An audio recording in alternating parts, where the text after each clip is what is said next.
Little white bitch on Depop, she a little teapot, 2 left feet, them Reebok. Shawty did freelance, now she a free thought. Should've never let the bitch alone with my seat moss. Now the bitch skip hip, popping in my Reeboks. Talking about a detox, pussy like a beatbox. All grown up, bitch looking like Selena, not that booty. I need that.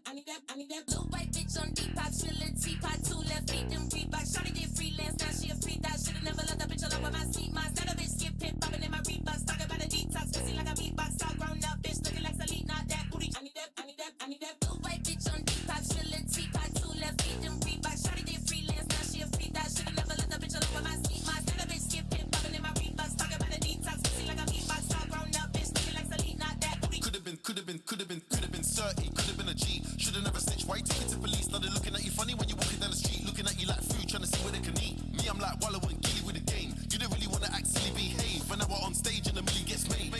I need that breeze. I feel sorry for Skepta, they copied these flow, but they said that it's a new flow. Imitation don't flatter me, but it's cool though. Should've ever left the guy alone in my studio. Put them in the coffin, get them on a tombstone. Yeah, I got half of the price of a kudo. Living like a boss man, nothing like Hugo. I need that good price. When the plug turned pagan, tweaking, took an inflation. Peace is needed, getting impatient. Blood, everybody getting complacent. Leg, work, step on the pavement. Victory lap, I'm back on the station. I'm really a psycho, Patrick Bateman. If you see her with me, she's taken. Little white bitch on Depop, she a little teapot, 2 left feet, them Reebok. Shawty did freelance, now she a free thought. Should've never let the bitch alone with my seat moss. Now the bitch skip hip, popping in my Reeboks. Talking about a detox, pussy like a beatbox. All grown up, bitch looking like Selena. I need that. Little white bitch on Depop, she a little teapot, 2 left feet, them Reebok. Shawty did freelance, now she a free thought. Should've never let the bitch alone with my seat moss. Now the bitch skip hip, popping in my Reeboks. Talking about a detox, pussy like a beatbox. All grown up, bitch looking like Selena. I need that. I smoke loud, but I never get lousy. Black Swan, Darren Aronofsky. Plug said he wants 16 for the pound, but I'm trying to get it under. Rack like Saudi, iced out watch and my diamonds ain't cloudy. 4 rings never came with the Audi. Grills like Foreman. I put my money where my mouth is and I don't wanna smile, just allow me. No new friends, I got mob ties. Where would I be without the guys? We get fly. Argue 1,000 times, you tell jokes till the tears come out your eyes. You know the haters hate when you're out of sight. I hear them say we sold out. Yeah, we sold out. Everything I said, humble pie. One slice cut a man down to size. Like, could've been 30, could've been a G. Should've never snitched. Why you talking to police? Now they're looking at you funny when you're walking down the street, looking at you like food, trying to see where they can eat. Me, I'm like Wallow and Gilly with the game. You don't really wanna act silly, behave. When I was on stage and the million gets made. I need that. Little white bitch on Depop, she a little teapot, 2 left feet, them Reebok. Shawty did freelance, now she a free thought. Should've never let the bitch alone with my seat moss. Now the bitch skip hip, popping in my Reeboks. Talking about a detox, pussy like a beatbox. All grown up, bitch looking like Selena. I need that.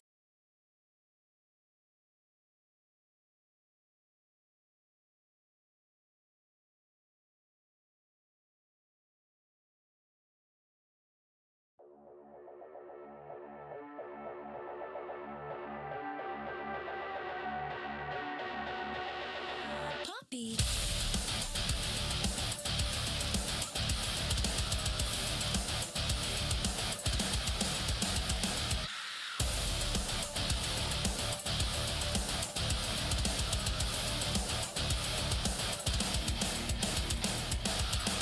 I'm in too deep, I make believe. I know the demons always choose me.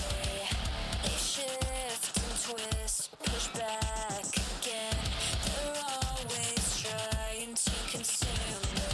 I cannot let it in. They'll take my everything. Leave me nothing I've lost. I'm feeling no. I don't wanna bend to my own loneliness. I'll scream till nothing's left on and on. 'Cause they push and pull me down, and I'm forced to face who I've become. The silence screams so loud. I climb myself before the bottom. I need a new way. Give me a new way.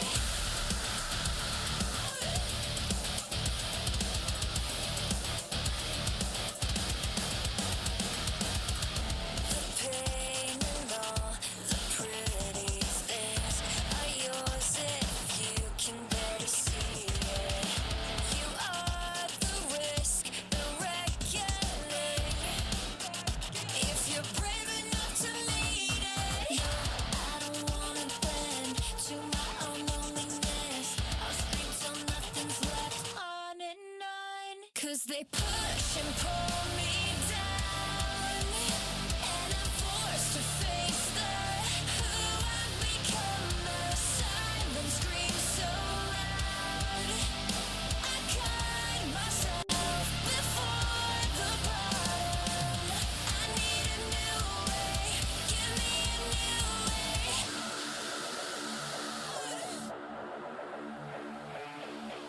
gonna get up? Or are they gonna keep you?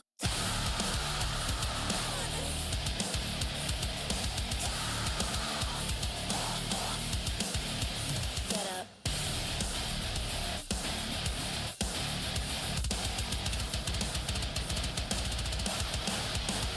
'Cause they push and pull me down, and I'm forced to face who I've become. The silence screams so loud, I cut myself before the bottom.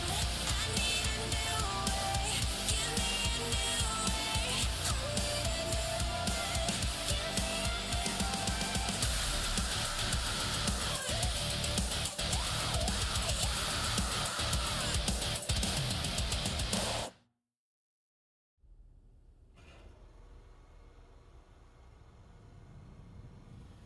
I toil in silence, don't know where my mind is, numb from the shock of it all. Cut myself open, but I wasn't broken. Tried to fix what wasn't wrong. Can you feel it taking over? I know I'm not alone. If I must go, the waves should drag me out. When every lie was kept so close, burned by the gate for what I chose. Now you're tossing and turning, but pulling the plug on my dreams. The end of you is the start of life for me.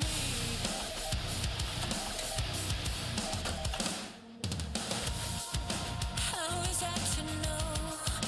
Crystalline castles turn to dust in the palm of your hand. But I'm wide awake this time, burning it down to find nothing inside. Can you feel it taking over?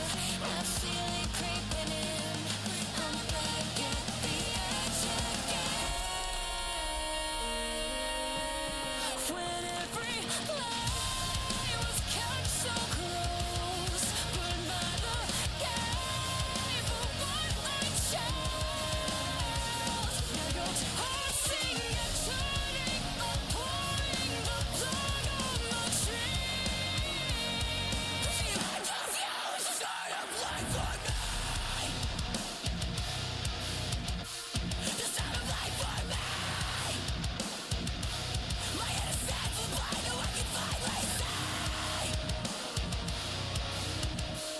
The start of life for Wow! Morning.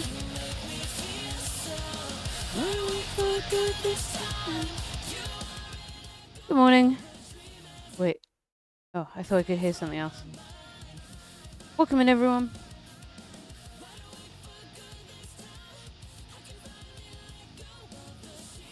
Hope everyone's well. Taking my morning supplements. Biotin, because my hair's fallen out from chemo. And just generic vitamins, because why not? No harm.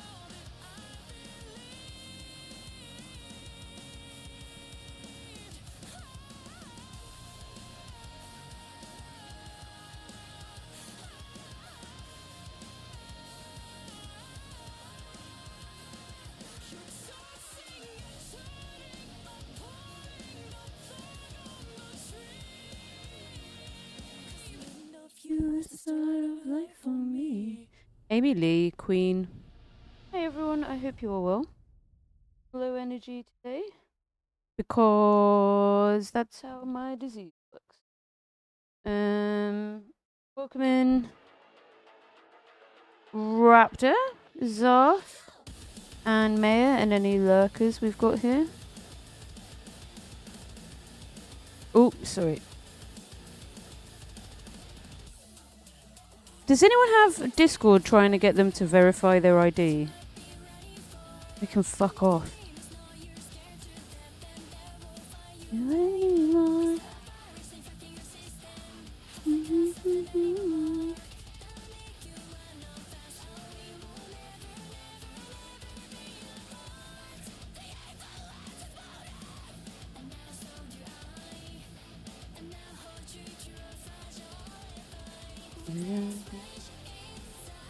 It makes you open your mouth. Ugh. Blech. I hope you enjoy getting ready to sleep as well, Raptor. I'll give you a shouty in a bit when a few more people are here.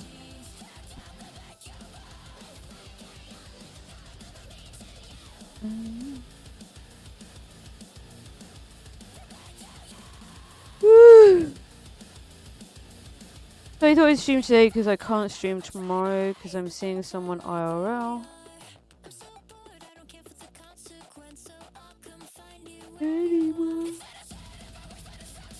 Okay.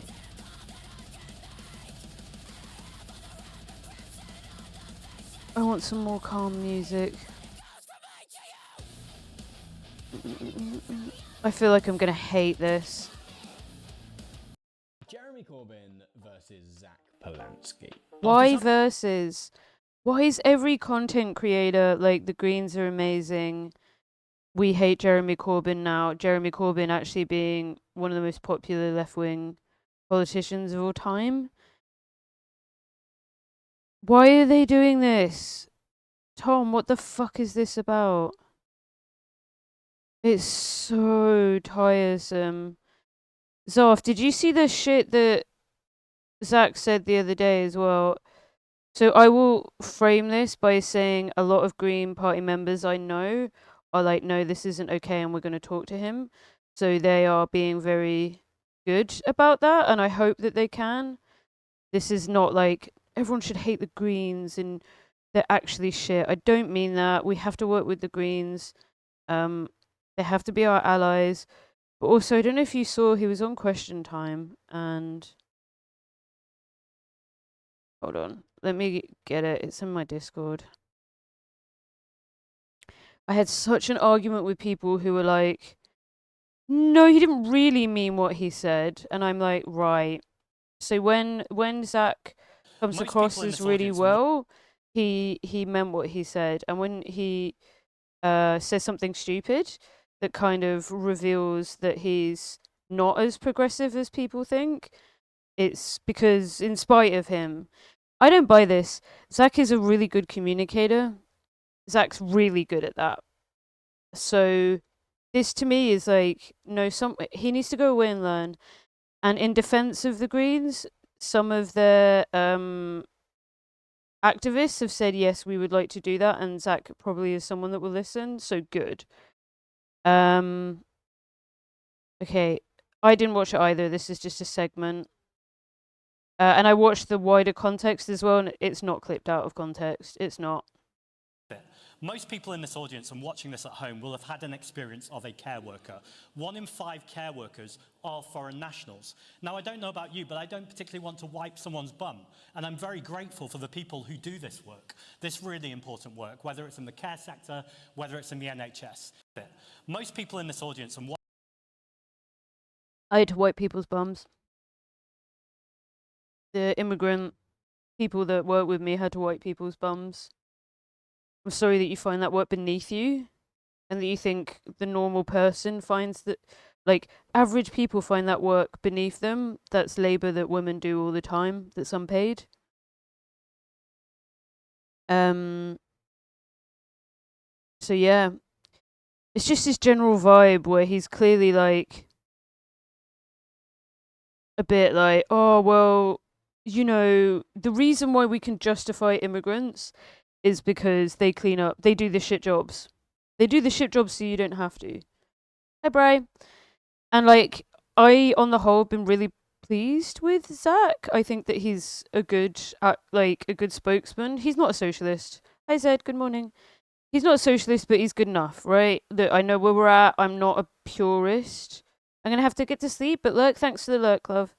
I'm gonna put on some positive stuff. I just need a bit of a moan because I hate arguing. Like, why are some people like this? I've worked in care and I've needed care. Saying it this way, I don't know about you, but I don't want to wipe someone's bum. Okay. Ha ha ha ha ha. That's some people's job. I've been under the weather since Sunday. I'm sorry, love. I hope you can recover. Most people in this audience and watching this at home will have had an experience of a care worker. 1 in 5 care workers are foreign nationals. Now, I don't know about you, but I don't particularly want to wipe someone's bum. And I'm very grateful for the people who do this work, this really important work, whether it's in the care.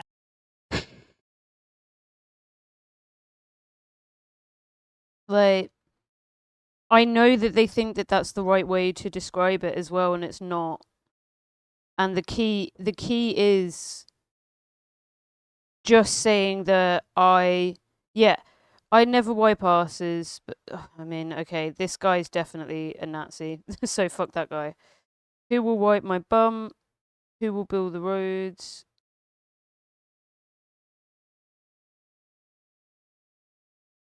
And so every carer in Britain, both paid and voluntary, while simultaneously implying that foreigners are especially suitable for dirty jobs. Yeah. There's some racist shit in here as well, though. So, like, this is Britain, though, I'm not gonna lie. And it's fucking appalling. Like, this is a bit suspect in itself, the people who are reporting on it.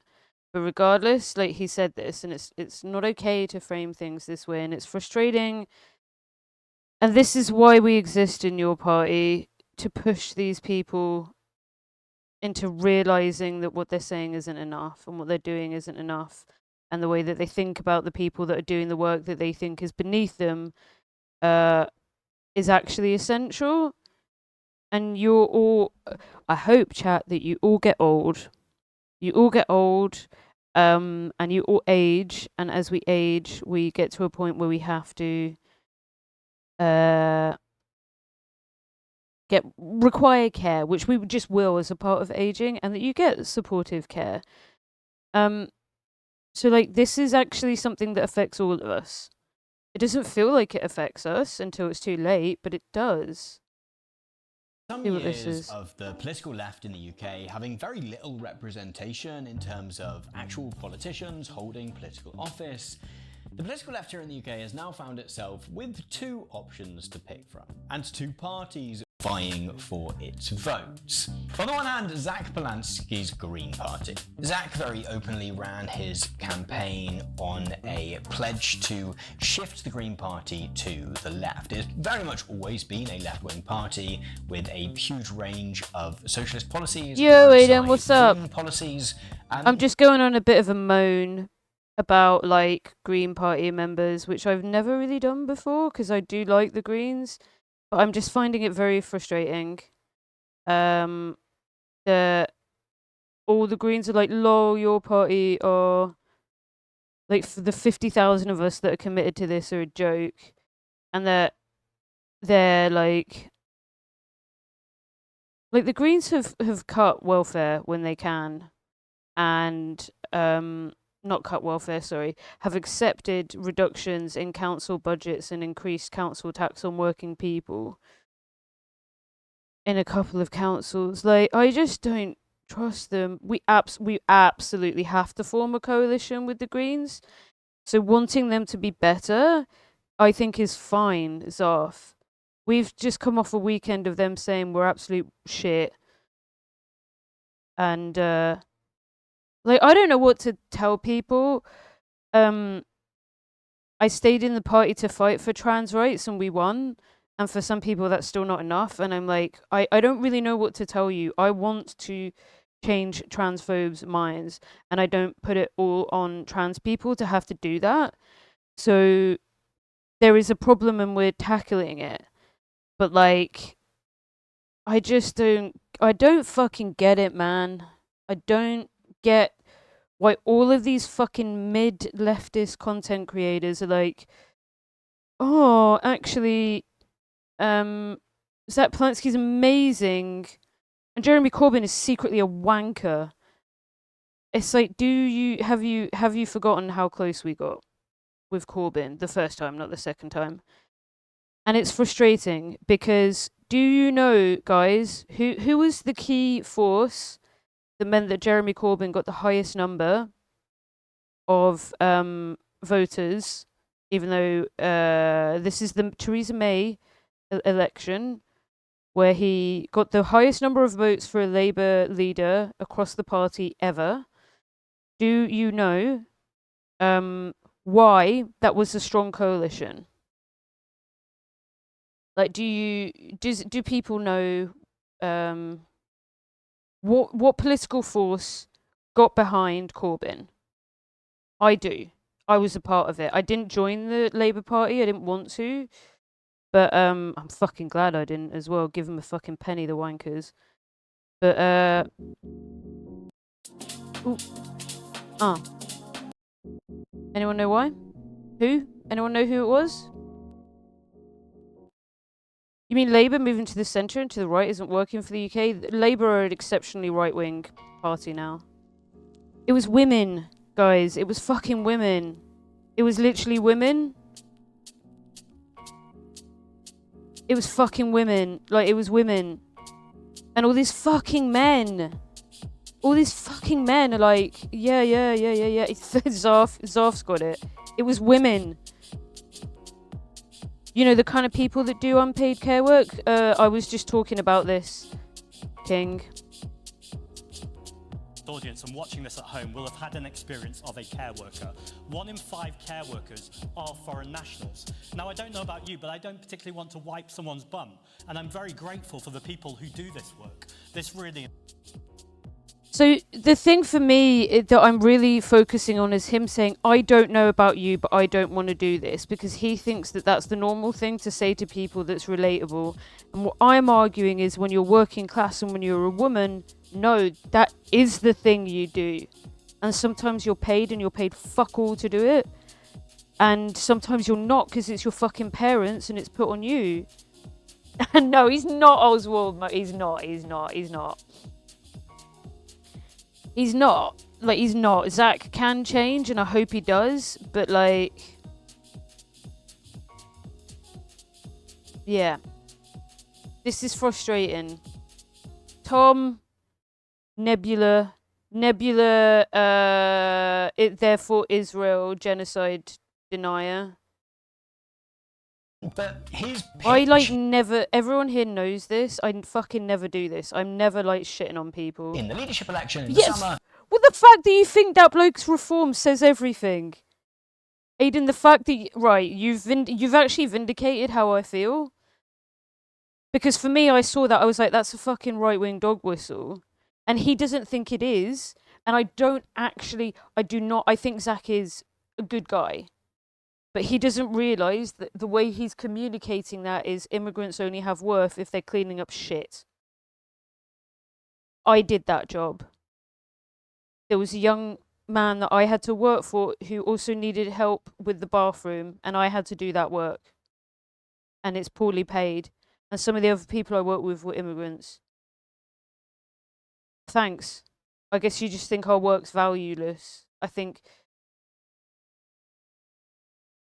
What? I don't know, Zarf, because he's so good at communicating in other settings. I don't buy that it's him slipping the tongue, slipping his tongue.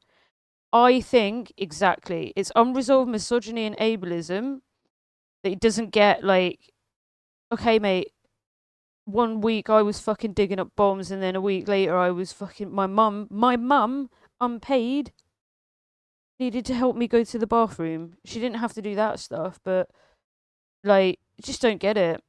Just doesn't fucking get it. And I tell you, every woman and every person in the care sector that heard that would have been like, oh, well, what? I pay my ex 1,300 euros for helping my grandma, like, as a part of her carer's allowance, Waluigi. My God, your name as well. Was very much to put that front and centre. On the other hand, we have Your Party. Your Party is a brand new political party. Excuse me, we had a... Right. Fuck this guy. Tom Nichols. Right. Tom, I've never done this. This is not beef. I have a serious problem with the way that you're covering this. The entire conference was sold out. This is being clipped. This is a lie. Source, me, bitch. Like, what the fuck? Yeah, I guess he hasn't streamed, but You want to know what a lively conference is like? We should go to day 1. I streamed all of it. You're lying to people. Oh my god, this guy is so funny. Look at that. The completely packed.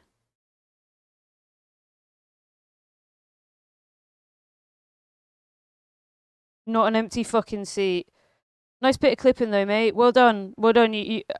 This coalition of working with your parties, really, the Greens and your party working together, which, by the way, almost every person I've spoken to in your party wants. It's really respectful. It's really working in a two-way street here, innit?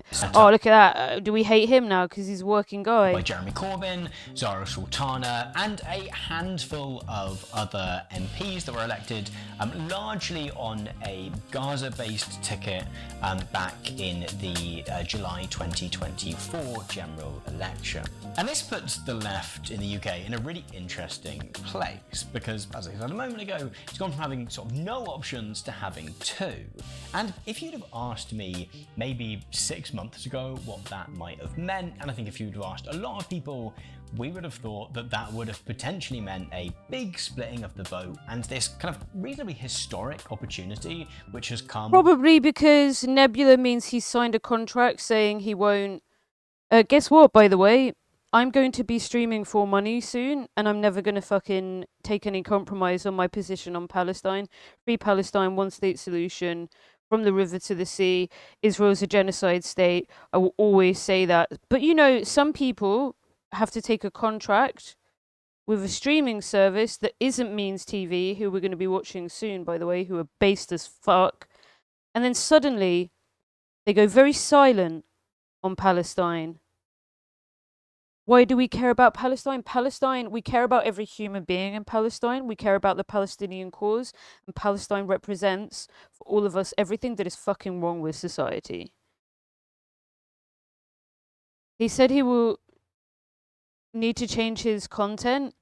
From Keir Morning, Starmer Simsy. taking a step to the right to try and combat the rise of reform, that opportunity kind of being wasted and going away.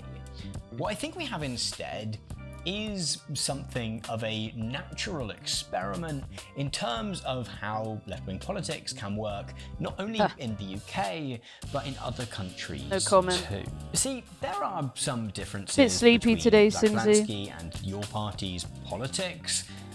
The thing that Jeremy Corbyn and Zara Sultana have been really keen to focus on when talking in interviews about why they may or may not work with Polanski's Greens has been the idea that your party, is a socialist party, that is a clear part of their constitution, I would imagine, following this weekend's founding conference.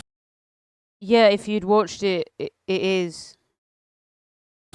However, I think this is kind of splitting hairs. There was actually a great clip, if I can find it. Zach, maybe I want to say on Pod Save the UK, where he kind of talks about the fact that yes, the Green Party is not called the Green Socialist Party or whatever, but that those politics are kind of there, they're just not maybe having the same label on them, which there is potential electoral benefits too, right? Not to kind of hiding those things, but not leading with Yeah, a political AFD gonna win, adjective, man. and then trying to get people on board with the policies, kind of leading with the policies, and then if that happens to have a particular political label on it, kind of just going with that. But where the politics of the two parties, Well, welcome to the party, and all of King, the figures when you within get them don't differ a great deal. That is so incorrect, Tom. And guess what? If you read things like the Constitution, you would know. I will keep this simple. This is a lie. Socialism isn't just vibes. Zach's very good at vibes. Look, I've been critical of Zach where I need to. On the whole, I still think Zach is an impressive leader. This is terrible analysis. It's not just fucking vibes and labels. when we're at the party, we had like a series of economists, you know, the kind of people that helped develop the Jeremy Corbyn platform of economics in the UK. That was the most voted on Labour policy set of policies ever in modern history since 48 anyway. So no, Tom, it's not just vibes. Like why God damn it, I'm a grumpy socialist now, aren't I? It's not vibes. It's not words. It's what you stand for. It's your agenda. It's the intellectual capacity behind your platform. We are anti-austerity, and we have economists who aren't just Gary's economics, who's fine, no shade against him. He has his place, like, in the party to do that work. Now, I've heard Richard Murphy might be joining the Greens. Good. Get him to give you a socialist platform. Anyone got a gifty for Simsy's requested one? Anyone got a couple of spare pennies down back at sofa? I would appreciate it. We are coming into an ad break in 10 seconds. Yeah. I don't know what a gifty is. Okay. You are asking for a gifted subscription to the Hot Sauce Show. I just click things. No worry, no worry. Murphy is adjacent. Murphy's good enough for me. Like, all the time I'm willing to compromise, but honestly, these people just don't get it. And this is the difference maybe between a Nebula content creator and a Means TV content creator. Like, Means TV are based as fuck, and I love everyone associated with Means TV, and we're gonna watch some stuff after this, which should be really good, like settle in for a documentary. This is just fucking waffle. This is centrism with a slap of green politics on the outside. And, like, this is frustrating, and it's okay for me to be... all those I know, I'm the dumb trenches socialist. I'm not a theorist. That's okay, mate. I struggle with theory as well. Look, any content creator that tells you they 100% understand Marx and they're going to teach you the way is a liar. Marxism is a process. Dialectical materialism is a process of analysis that we try and do here. Don't worry too much about that. It's good to have. It is good to. I recommend the Communist Manifesto. It's designed to be accessible for a reason, but we can ourselves engage in discourse. We can try and build each other's understanding, and also in the trenches, mate. You're the most important. It's the most important being in the fucking trenches. As we're going to look, who's the people building unions, building dual power, supporting people. Like, the most effective work I've done in my life, I think, is stuff which I've done with tenant unions. Tenant unions, by the way, who are joining your party. What I would do is join your party in the Greens, but not the Greens. I mean, if they start bringing more socialists on board in organising, and it's not just Zach. Like, there's a reason. Zach's like, yeah, I'm a socialist, trust me. And I'm like, nah, I want socialists from the windows to the wall to the sweat drops off my balls that I do not have.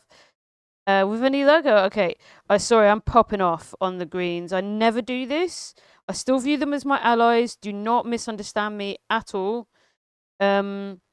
I support the Greens. I want them to do well, but I'm finding everyone and their fucking nan doing a video about how your party is shit from the Greens is very frustrating. When the Greens are platforming someone who said that shit about care workers, and I want him to get better. I want to come overseas to help a socialist movement in Europe. Are you in America? If Germany can become fascist again, I think it's there, in a cultural environment constantly reminding them of their Nazi past. Remember, mate, they never got rid of the Nazis. They arrested a couple, and then they let the rest free. Because the bigger, scarier thing of the USSR and the GDR was there. And then, and then half of them fucking formed NATO. The only means of thwarting fascism is an incredibly organised and controlled socialist state government. nothing short. On the whole, I would say yes. In contemporary times, obviously the reality is you have liberal states fighting fascism as well simultaneously. And if it ever came down to it, that's just the reality of the situation, where you need to work with liberals to defeat fascism. And then you know that they're going to turn on you the second that they can. In the way that the the Communist Party of China aligned themselves with the nationalists to fight off the fascist Japanese, and then immediately had to fight each other, in the way that the socialists and the liberals and the fascists had to fight against British control in Ireland, and then the second that we got almost a completely free state, we fought each other. Morton, okay, Morton, I love you. You might not like what I'm saying this morning. I want you to know I feel I've been very fair with the Greens. And I've told everyone here that we should support the Greens and we should have an electoral pact. I'm really, really frustrated at all of these content creators talking about how everyone, are you upsetting spaghetti? No. I trust you, mate, and you won't get silenced here.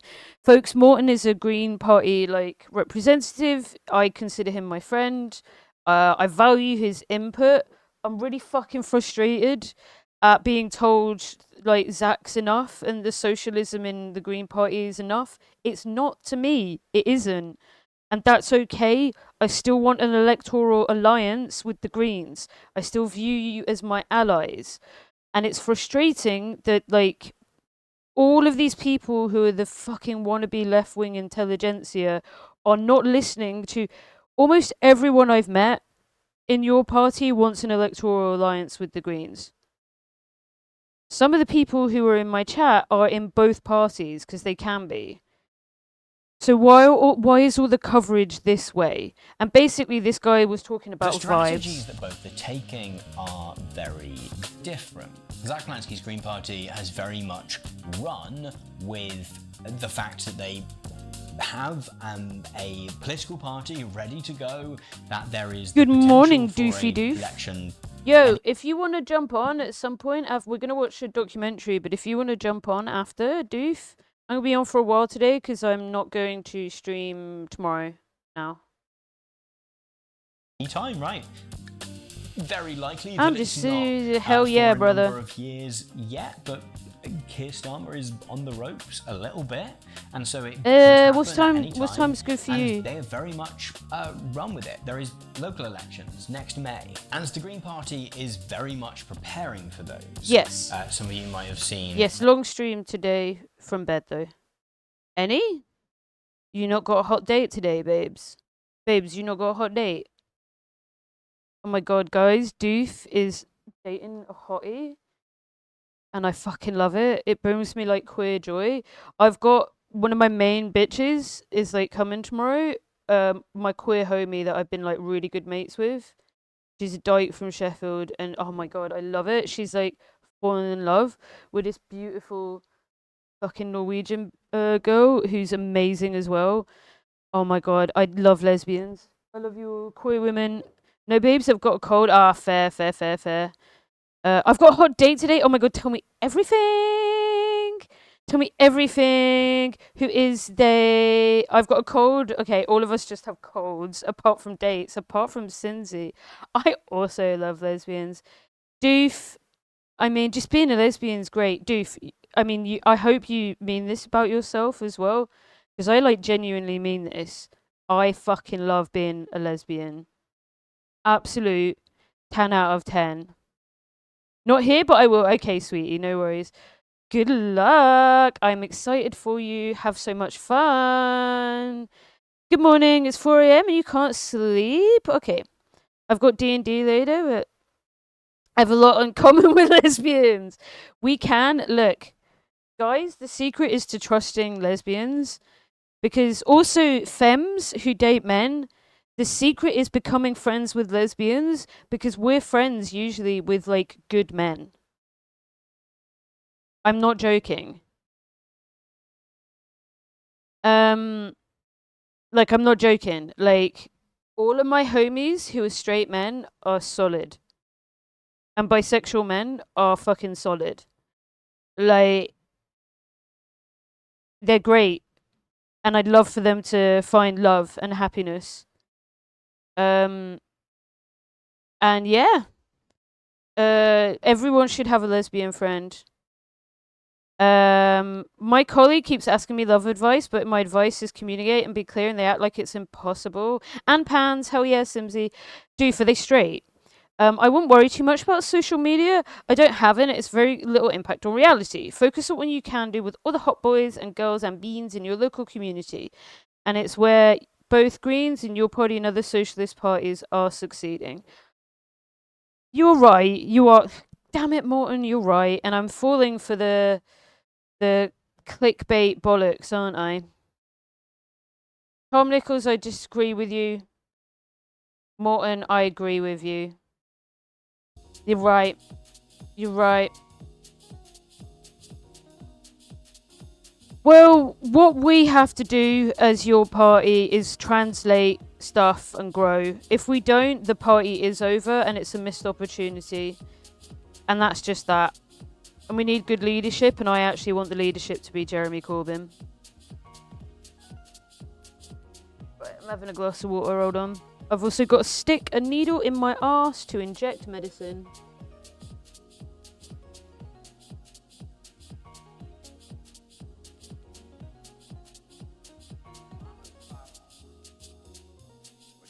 For those who aren't members, I've got a Discord where we chat about a lot of stuff. Fun place to be in general.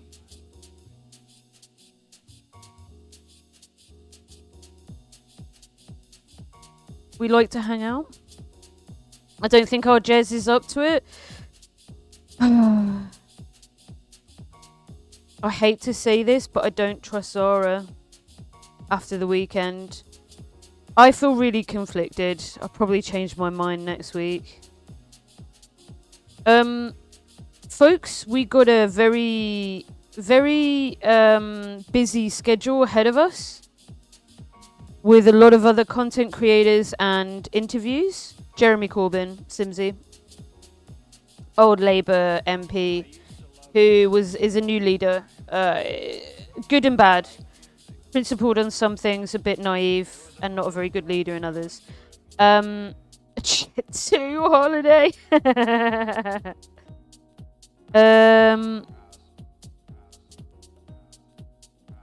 On Friday, I'm going on No Doubt. On Wednesday, I'm going on No Doubt's stream to discuss the lesbian history of the world and how to rizz up a queen.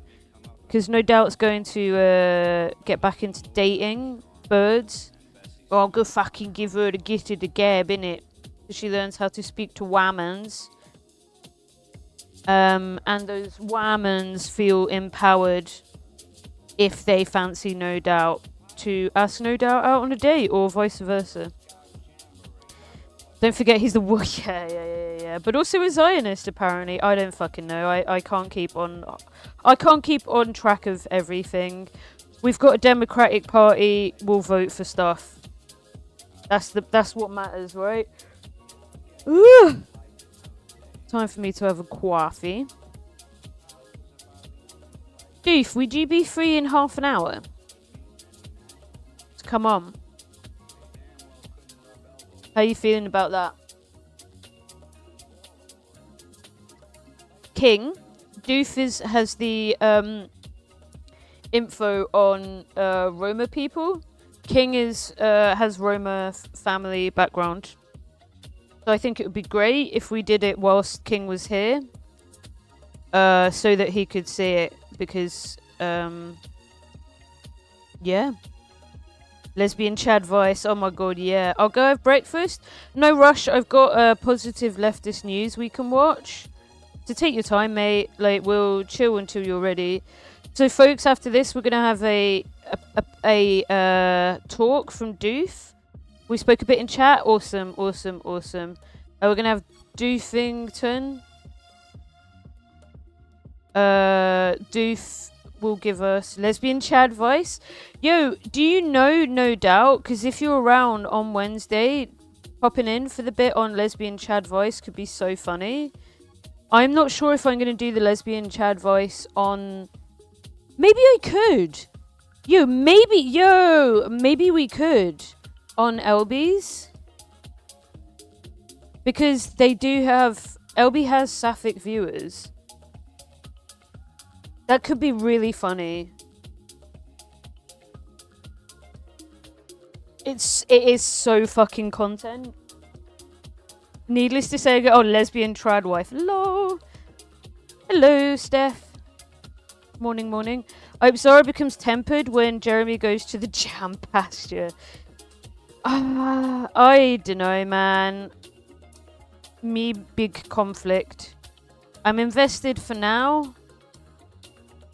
And that's all I'll say. Where was the info? Hold on one sec.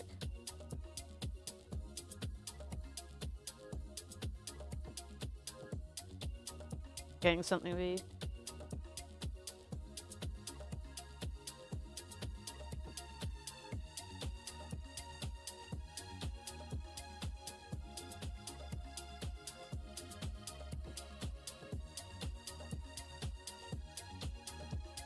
So, I've been anonymously that this is apparently numbers per region.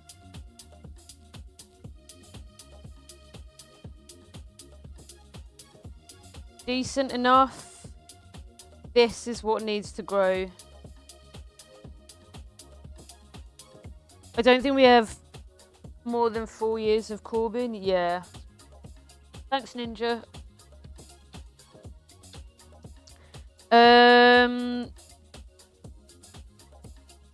Also,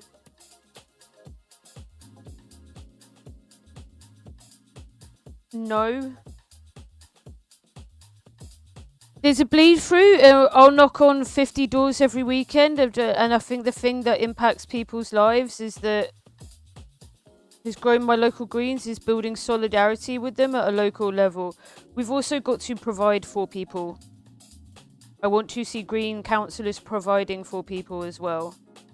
You have to remember we hit 80,000 before the social media campaign from Zach and those new numbers.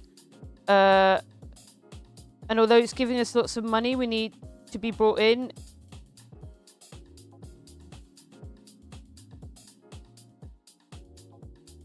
Do you mean you need people to door knock for you, Morton, or do you have them? Sorry, I don't quite get it.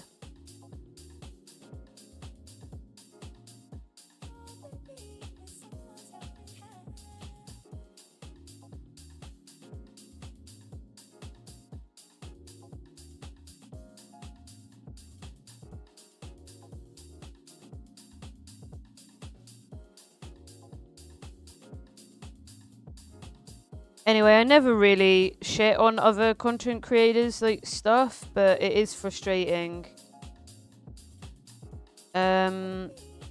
Southwest is carried by Bristol. Yeah. Same with, I mean, who knows, but yeah. This is still several hours. Oh, go sleep if you need it. Catch you later if you're still around, we'll see. I'm fucking tired as well. You can hear? Existing as a disabled person is tiring, basically.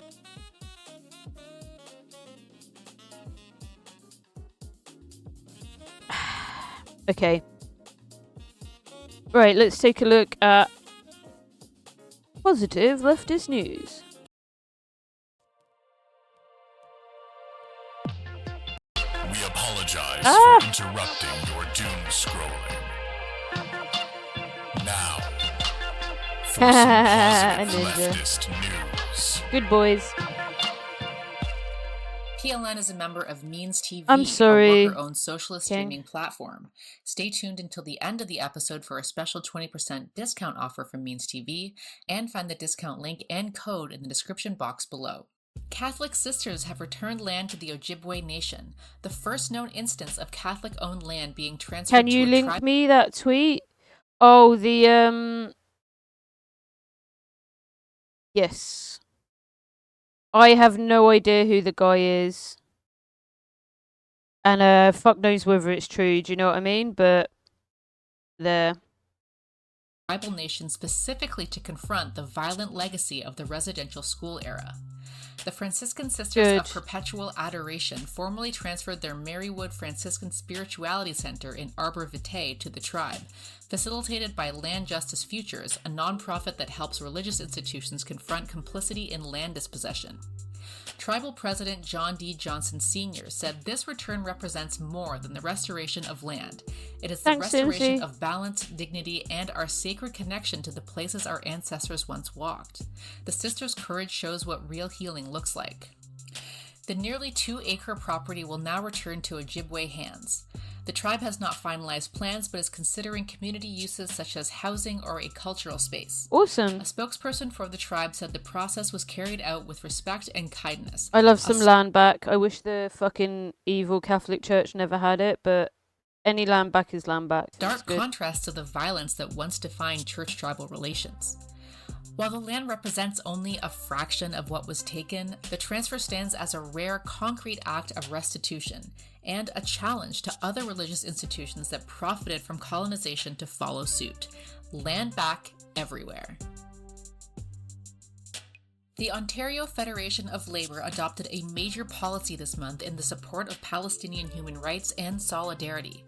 Resolutions were overwhelmingly adopted in support of anti-Palestinian racism, providing support for Palestine solidarity activists who are targeted by their employers or police, support for pension divestment, and ending Canadian Labour's relationship with Israeli labor organization Histadrut.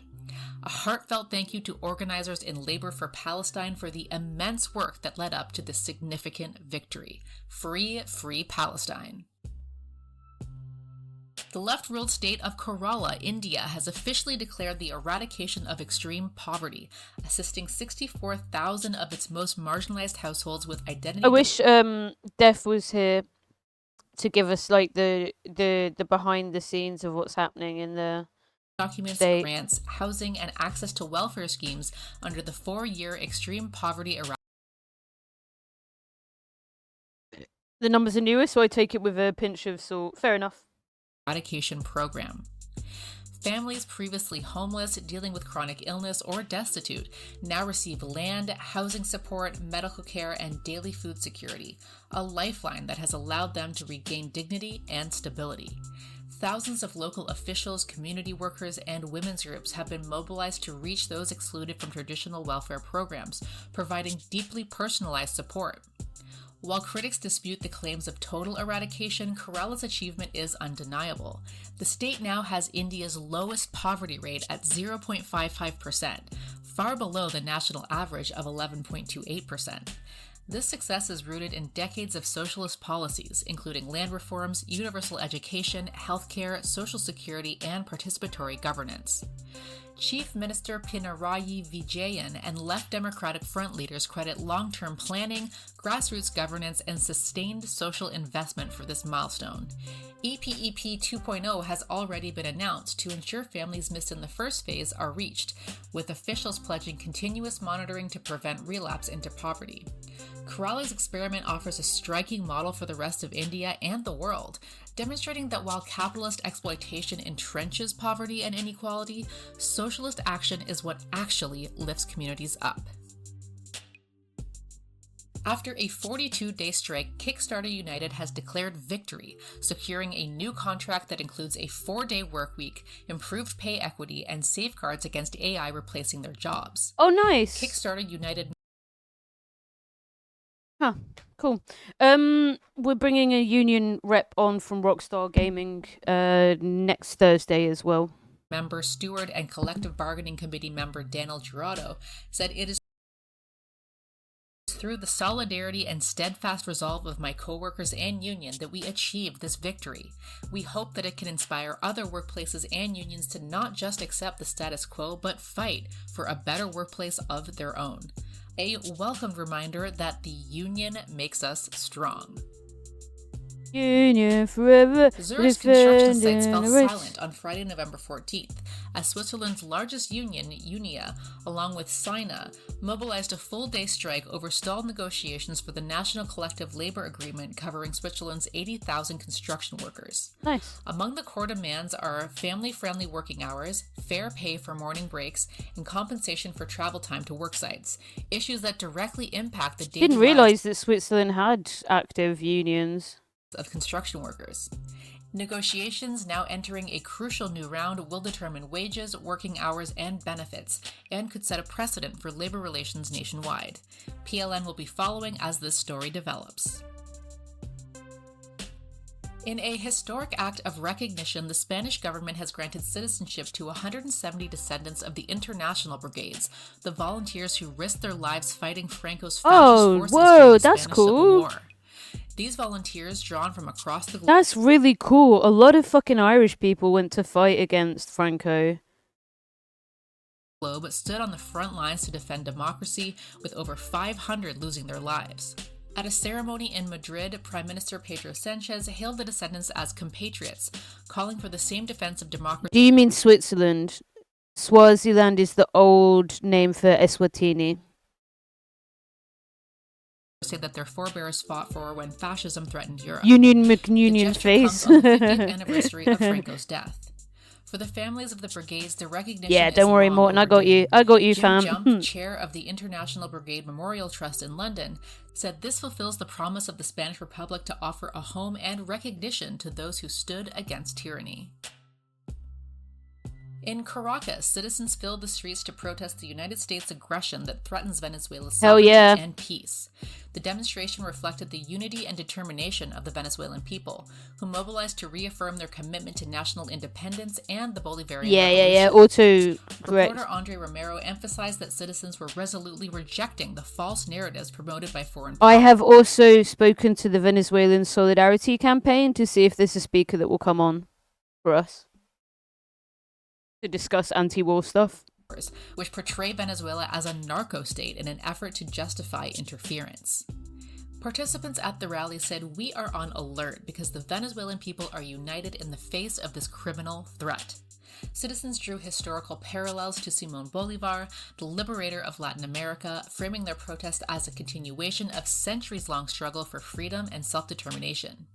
Through chants, music, and displays of solidarity, the citizens of Caracas reaffirmed their commitment to defending their sovereignty, sending a clear message that Venezuela will resist attempts to destabilize the country. In late October, the steps of the Saima became a stage for a historic demonstration, as thousands of citizens rallied against the Latvian government's It's plan just to withdraw from the bullshit. But Istanbul like we were Convention. looking yesterday, King, the war on drugs has almost exclusively been about controlling people of color inside America and controlling the economies of the global south, either to destroy them or to make money from them. The European treaty aimed at preventing and combating violence against women and domestic abuse. According to organizers and the state police, Yep. this protest is among the largest in recent years, demonstrating widespread public resistance to the government's rollback of human rights protections. This is not just about women, it's about human rights, democracy, and the integrity of our society, said Beata Yonte. The very discussion of withdrawal has emboldened abusers and legitimized harmful rhetoric. We must fight back as a united civic society. Historians and public figures joined the rally, warning lawmakers that withdrawing from the convention would be a historic mistake, signaling a dangerous retreat from democratic values. Over 20,000 citizens have already signed a petition calling on deputies to reject any legislation to withdraw from the convention. The movement is committed to fight until victory. The U.S. Supreme Court has refused to overturn its landmark 2015 ruling legalizing same-sex marriage nationwide. The decision turned away an appeal from Kim Davis, the former Kentucky.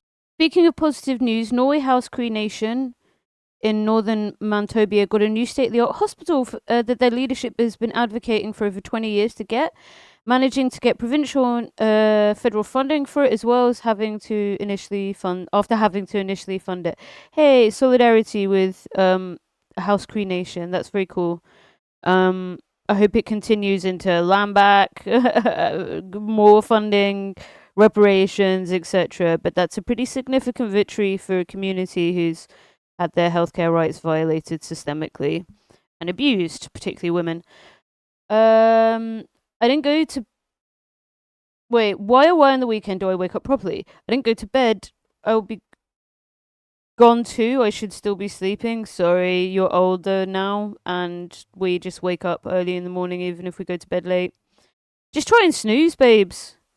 Have a little lie-in. Court clerk who famously defied the law by refusing to issue marriage licenses to same-sex couples. Davis, who drew national attention, yeah, she got for her fucked. obstinate Lol, get opposition fucked, on religious bitch. grounds, had sought relief from a lower court order requiring her to pay $360,000 in damages and attorney fees to a couple denied a marriage license.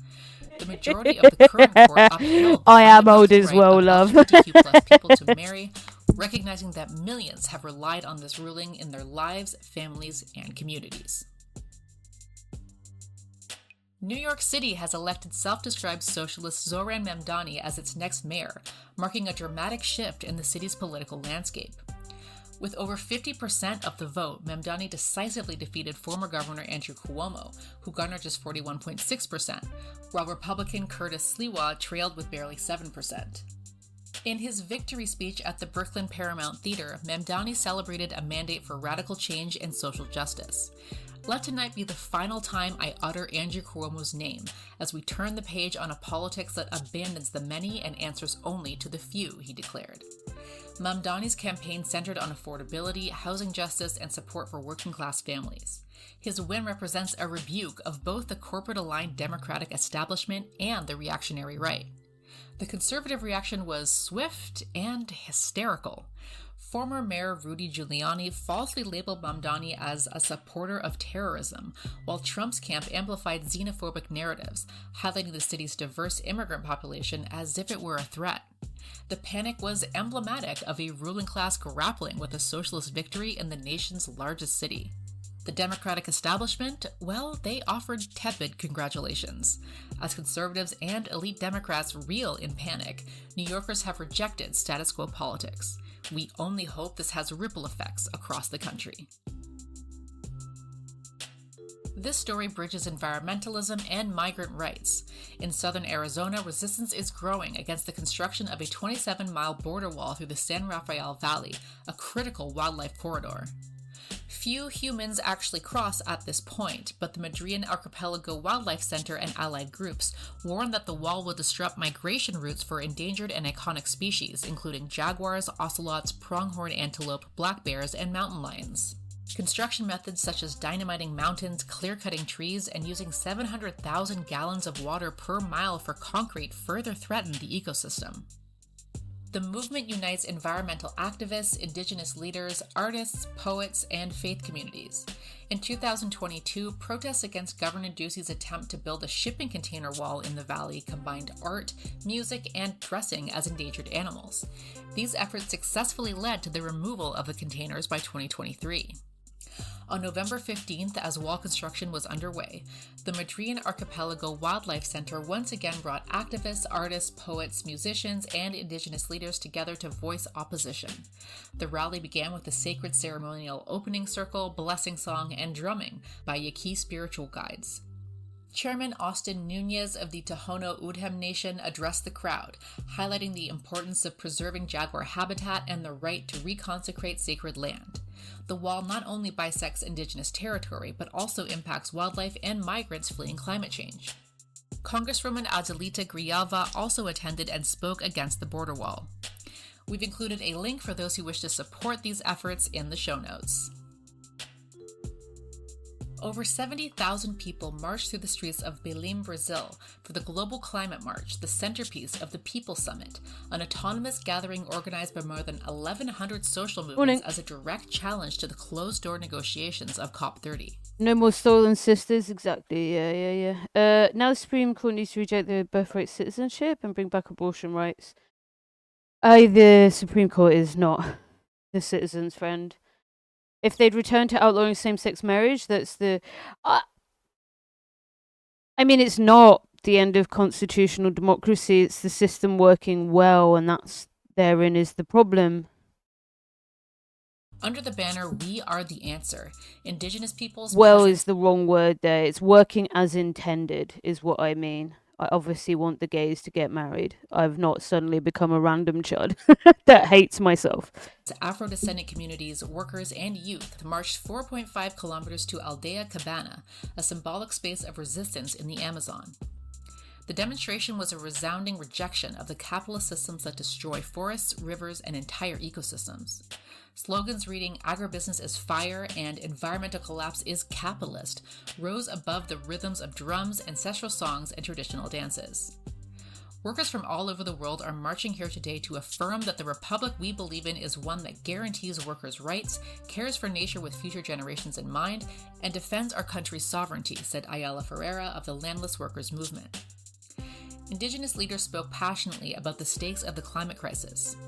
Deniva Kayabi of the Coordination of Indigenous Organizations of the Brazilian Amazon declared without land demarcation there is no life, no education, no health. The answer is in our hands because without us there is no clean air, no standing forests, no living rivers, and no Mother Earth preserved. The People's Summit, held in parallel to COP30, opened on November 12th with a flotilla of more than 200 boats carrying roughly 5,000 participants. A delegation of 1,300 landless peasants from across the Amazon region and Brazil joined the parade, asserting that there can be no climate justice without popular agrarian reform. Over 5 days, the summit provided open forums for public dialogue, plenary sessions, cultural activities, solidarity kitchens, and spaces for youth and children. Discussions focused on 6 key areas: territories and food sovereignty, historical reparations and environmental racism, just transition, democracy and internationalism of the people, just cities and vibrant peripheries. Oh my god, it's so beautiful there as well. Barbara Loureiro from the MST said, "We are here to denounce the false solutions being presented at COP30, solutions from large corporations in countries that do not consider the real needs of the people affected by climate change." On November 14th, around 50 members of the Munduruku people blocked the... So the UNCCC, which is the UN Climate Change Conference, I remember there's a project that one of my colleagues was involved in to get people in Burma, Myanmar involved in it. And that's all of their reading was, obviously they want the money to get involved with the systems, but like all of the local groups are just not listened to at all. Because of the way the policies are set up. It's basically mitigation and adaptation, and it's all done with big business. So it's just yet another arm for big business to control people. The main entrance to the COP30 climate conference in Belém, Brazil, demanding to speak with President Lula da Silva about the ongoing threats to indigenous communities. The blockade, supported by international environmental groups, was met with a large presence of riot police, soldiers, and military vehicles. After hours of waiting, the group met with the president of COP30. Delegates were redirected to side entrances while the protest continued, highlighting the persistent exclusion of indigenous voices in global climate negotiations. UN Secretary-General Antonio Guterres emphasized the need for indigenous and grassroots organizations to counterbalance corporate lobbyists, who remain influential in shaping climate outcomes. Analysis shows that 1 in every 25 participants at this summit is a fossil fuel lobbyist. Civil society is pushing for more concrete solutions, including the creation of the Belém Action Mechanism, a proposed body to coordinate people-centered transitions to low-carbon economies and give communities direct control over climate-related decisions. Kuda Kwashe Manjonjo of PowerShift Africa noted that indigenous participation at COP30 represents a level of engagement rarely possible in the global north. Indigenous and grassroots movements have asserted their presence to ensure that the Amazon and its people are central to global climate discussions. And pro-Palestinian as well. China has achieved a major milestone in nuclear energy by operating the world's first reactor capable of converting thorium into uranium to sustain nuclear fission. That was a couple of months ago. I spoke about this molten before. Salt reactor represents a fourth-generation nuclear system that uses thorium fuel and molten salt coolant, allowing it to operate without water at atmospheric pressure and produce high-temperature output. The technology is also designed to integrate with renewable energy sources and hydrogen production, supporting a low-carbon multi-energy system. The experimental 2-megawatt thermal reactor was developed by the Shanghai Institute of Applied Physics. Construction began in 2020, and in 2024, the reactor achieved the world's first thorium loading, moving the concept from laboratory research to practical engineering. Thorium is more readily available than uranium, produces less long-lived waste, and offers enhanced safety with a low chance of meltdowns. This milestone is thus a significant achievement in the field. If you have good news from the current month, please send your stories to mexi@protonmail.com. Yeah. As mentioned, we have a Cool. special... Okay. Do for you there, mate. We'll get this set up.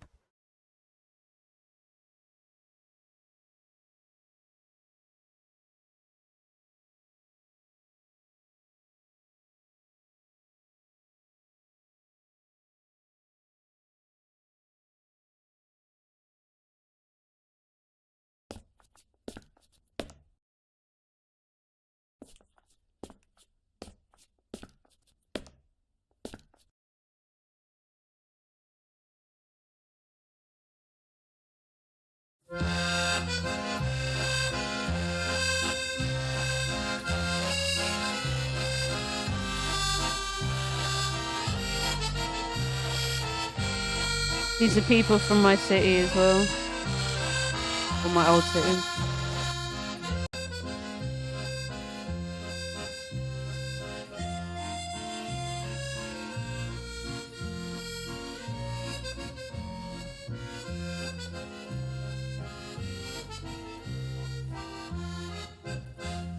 Vladimir Ilyich Lenin died in 1924. His body is kept in the Kremlin in the mausoleum next door. Vladimir Ilyich Lenin, life was a great fantasy. But talk of his death, how he drew his last breath, is shrouded in mystery. Until now, Vladimir drank a beer, then he drank 15 more. He stood up, turned around, and fell down on the floor. Vladimir, all the girls said, but everyone knew poor Vladimir was kaput, capiche, he was dead. He liked to drink, he liked to party, he would fight everyone and that army. He was a pushy guy. Okay, I'm just waiting for Doof. But listen to the story of how he died. Vladimir, don't drink that beer, Vladimir. She's having breakfast, isn't she?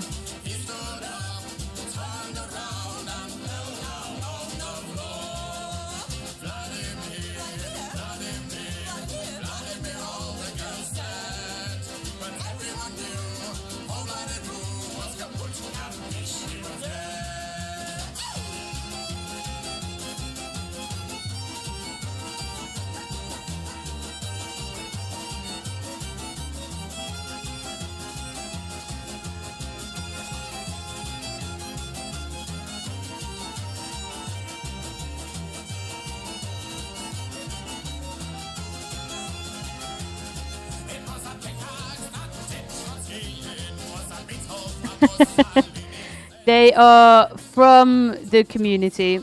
I know them. They're from Sheffield. It's not weird white people doing weird performativeness.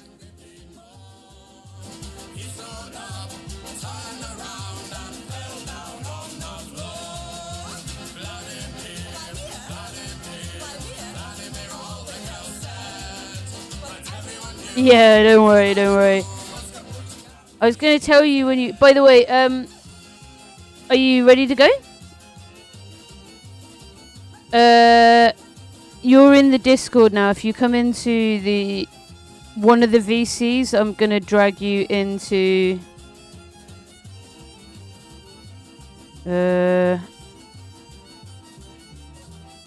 somewhere so we can chat.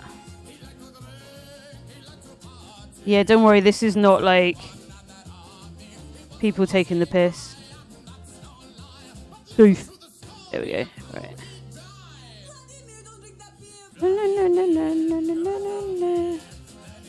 Oh, no worries. Have fun. I'm off to go get someone to go for Tamworth. Tamworth? Good luck, Morton. Okay, no worries. Do you need a bit longer, Doof?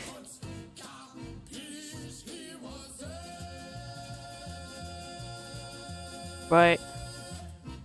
No, please don't apologise. Please don't apologise. Take the time you need, babes. Take the time you need. Right.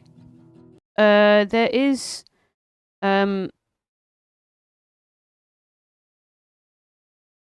something I wanted to watch. Where was it?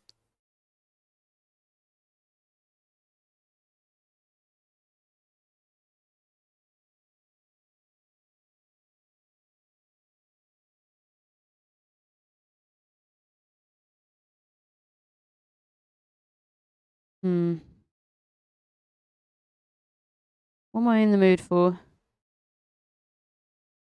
Oh my gosh, excuse me. Fucking hell.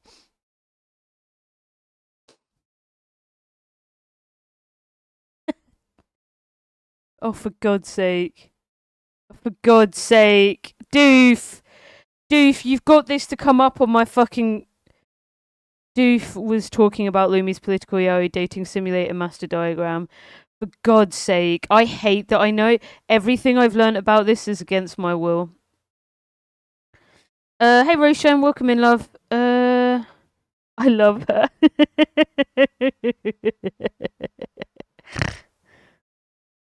Fuck's sake, mate. Okay, we're gonna watch this dog with a sword, and then we're gonna watch this thing about Frank. Christmas, I had this lady ring up. Okay. The dog is obsessed with sword fighting her.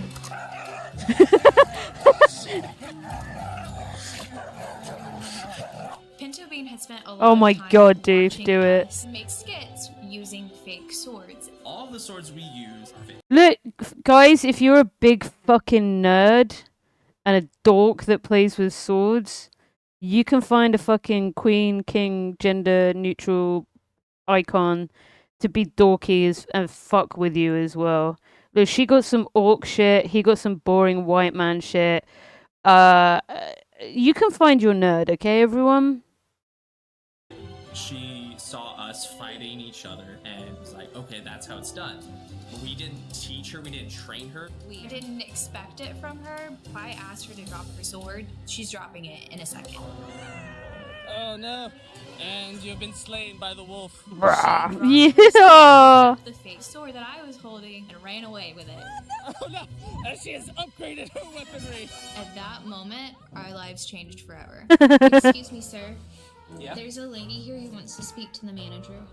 What does she want? I don't know, ma'am. What do you want? We're out of treats. That's so silly. I think you've been neglecting someone. Oh, you're really pretty. You're really pretty, Pinto. Really. From that moment, she's conquered all the lands with her might.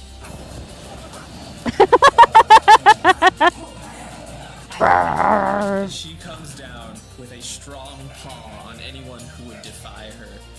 Kill him! Kill him! Very much so, including the vacuum. Come on, you know it's not that bad. Oh my god, Othello hates the vacuum so much. She must be stopped. And so we have this incredibly epic sword fight.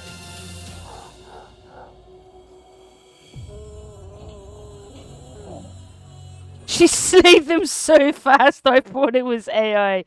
You Trucky, welcome in, man. Good morning, how you doing? Fucking get him! Get him, boys! Brah. They really play it up that she's fierce, and that's not her character at all. Share! Do you know what, guys? when we I think I've found the mood that I'm in for today, and it's dogs. do start playing, It's dogs. she can go for hours and hours. And she does not go lightly with her weapon. Kill him! Kill him! Pinto, I'm sorry, but a great sadness has happened. Her sword, Oh, could not take her might. she killed It it. was too weak to stand She up killed against it. the might of Pinto being. Pinto. Gave her old sword a nice farewell ceremony as Okay. a thank you and remembrance Okay. for all Okay. Look, like, white people, like, come on, chill the fuck out just a little bit. Like, come on. I was with you, but, like, come on, my fellow whites, for the love of Christ. Like, come on. of the great service it had done. That dog gets better quality meat than I do. I'm telling you now. So we got the new sword. It's here. It's here. It's here. It was almost as if Oh my god, do you know how much of a nerd I It's am? here. That's a Gondor. Is that Sting? Wait.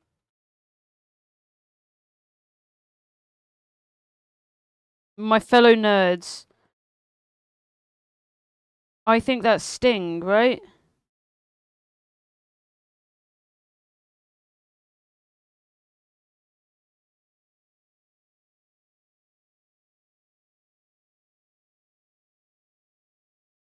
It's an elven dagger. Yeah. Yeah, it is. Look, you motherfuckers, when Vez wakes up, and Vez is like, actually, like, women can't be nerds, only men are nerds. See, you are getting insight into just how fucking dorky I am. Sight recognizing Sting from Lord of the Rings. And if you've ever wondered why I have no girlfriend, there. I just answered that question for you. Didn't I? it was almost as if nothing changed. You fucking kill her! Pinto, kill him! She's like, all shall fall before I love her. I love her. We really tried to squeeze her into every facet of our lives. Oh. She really is the queen of the household here. Oh, and my axe! Shows her And my axe!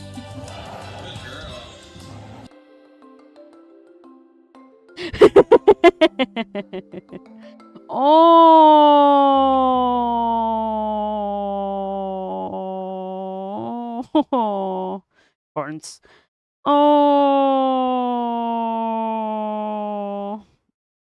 Do you guys know Merv the cat? Merv the cat is a chaos cat. Merv, you're behive that you watch in your tree. It's going. Your sky raisins. Yes, wait. They're spooky sky raisins. Mervin. Merv, do you want to help him? Merv, your bees are getting a new home. Oh, careful. Who is it? Charles! Oh, Merv. Merv, is that your bee man? I mean, he's hot, whoever he was. Comes over.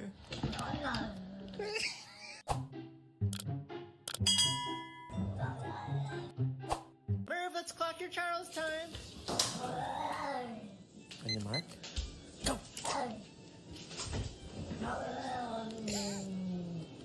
No, hold on. 0.02 seconds. Did Charles see? Okay. Present to you your weapon. Dodo, that's what I wanted. I should subscribe you as well. Oh my god, Tortoise shares her wellness. What do you want? Okay, we've got piglets. Kitty.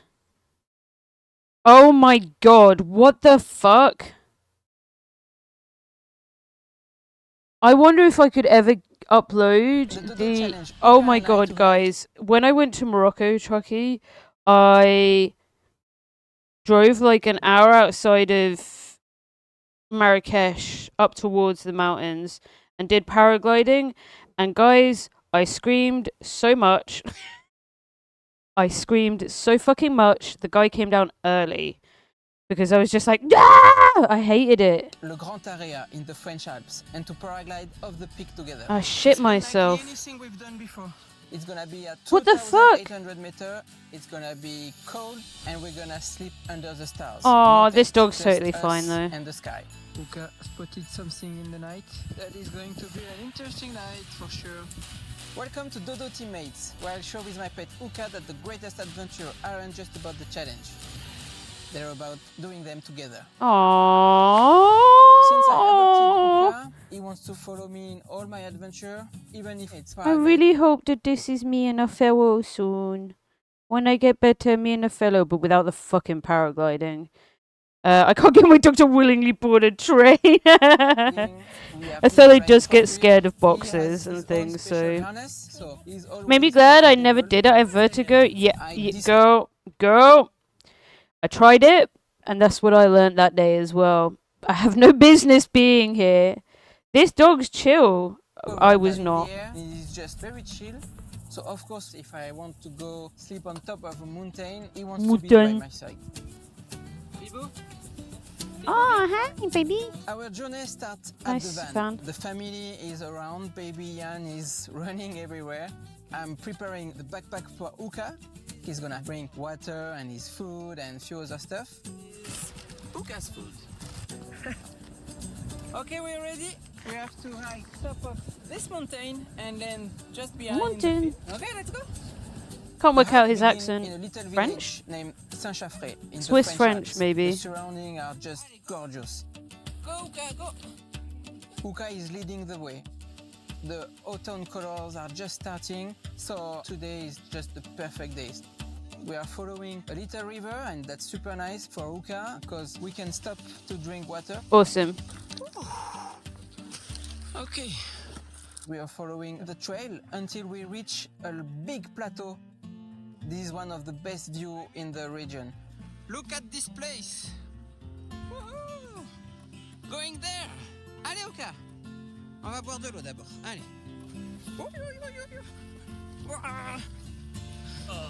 I think he's happy. Aww. The goal of our day is just in front of us. And I can see the sun is about to set quite soon, so we really need to rush a little bit now. Wow. It's so beautiful here. Uka is incredible. When I adopted Uka, I was in a very dark place in my life. Oh. Since the day one, he's always by my side.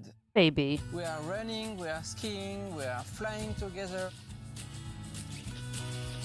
They said the adventures are mental made to be health, shared, baby. and I think that's very true. Just to see the joy in Uka's eyes, it's really, really, really cool. Okay. No worries, Doof. A few hundred meters to go. With the trail getting steeper and steeper, I'm getting a bit exhausted here. This ain't shit though, I'm sorry. This ain't no rugged mountain, man. But also the dog. Yeah. Chill. You go look after your mum, put her number one. Mum's the number one, as we know. C'est possible. Il est foncé. J'ai pu écouter his accent maintenant. 2,600. 200 meters to go. On top it's still sunny, but we have to hurry a little bit to arrive there. Ew, French. Sunset. I think we are here. That's the summit. I can see the cross. Oh wow! Uka, on y est. Oh wow! Wow! C'est bien. I think I found our home for tonight. Yeah, Uka. Yeah. Yes. Woo! We finally reached the top, and the view is just stunning. We have 4,000 peaks in front of us. Wow. Uka is overexcited. Oh baby. He wants to have a look on everything around. I can't wait to get better to take Othello out. On the top of the mountain, there is a cross. At the cross, there is a little box. We have now one very important thing to do. Yes, there is one. Vous devez écrire dans ce livre. Is writing a little note after they reach the summit. Salut. October sis. 7, Uka and Chams for the dodo. We hiked from Chantemerle, and after a nice night, I did have a thing with a French twink. He was a Lib Dem. Cursed, King. Cursed. take off in paragliding together tomorrow. Summit of Grand Area. Oh, look at these big After fluffy this, the bees. sun is reaching the horizon. With With Uka, we have a little tradition. We sit down and we are just watching I the sunset know. together. This is really a special moment. Wow, that's the Mont Blanc, highest peak in Europe. Nice. After watching the Oh, sunset look together, at we got to him. set up our camp. He protect. He Okay, let's protect. check. 6 He degrees. protect. It's getting colder and colder. I think you Super were fits saying perfectly hello, with this Beastie weather. Mon. Hey, yeah, Me, welcome in, I friend. need my jacket and We a are. very good Doof's just sleeping getting bag. set up, but we're watching Doggo first. At this moment, I'm pretty exhausted. But for Uka, Oh, it's a he. whole Oh, different that dog looks so fluffy. I want to give Uka him so many spotted something in the cuddles. night. That is going to be an interesting night. I want to for sure. fucking fluff. I want He's to waking die up in your every 5 fluff. minutes. I like to say that Uka is a gossip dog. He loves to check what's happening around him. Happening. Uka. Guys, if you want to know who I cuddled last night, It seems that it's gonna be a very, very the boy. long night. I love you so much, Othello. Just woke up. I love you 7 so a.m. much. 0 degrees. He didn't sleep for the Little whole night and now paws. he's sleeping with the My sunrise. baby. I love you so much. Let's see if we can fly. I can change. You can't. Yeah, fuck With the that. sun They rising can't. up, They it's never time to do. get ready to fly back down. The wind is still coming from the other side of the mountain. Mountain. But that's normal, it's still early. For the moment, we cannot take off in those conditions. So we have to wait. Arrgh. Oh, okay, let's try No, it. you're awesome. Now, reality. We spend more time waiting than flying. After 5 hours, the wind is finally turning in front of us. We only have a 30 seconds window, so we have to get this right. Hop, encore. Allez, c'est bon. Allez. Whee! What the fuck, that dog? Yeah, he's having a great time. The dog's like. We are finally in Fuck the air. that. See, yeah, I was doing this. I screamed for all of it. As always, Uka is resting his paws on my feet. Oh, stick to rock climbing, thanks. We are flying in the middle of the valley, and it's just an amazing feeling. Ouais, mon loup. Allô, bravo. Bravo, Uka. To get the opportunity to go on this adventure with Uka means so much. Very to nice me. on her Discord, and she brings two folks together for good causes. Thanks, love. I do try as much as I can. Yo, I loved scuba diving, man. I love scuba diving so much. I didn't know how I would react, so we're gonna finish actually. Do from ready whenever you are. Where's the Kenyan video where I've got? This has got some. Oh, sorry.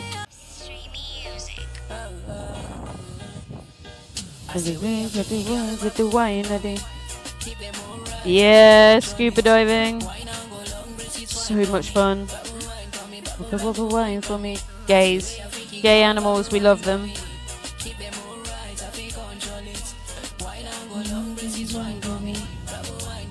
Wine for me. Oh, Kenya. Baby, you're.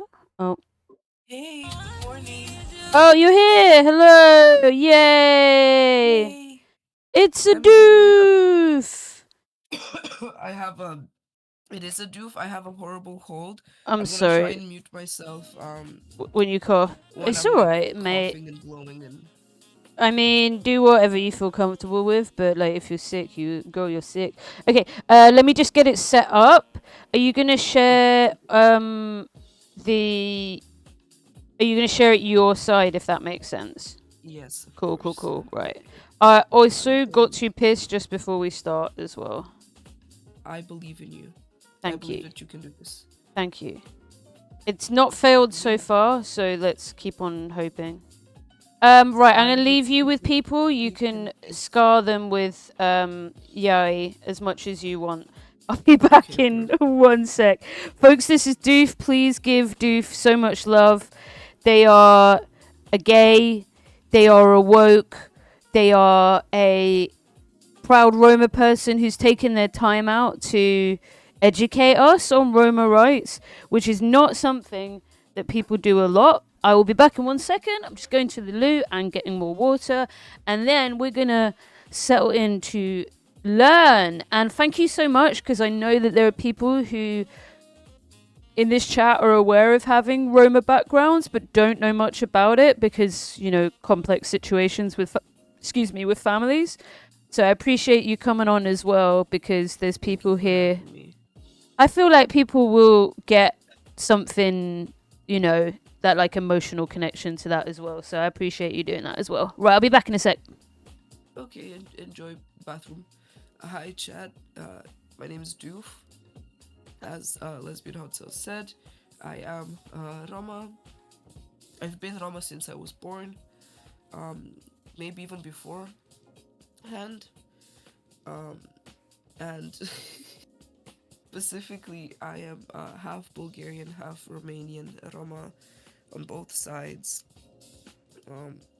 I identify with the Kalegia clan. Even though my family's quite mixed in terms of what clans and stuff we're from. I will talk to you today about some history and some issues that are going on at the moment. To be honest, I haven't updated the slides per se, but there have been some more devastating things going on in Europe in the last few months since when I last spoke with Hugo. It's basically the same PowerPoint, so if you've seen it before, I'm sorry, but now you get to hear it again, this time with a sexy, raspy, cold voice, where I occasionally blow snot into the microphone. So I hope that sounds good to you guys. If it doesn't, well, I'm sorry. And if you do, enjoy this. Make sure you follow Lesbian Hot Sauce, because I want to be here more often. We love the Doof as well. We love the Doof. The pan-lesbian solidarity will never die. Yeah. Heck yes. Inshallah, it will persist 1,000 lifetimes. Exactly. Okay, just give me 1 sec. Turn this down a little. Take your time. Take your beautiful time. Thanks, babes. How was your morning? It's been fine. I was like, what am I gonna eat for breakfast? And I was like, I don't want to eat because my throat hurts so much. Oh. It's one of those. One of those ones, yeah. Yeah, I ate bread with butter and honey, which is good, you know, because it helps soften the throat. Honey's got that like good microbe shit in it. Yeah. In it, bruv. Oh my god, I get to speak. I like so rarely get to speak to British coded people on this, and like we get to use all of our lingo. I have realized when I stream, it's like we chat a lot of shit as British people. Like there's so much crap that we say that makes like no sense. Yeah. To this day, I really struggle with Bob's your uncle. Bob's your fucking uncle. Jules your aunt. I say this stuff all the time, and like the other day I was like, I wonder how much. Yeah, bish bash bosh. I was talking about some bloke I don't like, my mum, and I was like, he can fuck off. And turn around on the ship he sailed in on, and I was like, is that racist? It probably is if I go back on and look at that, and it's British. So some of them are funny, some of them are weird. Yeah, Fanny's your aunt. Bob's your uncle. Fanny's your aunt. I do have a cousin called Fanny. Unfortunately, not your aunt then, but maybe someone's aunt in the future. Fanny's your cousin. Fanny's my cousin. Fanny's your cousin, mate. Okay, Roma Rights. We're gonna lock in everyone. Thank you again to Doof for coming on. I think I can give you another shout out. It might be not enough time. But everyone, please go give Doof. Yeah, I need to wait a little bit longer. Please do give Doof some love.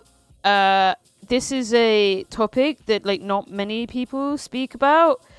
And it's great to have someone from the community who's really educated to teach us.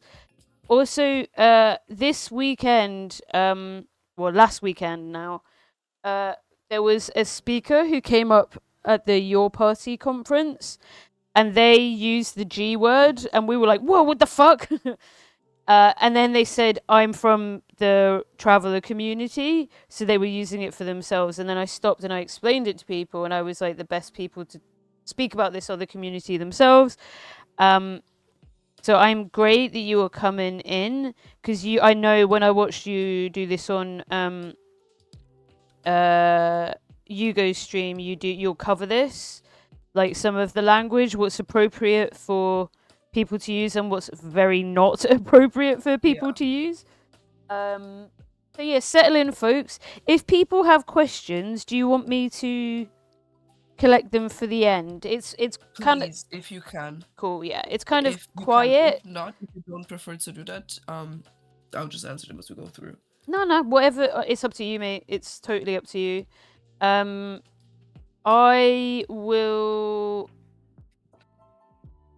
I'll collect them, but I think there might not be a huge amount in comparison to some of the other stuff. But if we try and leave questions for the end, folks, maybe that'll be better, because we can sort of sit and listen in, and try and absorb all of the information that we're about to learn as well. So, without further ado, I hand over to you, my love, and thank you again for spending your morning with us. Thank you so much. Thank you for having me again. So yeah. So I don't know, I think on your screen maybe you have like a filter or something. It's giving like colorblind, which I respect. But the Roma flag has a blue top and a green bottom. And the reason for that is it represents the sky that we are all under and the earth that we travel. Oh shoot, sorry, I realize why this is happening. I'll fix it now. It's okay, don't worry. But My chat bad. can imagine blue at the top and then green at the bottom. The wheel is red, and of course it represents the blood of our ancestors as we traveled, but it is intentionally supposed to represent the Indian flag a little bit as well, since that is where we originate from. Gotcha. Based on linguistics and genetic analysis. So, awesome. Hence, that's me. Yay! It's a doof. It's a doof. So this is at a training camp that I went to for the European Roma Rights Center. You can see me here. So I do stuff outside of online. There's some incredible people here. There's Michael and Chelsea. They're Irish travelers. And that's actually the head guy of the European Roma Rights. Not the founder, like I guess the director is the best way to describe his role. And two other members of staff. So he's actually oh my god, I'm like blanking, I'm having like a brain fart. But he's English Roma, like Welsh English Roma. So very diverse people. We have people from all parts of Europe here. But that's me there. I love the big arrow. Me. Yeah, just in case you couldn't. Just in case you've never seen me before. Because I'm less and less on camera these days. But yeah, some incredible, like every single person here, not you, not this guy here where my cursor is, he's evil, but everyone else is so wonderful. Yeah, fuck that guy. Everyone else is cool. But everyone else is the most incredible person ever. But yeah, basically to say that I do stuff outside as well. Like I'm not just sitting my computer all day. some key vocabulary for us to learn today. Roma is a person of Romani origin. So that is me. That is some of you, actually. Gajo means person of non-Romani origin. So that doesn't necessarily just mean white. It can mean black. It could be Asian. It just means non-Roma. So if you ever hear me referring to somebody as Gajo, it's not the same as like gringo. You know what I mean? It's like, it just means non-Roma. Gypsy is a racial slur. We'll get into that in a minute. But paradoxically, anti-gypsyism is the name of racism and discrimination towards Roma people. So funnily enough, you can't say gypsy, but you can say anti-gypsyism. Okay. So that's funny. Do you have a Kick account? What the fuck? No, I don't believe so. So the word gypsy comes from, in English, comes from the word Egypt, because Europeans, yes, so Europeans saw us, you know, browns, and we're like, oh yes, brown people, they exist in Egypt. That's some 4D British yes. eugenic thinking right there. Absolutely. Let me just measure your skull, sir. Give me your skull for 1 minute, bro. Let me see your skull, yeah, innit? I need to fucking categorise you with my racism. Right. Sit down. I'm trying to do some racism. Is you an Irish foreign or is you an Egyptian foreign? Yeah, you're an Egyptian foreign, you know.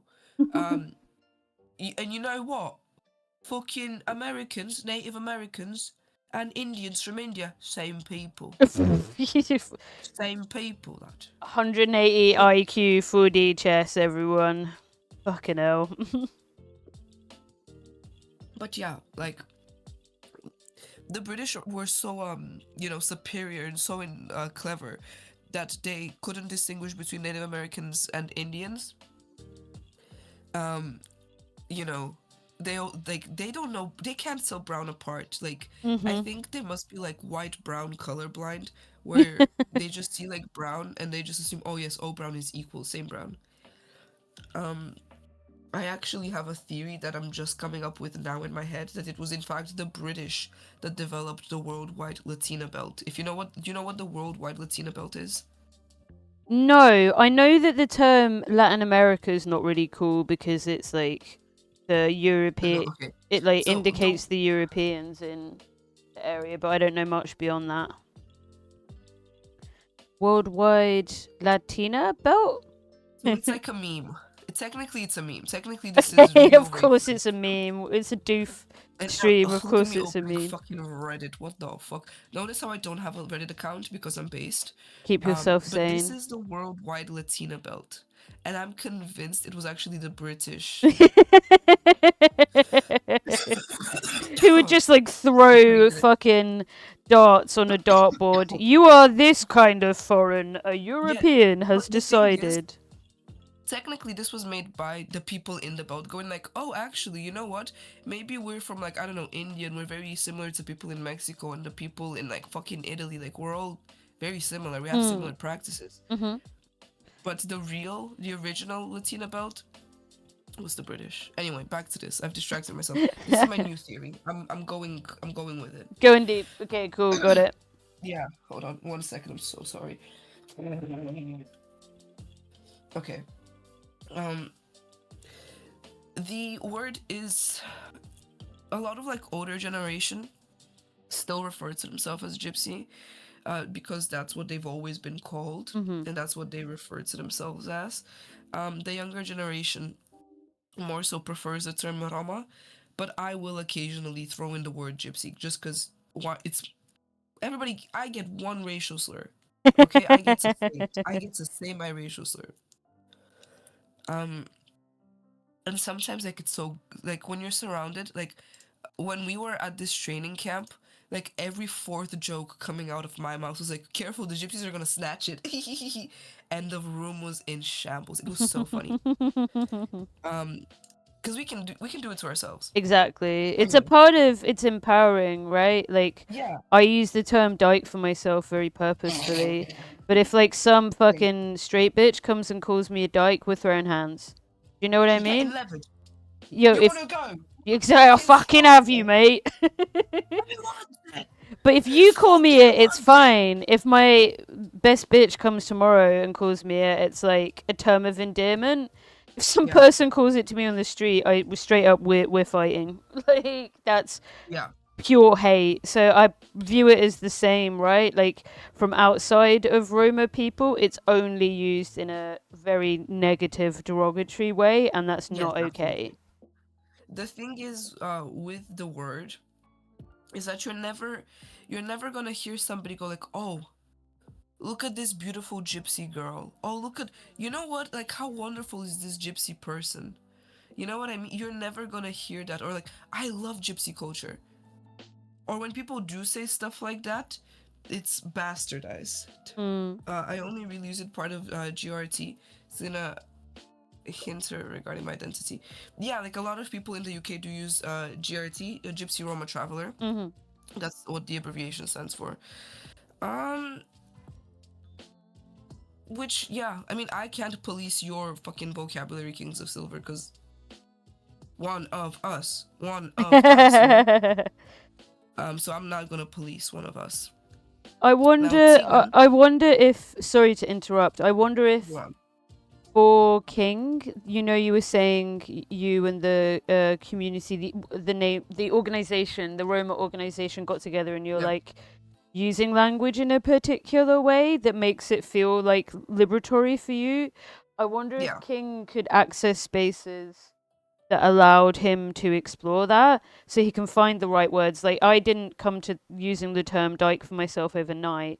I have been a part of a community for a long time that allows me to all the gays. Yeah, exactly. But and you yourself have had this own experience. Have you had like have you had a process of coming to terms with the use of that word yourself? Because maybe it's something that King can do.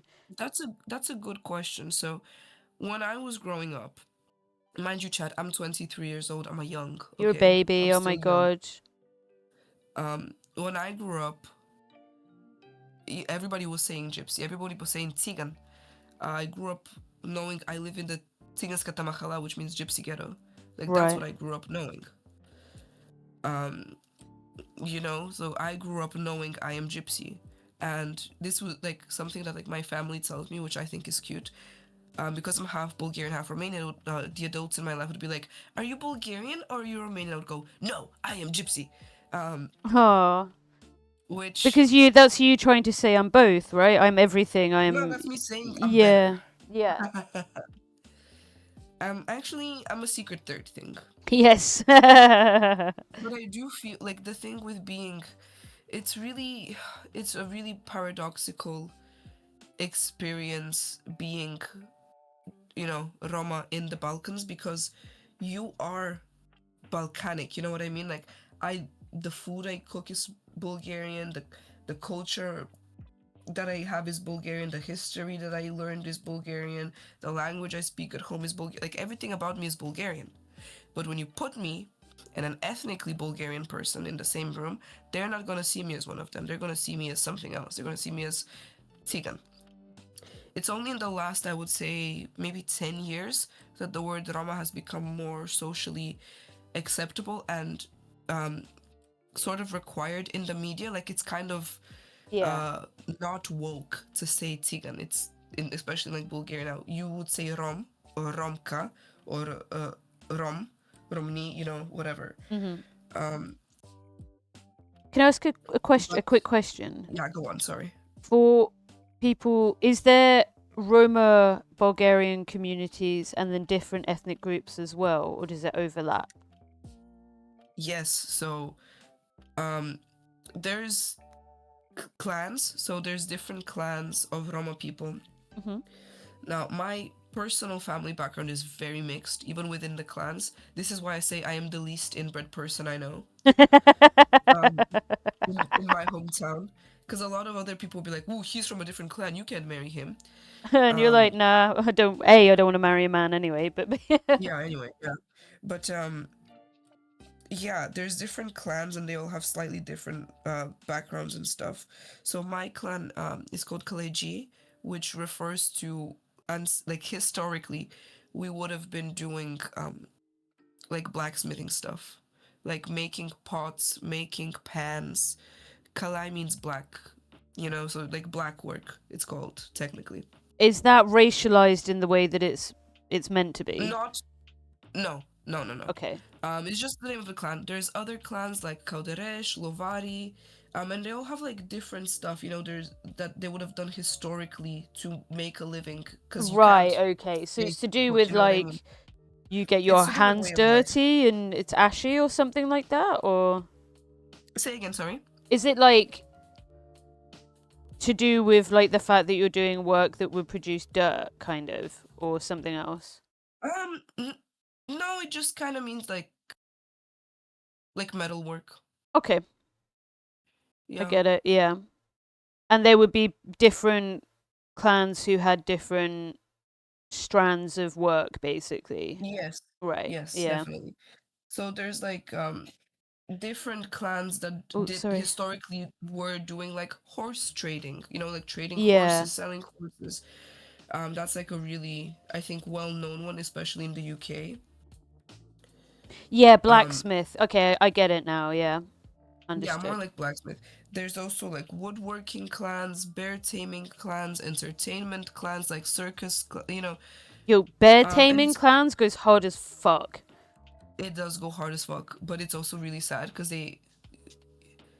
I yeah, mean, you can imagine a different time, right? Definitely, different time. definitely Animal not up abuse on the wasn't really old a thing back then. animal rights. Yeah. Yeah. But it's what people did to survive. You know what I mean? It's like Of course. you can't stay and find a job. So you do what you can, and then you and your family. That's kind of what you become known for. Like, oh, there's the the blacksmith clan, or there's the bear taming clan.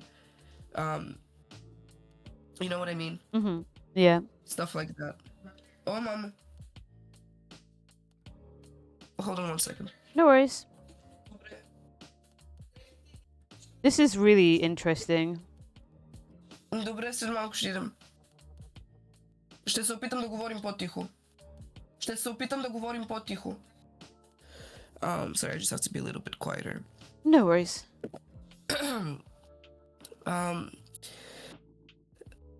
But yeah, so there's many different clans. Basically, like even in my hometown, there's like 4 or 5, maybe even more. And it's tiny. And we Wow. all So speak is slightly there like different dialects. hundreds? Probably more. I'm not even like basic. Like every settlement has multiple. I would go Wow. as far as to say. And some of us, speak different dialects. So, for example, like we would say like sokieres, but then like the clown in the other part of town would say sokierta. You know what I mean? It's like to mean like, what are you doing? It's like a slightly like a slightly dialect. different dialect. Yeah. Right. Yeah. Get you. So there's so many different types of Roma people from so many different types of backgrounds that you really can't say, they're all the same. Because, like, for example, in my community, and this is an example I've given before, but we dance something called Kuchek. I'll show you a quick video. No worries.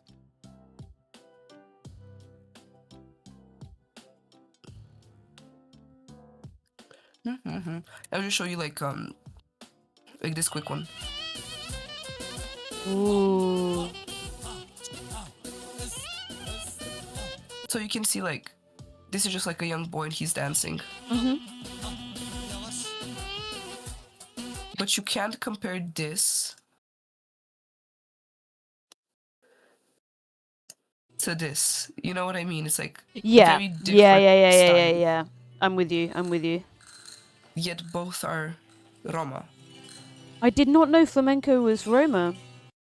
Flamenco is so fucking Roma. Flamenco, I'm getting so fucking heated. Flamenco is so fucking Roma. Wow. And I hate the Spaniards for it. Yeah. Fuck you, Spain. There's this video, I showed it to LB once, I'm gonna show it to you again.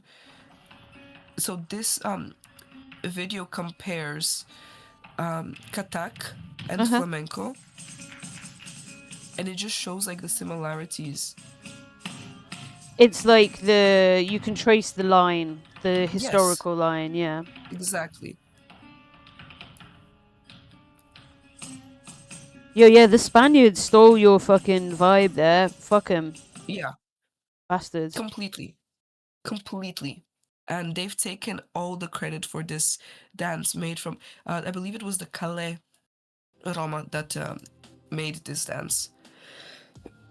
You know, so it's, yeah. Yeah, It just the goes to party show, with like, the boy our was culture- looked like a vibe. I'm not gonna lie, that looked really fun. The young boy, Yeah. he is a vibe. Like, but that's how we dance in my community, you know. Nice.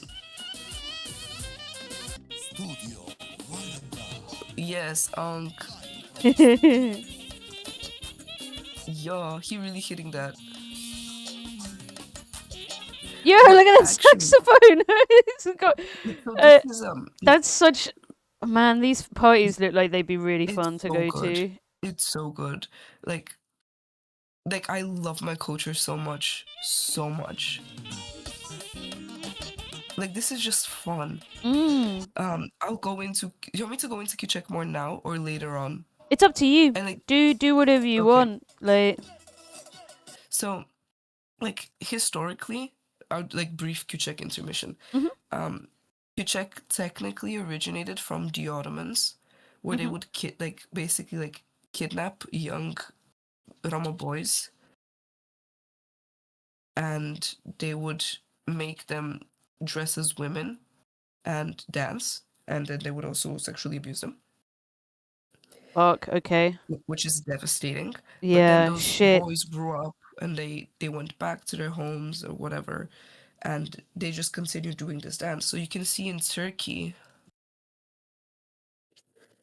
I think I've heard of this before. There is. Yeah. I've read a paper, and it was a paper that's about like different sexualities, and it's like there, from my understanding, and you might know about this more. There was an import along some like trading routes of this culture of basically men getting young men to like dance for them, and sometimes it involves sexual abuse as well. Just gross as fuck. But that's why it pops up in a couple of different cultures, ranging from like Afghanistan all the way down to areas of like Somalia and stuff, because it follows this trading route. I don't know how true that is. I've only read like one paper, but so it was in the Ottoman Empire as well. Yeah, it was in the Ottoman Empire as well. I've not read much about that at all. Sorry, I'm taking a swing of lemsip. No worries, but take your time. Yeah, I've not really heard of that before, but I do know that it's common in many other cultures. We don't do this anymore. Yeah. You know, as a culture, we're no longer getting kept as slaves. You know, officially. Yeah, we'll get into that. Yes, later on as well. there's still. I think I know where it's going to go, but there is a distinction to be made, right, between formal institutionalized slavery and later human trafficking, which is fucking terrible as well. But they are slightly different phenomenon, right? Yeah. Yeah, got you. But yeah, so basically, what I wanted to say is there's many different types of Roma. We're not all an umbrella, is what I wanted to point out. Now, the word Tsiganin might not really apply here in this chat, because I think most of you guys are Western, not so Balkanic as Yugos, but it is also a word. It literally comes from the Greek word ethnikanos, which translates to untouchable. You know? So, yeah. Okay, sorry.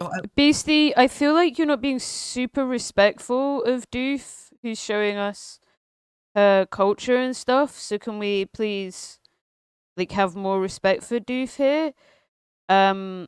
Like, yeah, I only really want to say this once, but let's lock in. Let's listen to our speaker here.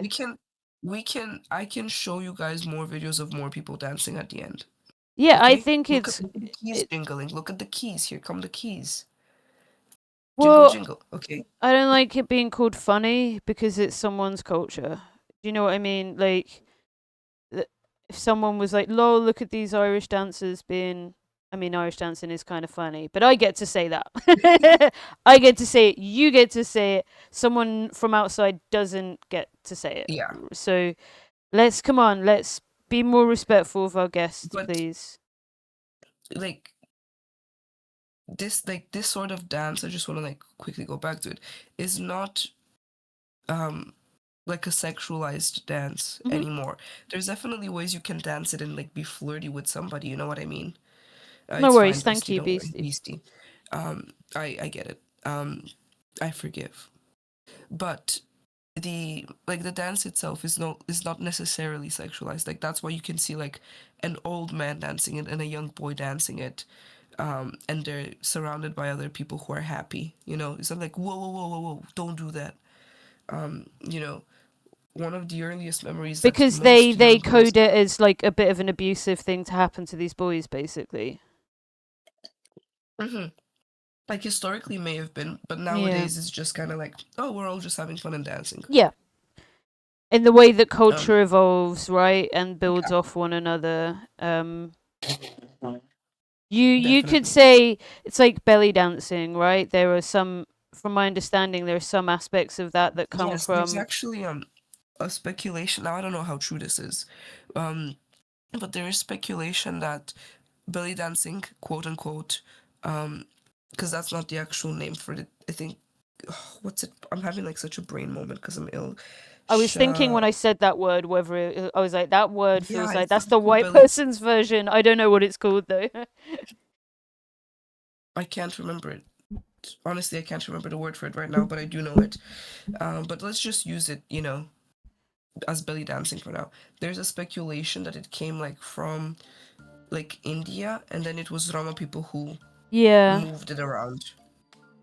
Uh, There's a speculation, but I don't my know. I've done the my research of that. Malaya, I don't know how to pronounce this. I'll put it in There's chat. different words for the one I'm thinking of. Starts with a sh sound. Okay. Either way, you never understood belly dancing. Well, it's just dancing, basically belly dancing, and that's the way we were taught Kuchek as well. Is you dance as though you're painting the music. So the idea is that you are painting the music with your body. Now, one thing I do know is that belly dancing has been bastardized heavily by the West because traditional belly dancing clothes do not, and I'm talking like traditional like belly dancing, not Roma stuff. Clothes were much more modest, and it was done, you know, for entertainment. And it was only when Western imperialism started settling in the MENA region that belly dancing became part of nightlife in the region Right. and was done to entertain white tourists and white settlers. Oh, really? So it's not. Yeah, it's not from inside the culture. It's from like. No, it is, but it became bastardized. I see. Right. I see. I So understand. let me try and like, what the fuck am I doing? Let me Google.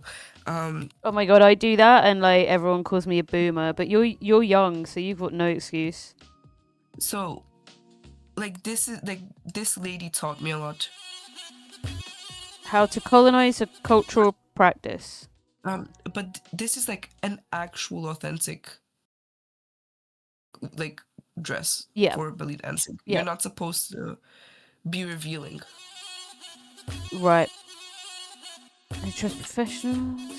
Dance in the community. Dance alone. Dance badly. Dance to take up space. Dance as an act of resistance. Right. I see. So I think whenever I've seen belly dancers, it's been You see stuff very like this. yeah. And Yeah. I went to Turkey when I was a kid, and I remember like being taken to an event and it was full of tourists sat down watching like belly dancers. I was a kid, so Yeah. I obviously didn't have Yeah, what are you gonna do? The exactly. only thing that that's gonna do to you is make you gay. I mean, no comment.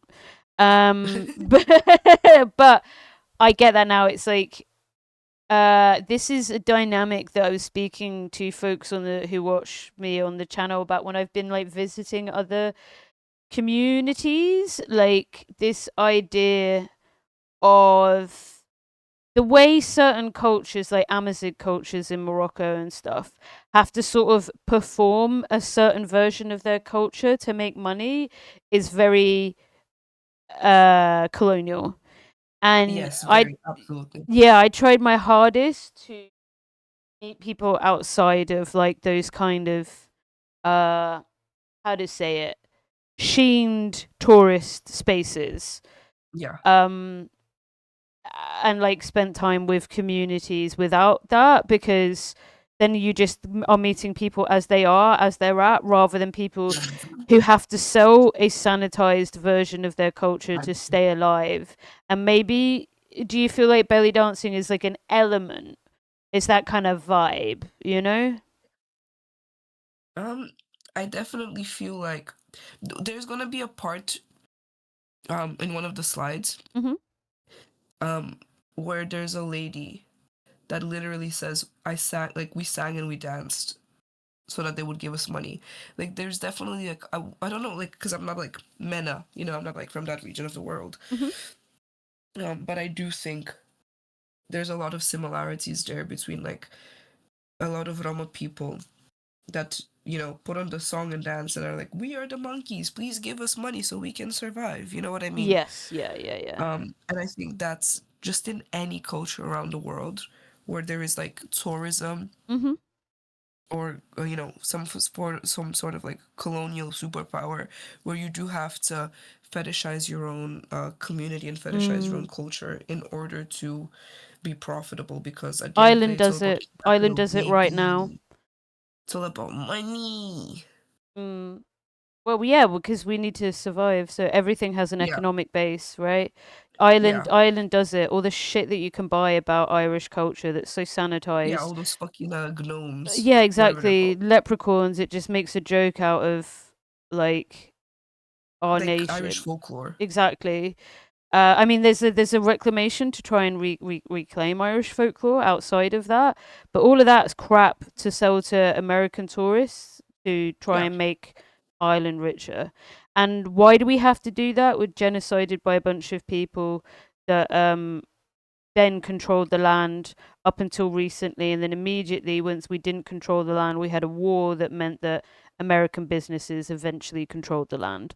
So everyone's culture is subject to economic forces around them, and what you're telling us is that your Roma communities are exactly the same. And exactly what we see now is an expression of culture, and there's a complex history with these relationships. Does that feel fair? Yes. Awesome. Definitely. Thank you. Thanks for explaining that. No worries. So if historically we, you know, our language is similar to Indian Sanskrit languages, you know, like Punjab, Rajasthan, like that area of the world.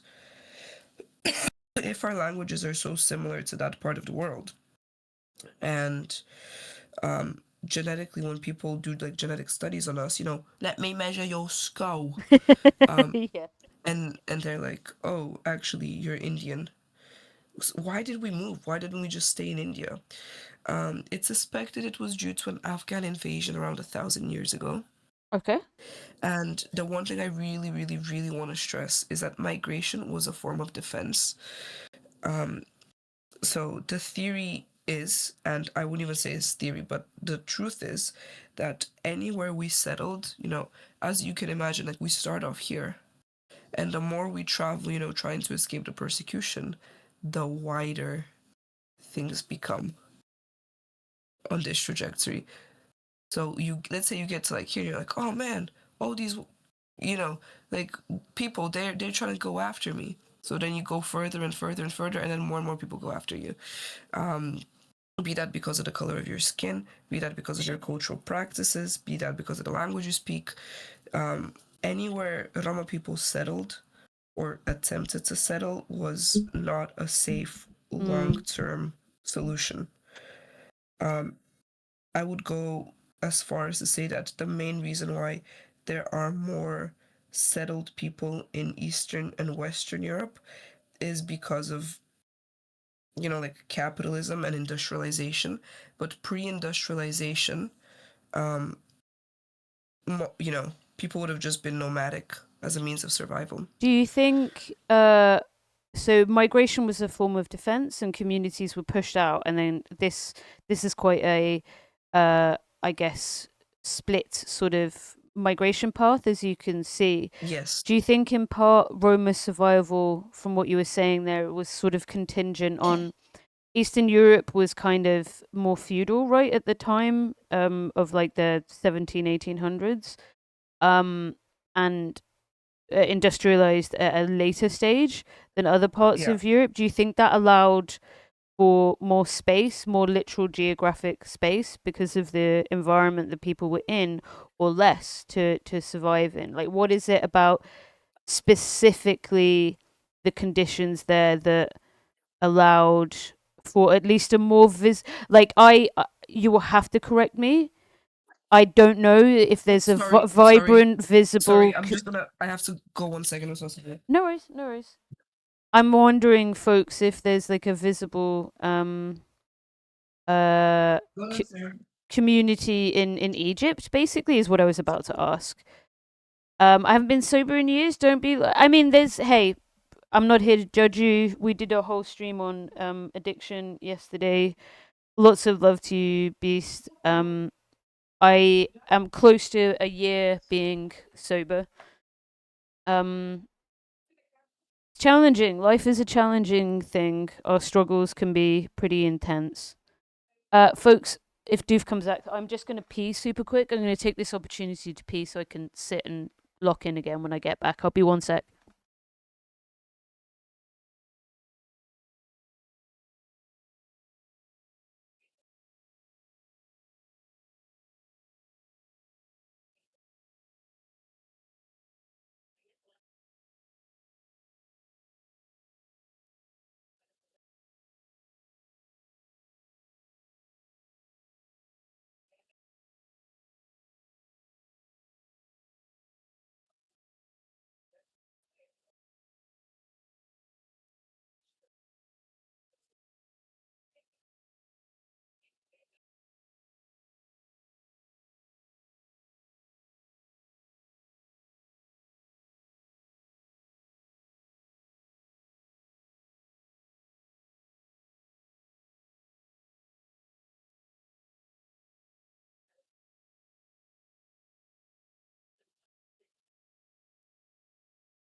Back.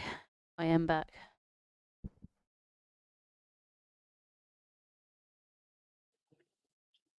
Okay, I'm back. I'm so sorry. No worries at all, mate.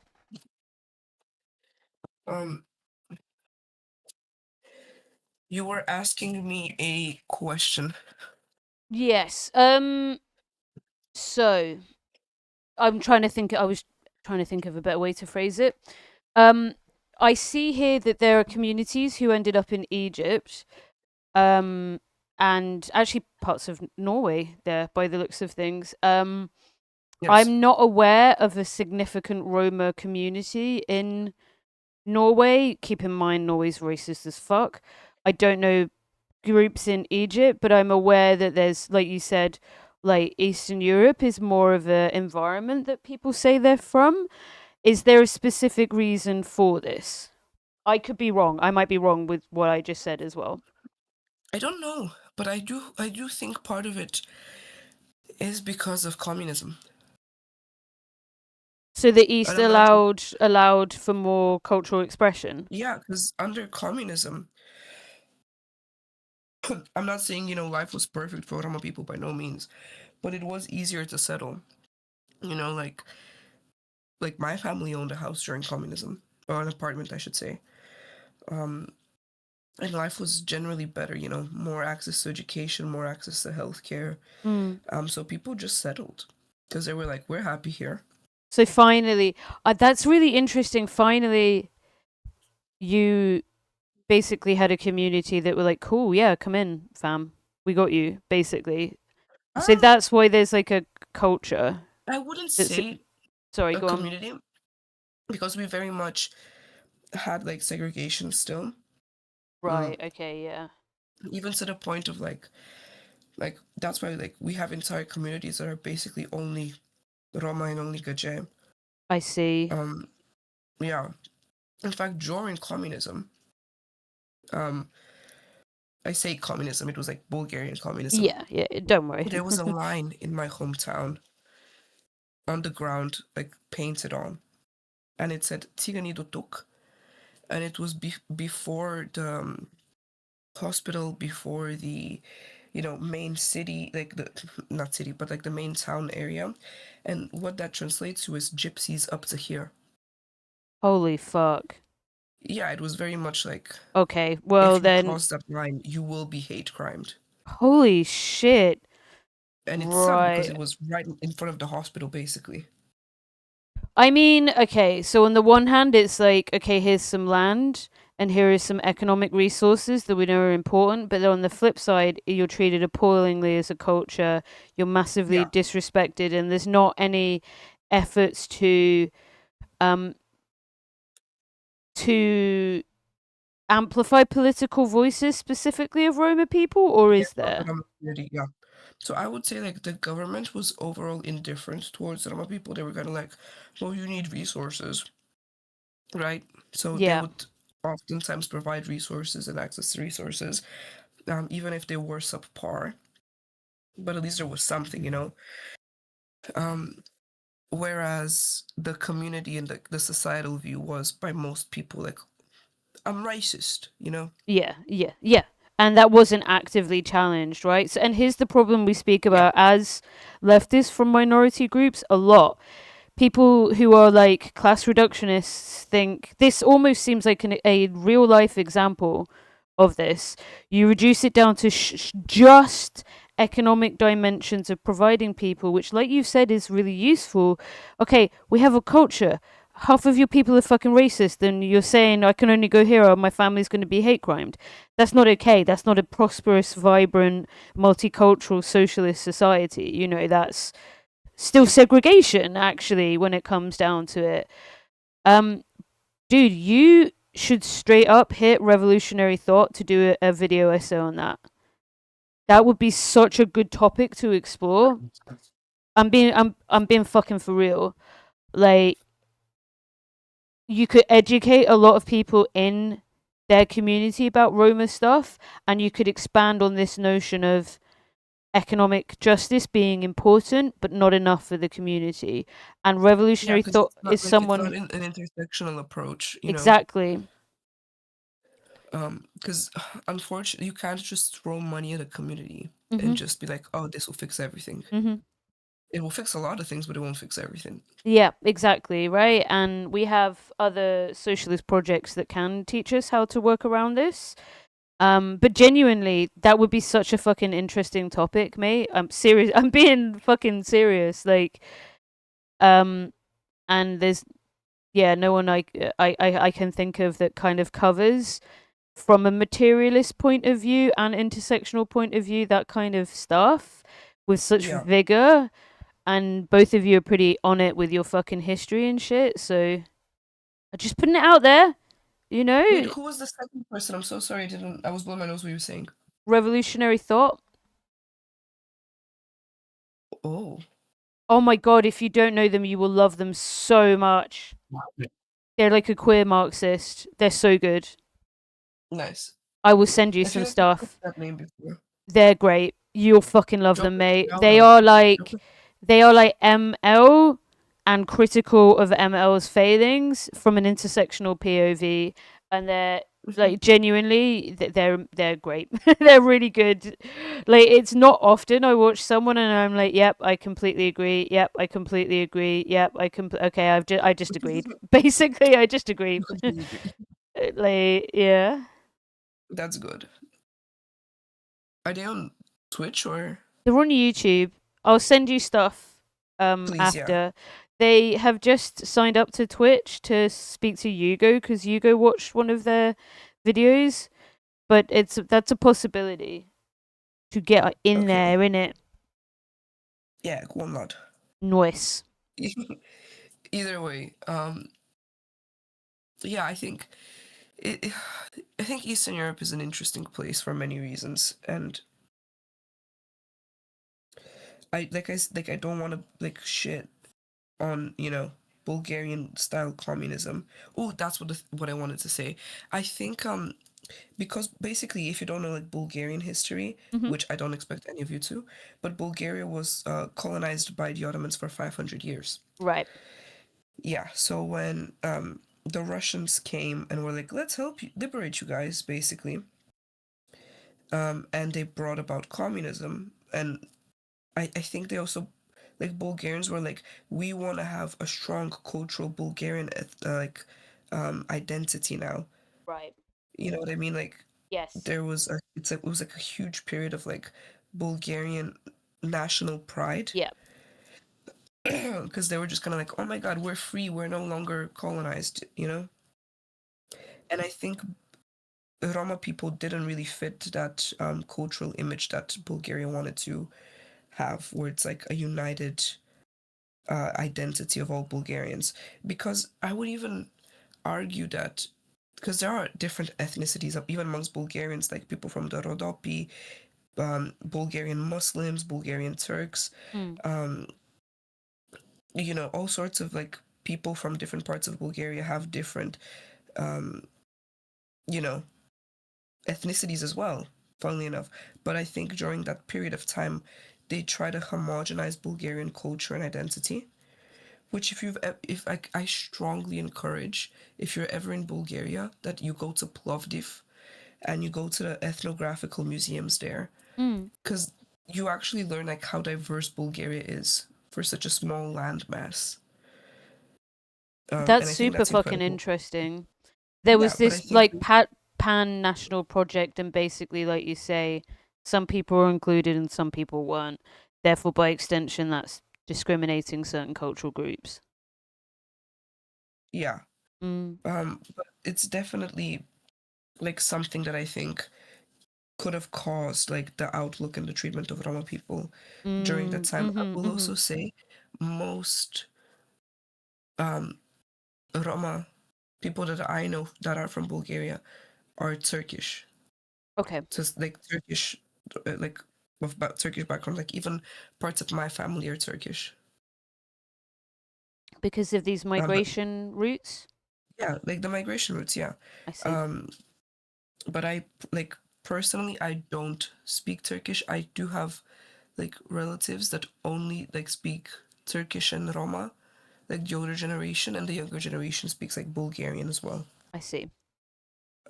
But they're like distant, not so distant, but cousins, like further down the line. Donatella said she dated a Bulgarian man in her 20s, and he was the most polite, chivalrous man ever. You could tell that he was raised with a mother and grandmother with matriarchal respect. That's very rare for Bulgarian men. I'll be very honest. They're very, like Balkan men in general are very like toxic masculinity, very strongly toxically masculine.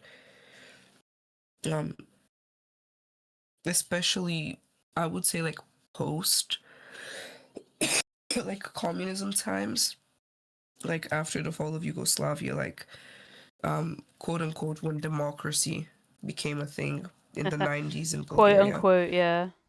Yeah, quote unquote democracy. God damn it, that was the biggest lie ever. Yep. You guys will get democracy. Like, if you'd speak to like most older people now in Bulgaria, they'll be like, you know what? Like, communism wasn't that bad. Yeah. And I don't think it's like rose-tinted glasses. I think a lot of the people were like, man, I wish I had like more freedoms. I wish I had more liberations. Sure, fine, Because whatever. freedom is But I only also meaningful miss if like it's owning my own economic. house and having a job and having social Exactly, safety net. exactly. People are realizing the liberal dream is like bullshit. Like, what's the point of having a society that means you can argue on Twitter if you have an economic If you're system that doesn't arguing from home consent, people? yeah, Yeah. Yeah, Donatello, yeah, it seems like you just got a good man. yeah, you're very, Basically. very, very. But yeah, I'll move on because oh, I don't know what I pressed. Chattel slavery, fun topic times. Um, so chattel slavery has existed for hundreds of years in places like Romania. There's evidence that show that it happened in the 13th century. And the funny thing is that there's like a record of 40 Roma families being gifted to the monastery by the Prince of Wallachia, which is like modern day Romania. It's like a Romanian principality. Fucking hell. And that's really funny because it's the church, which, you know, I mean, the we're the church, good the guys. church is Yeah, we're the good guys. We pro-slavery. love God. Let's do some slave trading. Yeah, well, the Catholic Church, same shit in Ireland. Funnily Yeah. enough, the Old Testament and the New Testament doesn't say anything about slaves other than treating them well. So great, pop off. Yeah. Yep. W slavery, biblical slavery, I guess. Great. But yeah, for 500 years Roma were traded, gifted, sold as commodities, as objects. Masters could beat, brand, and kill them.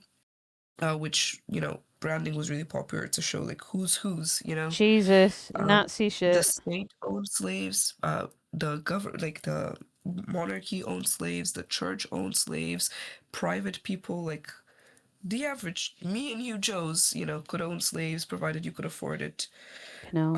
And on the right hand side there's a little poster that in Romanian says, for sale, a prime lot of gypsy slaves to be sold by auction at the monastery of St. Elias, 8th of May 1852, consisting of 18 men, 10 boys, 7 women, and 3 girls in fine condition. Fine Which I condition. think is just so funny, because, like, what do you mean in fine condition? We check their They're little packaging. dudes. Like, that's Yeah. a human being, bro. Yeah. Canal. And what also really fucking sucks is that for all we know, these people could be one big family. Or maybe 2 families or 3 families, but they're gonna be separated at the slave auction. Like that's what's really devastating to me is like the humanity of these people was not seen at all. It was not considered. And I think in regards to Romanian history, I'd have to look into this, but I think funnily enough, it was because of Uncle Tom's Cabin, the book that like helped a lot of like like people in like middle America see like, oh my god, slavery is bad. If you've never read Uncle Tom's Cabin, it is a really good book. But but I think that book inspired like revolutionary thought in Romania against keeping slaves as well. Because think about like 1855 was not that long ago. That's what I thought when I saw that. That's really like the verge of getting too close to modern history. Yeah, So, it's basically like just about before industrialization. but then But yeah, slavery. I mean, slavery's always been a part of society. Sadly, even modern society, yeah. yeah. I guess would this have been rich families exploiting their slaves' labor in agriculture? It could have been. Very likely it could have been. Right. For like when I say like the average Joe, me and you, like if we had a farm and you have to realize like the mindset was like, I'm going to buy a horse to help plow the fields, and I'm also gonna buy a gypsy to help plow the fields as well. You're To not work with the horse, Yeah, basically. that's the mindset. You're not looking at it. It's not just the state and the monarchy that could afford slaves. It's like, oh, I can just go buy one.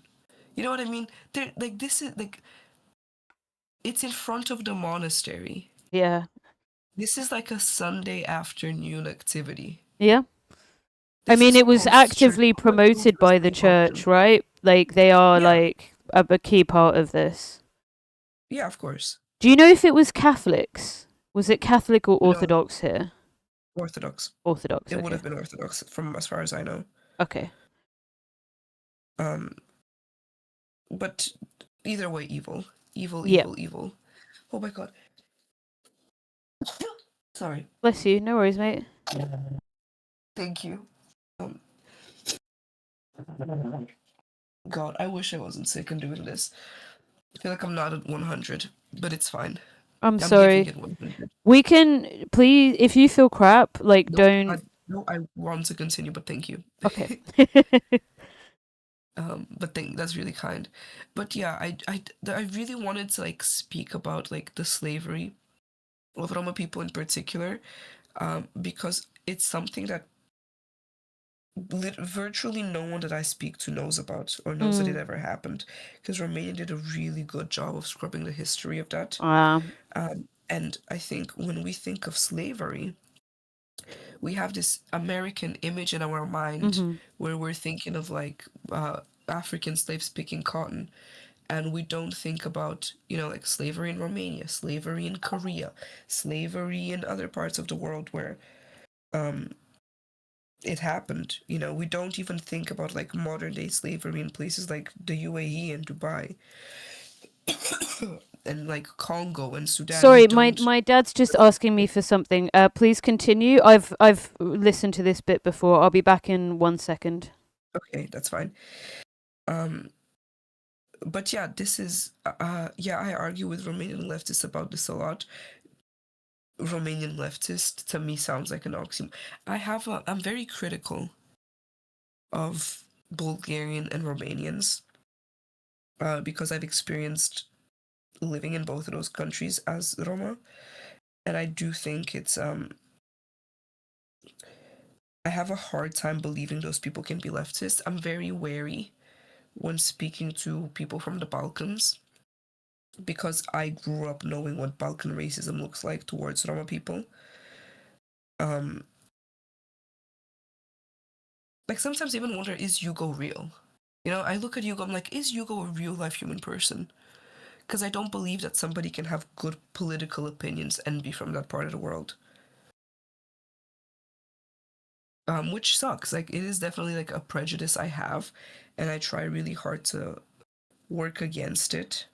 Like I try to not come in to spaces where there are like Balkan or Eastern European leftists and immediately have my guards up. But I also like don't want to blame myself for it, because like a lot of times I'll go to those spaces and I'll be like, oh yeah, I'm so woke. And I'm like, I'm Roma, and they're like, ugh. An actual response that I've gotten is, ugh. Do you live in a caravan? No. I really don't. I never have. I doubt I ever will. Yeah, straight up. It is. But yeah, any questions so far? Sorry, I was muted here. My no, bad. It's fine, don't worry. I'm sorry that you experienced this discrimination. The Roma people I've spoken to throughout my life have said it's absolutely systemic. From like it's never changed. There's not big campaigns to discuss it. There's not large platforms for communities to try and like there's so much information that you've given me here that educates me, and it makes me realize how many lies there are about Roma communities, basically. And those lies are clearly done to sow division and hate against the community. And there just isn't yet, and we hope that this can change, there isn't yet a really large platform to like meaningfully challenge that, I think. Yeah, unfortunately. Which does suck completely. Sorry. Alright, I'll move on to the next slide. Morning, Luca. Luca, good morning. So next thing I wanted to talk about was forced assimilation. So a lot of like, even like modern days, like NGOs and like organizations will be like, no, the biggest issue that Roma people face is that they're not part of the culture. They're not assimilated enough. They're not Yeah. in tune with the society. Like we're some like backward monkey beasts that don't know what anything is. Like we're stupid. Which we're not. So a lot of the approach is, oh, Roma people need to be assimilated into society. And people think it's like this new revolutionary idea of like, we just need to open our arms and embrace white people as Roma. But no, because forced assimilation has been going on for literal centuries in parts of, like more Western Middle Europe. So in like Austria-Hungary during the reign of Maria Teresa and her son, there were laws and regulations to assimilate Roma. Examples of similar treatments can be found in other places around Europe as well.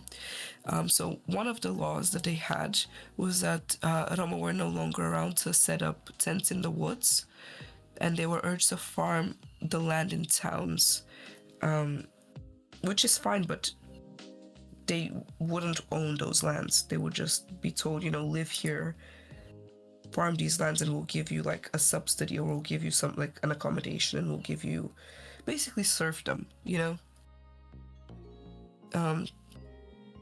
The Roma were not allowed to keep horses for sale, for the purpose of sale, and were not allowed to possess horses, only for work, and could not in any circumstances trade them, which, if you remember like what I said earlier, like a lot of Roma people from different clans, that would be their main source of income. So when you're making a law saying you cannot do your job, you cannot buy and trade and sell horses, it's targeting specific aspects of the economy in ways that are discriminatory, basically, to make it impossible to do the kind of this is similar to the history I've been learning about the Sami community in like the early 20th century in Norway as a part of Norwegianization. A part of that was they made some of the practices around reindeer herding, which is the core really of Sami community economics, illegal. So you would take away someone's ability to sustain their family, and therefore they have to go to the colonizers, like, or the people in they tell them to do. Exactly. And that distinctly shapes your culture. Like we were talking about earlier, it connects to that, like, well, now I have to dance for people because I can't be the blacksmith, which I used to be, or something like that, for example. Right, got you. There's like this funny anecdote my uncle told me once. He's Bulgarian Roma, but he lives in Spain, so he knows a lot of like Spanish Roma. And one day, like, he's at a wedding or something or whatever, and they're talking about horses. And those people take so much pride in their horses that somebody insulted some other guy's horse, and he was like, "How dare you insult my horse?" And then they got into a fight. Which is like a funny anecdote. Ha ha ha, we're all laughing. You insulted my horse. But that's, their livelihood. Of course you're going to take pride. If you have like this beautiful stallion that is very strong or very fast or very sturdy, you're going to take pride in raising it and taking care of it. Of course. And it represents economic, like, security for your family. That's everything then. So when it's interesting, I don't know if you tuned in earlier in the stream, we were watching someone kind of say something a bit dodgy about care workers. They were well-meaning, but it was a bit like, well, I don't want to clear shit. And I'm like, well, I've done that job and it's really fucking important. And it's more like, someone who's outside the community looking in, it's like, no, if you just kind of shit on us, you don't get it, basically. And in this instance, it's like a form of social ethnic control. Yeah, Yeah, of course. Another, set of laws were in regards to not inbreeding, but in regards to who Roma people were allowed to marry and have children with. So, for example, Roma were not allowed to marry each other, which then means like you have to go and marry a racist. Right. Those Yeah. things are like civilizing you. You have to like go marry like some Australian fucker who's gonna be racist towards you and your fucking children. That shit pops. Did you have children forcibly removed from families as well? Yeah, of course.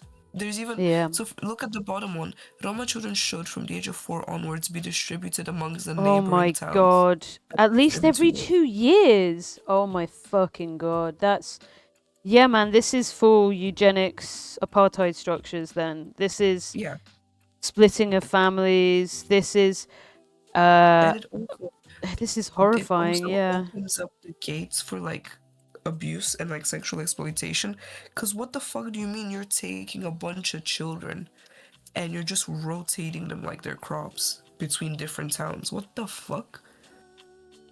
It's really dehumanizing. Very, completely. And it also means that those children don't grow up in their culture. They don't grow up learning their own language. Which was punishable, of course. Beastie is indigenous American, and this happened to a significant amount of communities in Turtle Island, and also indigenous communities in Australia.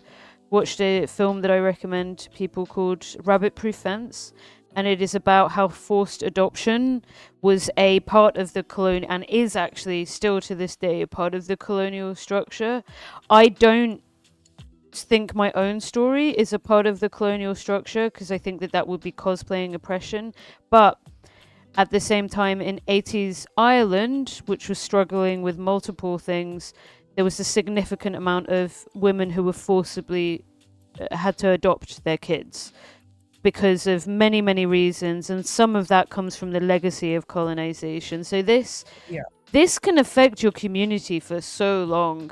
Like when I've spent time with elders in Australia, and instead of they have like an anti Australia day, like an indigenous mourning, a day of mourning, right, for the pretend Australia Day, and I learned from the elders that were speaking there, that like there's still pain to this day, and I know there are indigenous people from Turtle Island that share it. Like this is their families now. Happens to people now, and from my understanding, Doof, I think communities and families are still torn apart disproportionately by like it's which is a continuation of that. You may be going on to it, so I'm sorry if this comes up in a later slide, but this isn't over, is it? This is no history and no present. I'm afraid. Just gonna blow my nose and say something. No worries. So I know people not much older than me, so like early 20s, no, like mid to late 20s, early 30s, who have been forcibly evicted from their homes in like Italy, in Greece, places like that. Just because I saw a little comment from someone saying Italy's super racist. It is.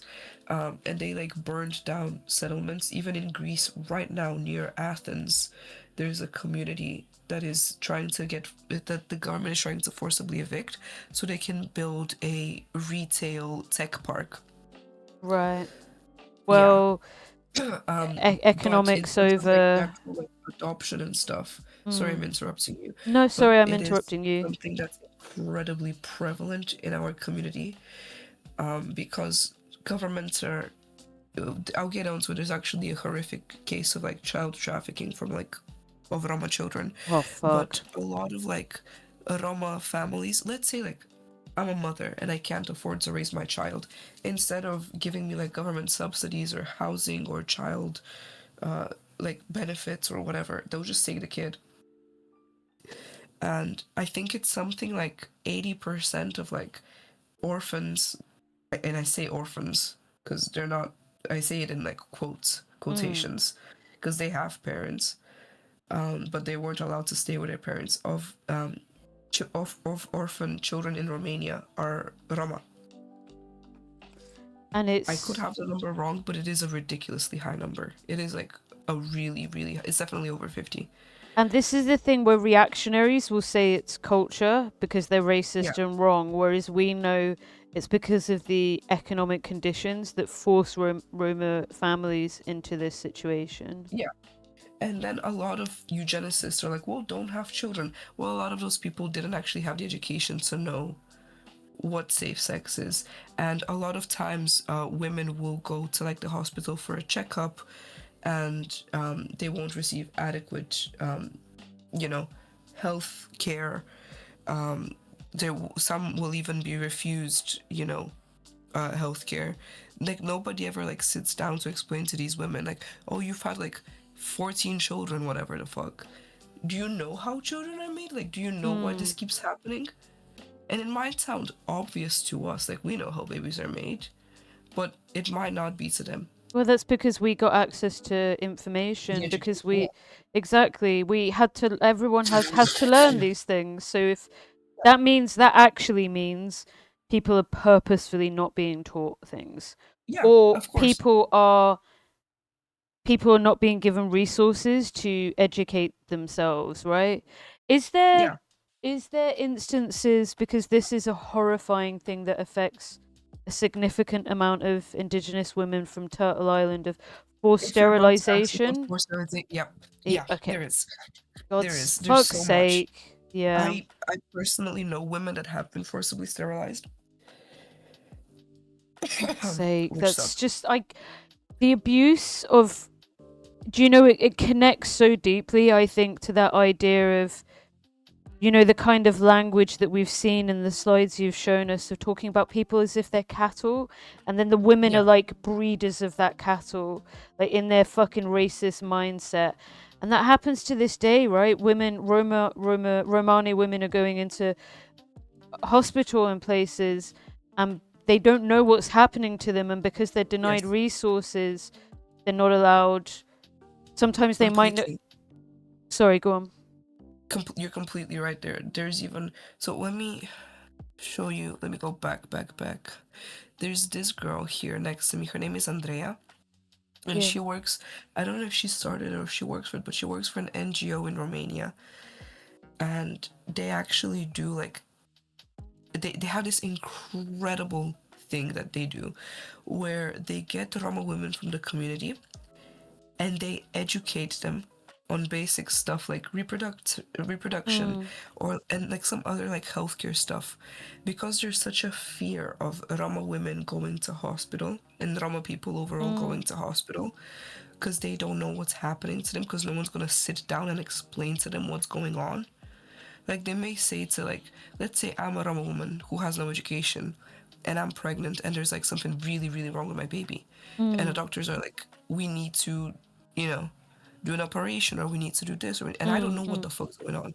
Andrea will sit me down and explain it to me in simpler terms so that I can understand it. Peer leadership, basically. Creating it, that's fantastic. All power to her. Because it's other Roma women supporting other Roma women. I love to hear it. That's fucking awesome. I think it's such an incredible, and it's so easy to do. Like, just get a bunch of women and be like, do you want to help other people? They're like, yeah, I want to help. Okay, learn these like simple pieces of information. Okay. And then go to the doctor together with this woman and explain it to her as well. And I can, like, a lot of it is medical racism. Absolutely, don't get me wrong, a lot of it is medical racism. But sometimes, like, if you're a doctor in a big hospital, you don't have time to just, like, sit down and explain to every single individual person, like, especially when they have zero ground, zero background information. So I think the work that Andrea is doing and with the women that she works with is so important.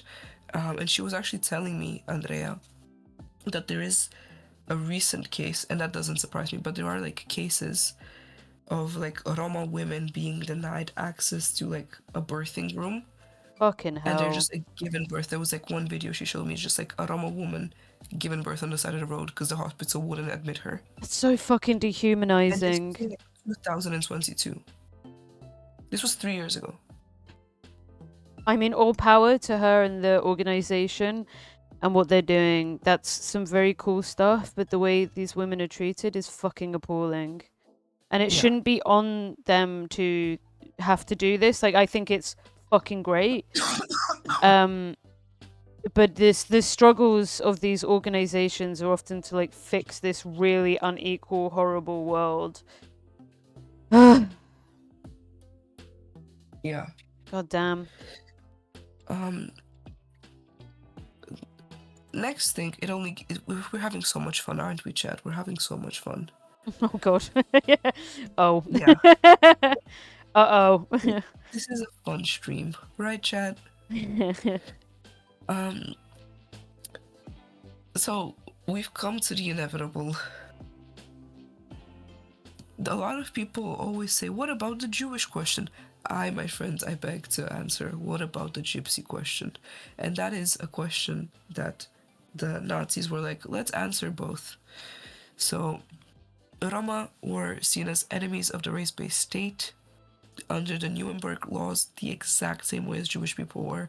They were seen as subhuman, they were seen as inferior, they were seen as an infestation that would devastate the pure. Като свършим това ще изчистим. Just pause in chat, don't worry. Добре, мамо. Да. Като свършим това ще идем да го правим. Okay, I'm back. Yeah, which sucks, right? It sucks that Roma people were seen as subhuman. Hitler ordered European allies to send in their Jewish Roma population, and most countries sent it. I do want to give like Bulgarian one tiny little dub. Bulgaria refused to send Jewish and Roma population. I think they like sent in like a few thousand and were like, something's odd here. And then they refused to send in more. Right. So like rare, extremely, extremely rare Bulgarian dub. Okay. Fucking hell. Yeah. And around 500,000 Roma were exterminated in murder camps like Auschwitz and Treblinka. Research suggests there could be up to 2 million lives that were taken through the whole process because many Roma victims were, number one, categorized as other things like Jewish or like Soviets or Communists, yeah. Or queer. So they could have Queer, classified as other things. yeah. Queer and disabled. Also, I do want to open this link. Share this with you. Hey, Chiari. Atto, welcome in, friend. I'm gonna play this. Okay, I want us hold to on. listen to it this long. Let me just turn off the little bit of music that's in the background. Right, go on. Thank you, With love. our area occupied Ready? Yes.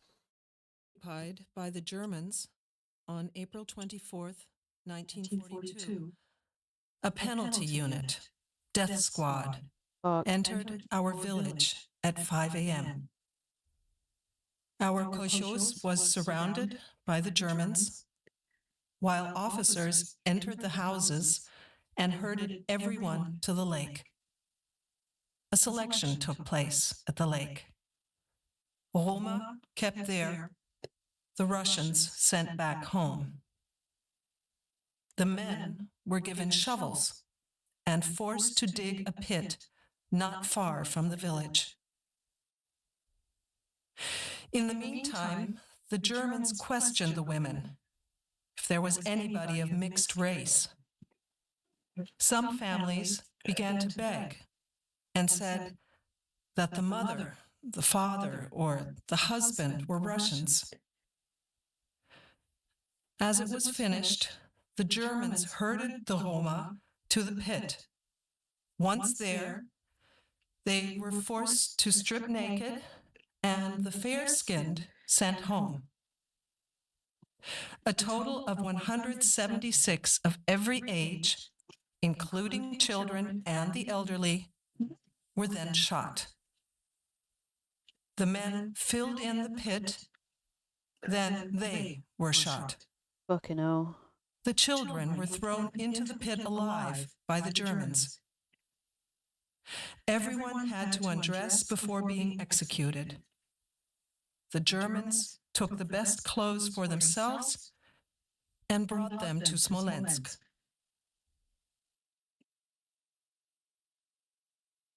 Yeah. Jesus So Christ.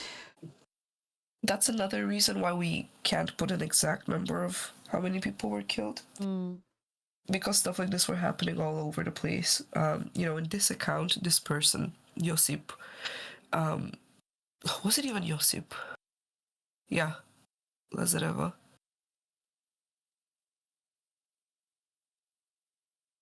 Whoever. In this account, they gave numbers. But most accounts would have been too traumatized to give numbers, So, again, that's why it's hard to put an exact number on how many people were massacred. Fucking hell. On the 15th of May was the uprising in Auschwitz. So we celebrate that, and on the 2nd of August, we remember the victims lost. You can see in this image is Romani children on their way to the concentration camps. They don't know what's about to happen. Look, they think they're going on a trip. A lot of what these people were told was like, oh, come on over. We're going to settle you somewhere nice. We're going to give you a nice home. We're basically going to put Roma people in one place so you have your own happy little place. And that place was Auschwitz and Treblinka, which... Fucking hell. Yeah. But it continued. Like, I think a lot of people don't, truly understand the horrors of the Holocaust because we're so used to hearing, oh, the Holocaust, the Holocaust, the Holocaust, where we don't actually remember what took place. Roma people, like Himmler, was fascinated by Roma people. He had some perverted desire to do all sorts of stuff to Roma people. And these are some of the things that Himmler did. And some of the things that happened to Roma children. He would lure children with candies and offer to give them rides in his car, and the children would trust him, and then he would take them and do the craziest experiments on them. He also kept Roma boys that would sing and dance for him. Oh God. He was fucking insane, absolutely fucking insane. In this image, we can see a Roma person being used for a saltwater experiment where they basically just try and make quote-unquote seawater drinkable, but we know that's not possible, so they're just torturing him basically. So yeah, I'm just gonna read them out. That's the saltwater experiment. They would have dyes injected into their eyes. Himmler tried to create conjoined twins because he was really obsessed with twins. He murdered and dissected 14-year-old Roma twins just for funsies, put children in pressure chambers just to see what would happen, froze them, used various chemical injections, infected children with diseases and stuff like that, and tried to cure them by, other bullshit. Castrated children, sterilized children, genitally mutilated and amputated children and adults.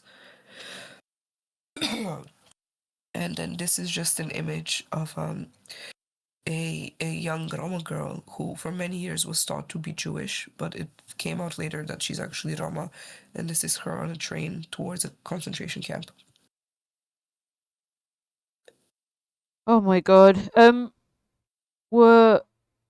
With these experimentations, was it specifically done on, because the Nazis had their fucked up internal category where they managed the camp, and you would have, what were they called, capos at the top, who think so. were Roma people near the bottom, and therefore selected for particularly unique. I mean, all of it's fucking horrifying, right? It's the Holocaust, but were they coded as even lesser somehow, and therefore they wanted to do all these freaky experiments on them? I don't know. That I don't know. I think Himmler was just crazy. Jesus, it's disgusting. I think this is your brain on eugenics. This is the conclusion of eugenics thinking. Yeah.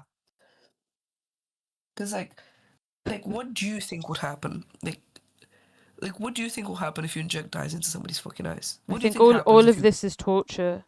All Yeah, of it's this just is nothing torture. but insanity. It's fucking disgusting. Yeah, there is. I don't know if you're aware of this as well. There is in the 40s or 50s in Canada, indigenous communities were subject to forced starvation in order to. The reason why we have some information about nutrition is because of those studies. I've And heard about that. yeah, this is I think this is the same fucked up shit.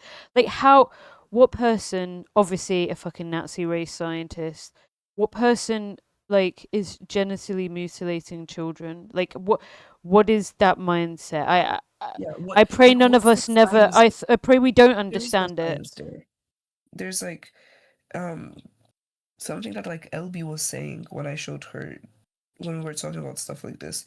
She was like, but that's not the scientific method. You know what I mean? Yeah, there's no. no scientific method behind any of this. It's just torture. It is just This isn't how torture. science works.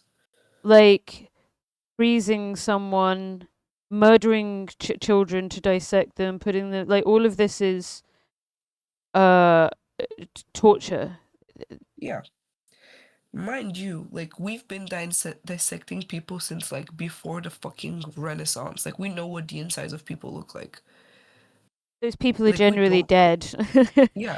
Like Yeah, we don't need to just keep cutting people up, especially yeah. living people up. But that's where I think it's because it's fucking Nazi science. They're like it'll look different because of all their ideas of genes Yeah, and bring race. on eugenics. And Indeed. obviously it's Exactly. not. So this is I guess what I meant by eugenics. The natural conclusion for eugenic thinking is this torture framed It's in gonna their have a different head. result. But this is you know what insanity is? It's you think you're gonna do the same thing, the same thing, the same thing, and you're expecting a different result. You're not gonna get a different result. You're gonna if you castrate somebody that's German and you castrate somebody that's I don't know Somali and you castrate somebody that's Roma and you castrate somebody Canadian, they're all gonna be castrated the exact same way. There's no fucking difference. Mm. But your brain on eugenics. Let me measure your skull. So we're back to fucking skull measuring exactly. Jeez Louise. We're gonna power through the rest because this is really important and I want to get into. Yep. So Western Europe post World War II, many families were separated in different camps.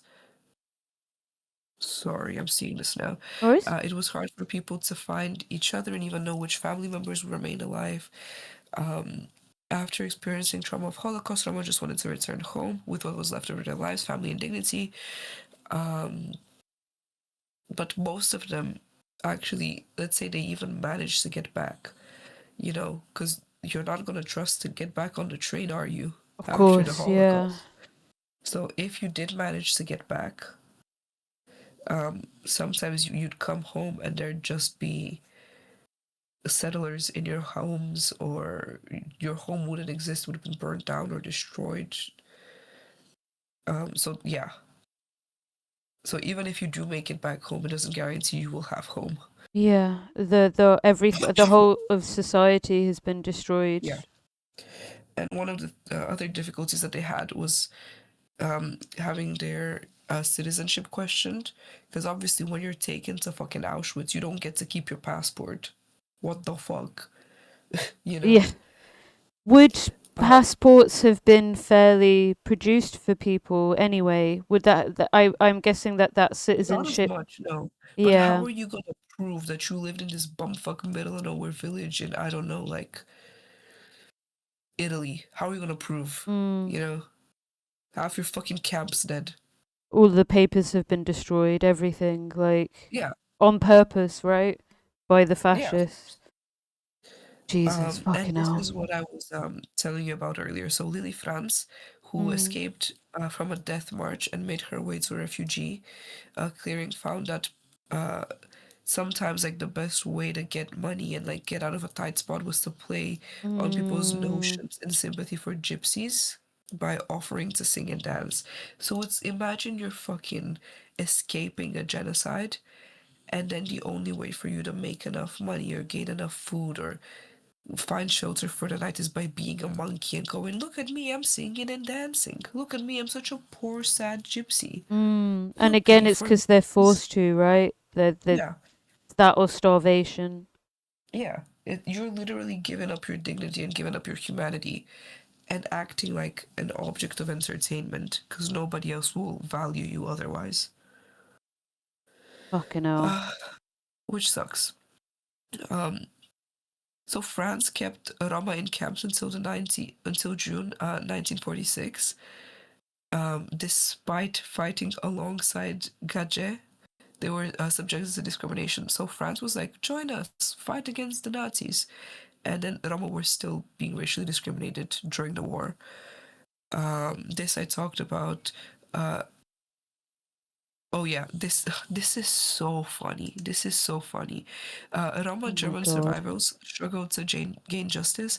The legal cases they brought against the race scientist and medical expert who had condemned them to sterilization, internment, and murder resulted in no convictions. Fuck's Because the sake. same, yeah, because imagine like you're going to court and you're like, this man killed my child and castrated me, and then the guy's like, Your Honor, would you trust the gypsy? Jesus, for fuck's sake. So, I mean, Yes. Yeah, I it's hilarious. It's so tragic. It's funny. just You have to so laugh. dehumanized, you are Yeah. not allowed to even speak of your oppression. Yeah. And then imagine like you're trying to gain justice for the lives that were taken from you, from your family, from everyone. And then the same people that caused you all that pain are going to the judge and going to the jury and are like, you guys want to trust a gypsy? Crazy. And obviously, the judge is a racist piece of shit who Yeah, of only course. just stopped measuring Nazi skulls himself and is like, oh, yeah, okay, yeah. Yeah, the Germans never denazified ever, Exactly. ever. Neither did Italy, yeah. In like former Czechoslovakia, well, in 45,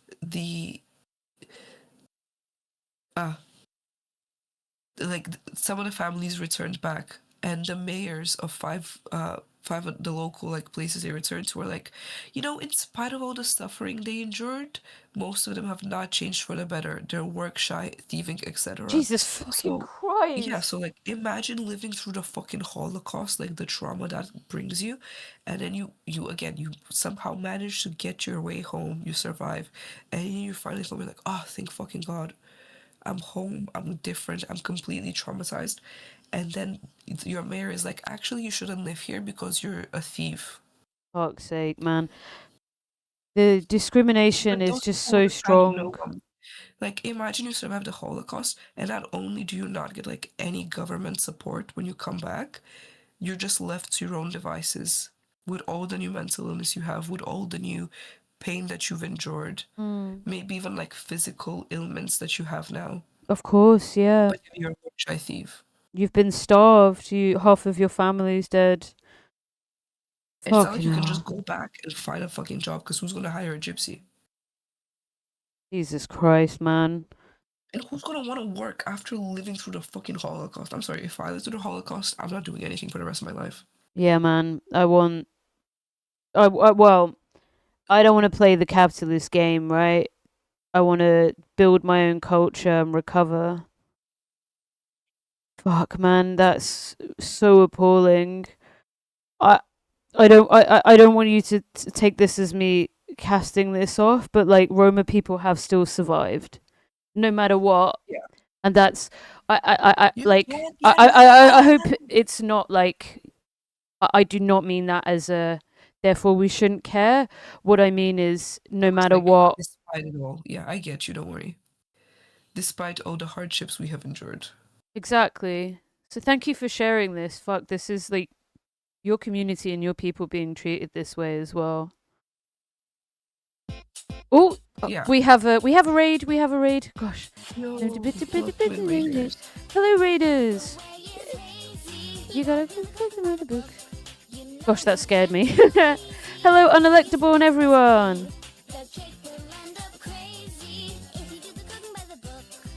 Welcome in. I'm just doing a shouty.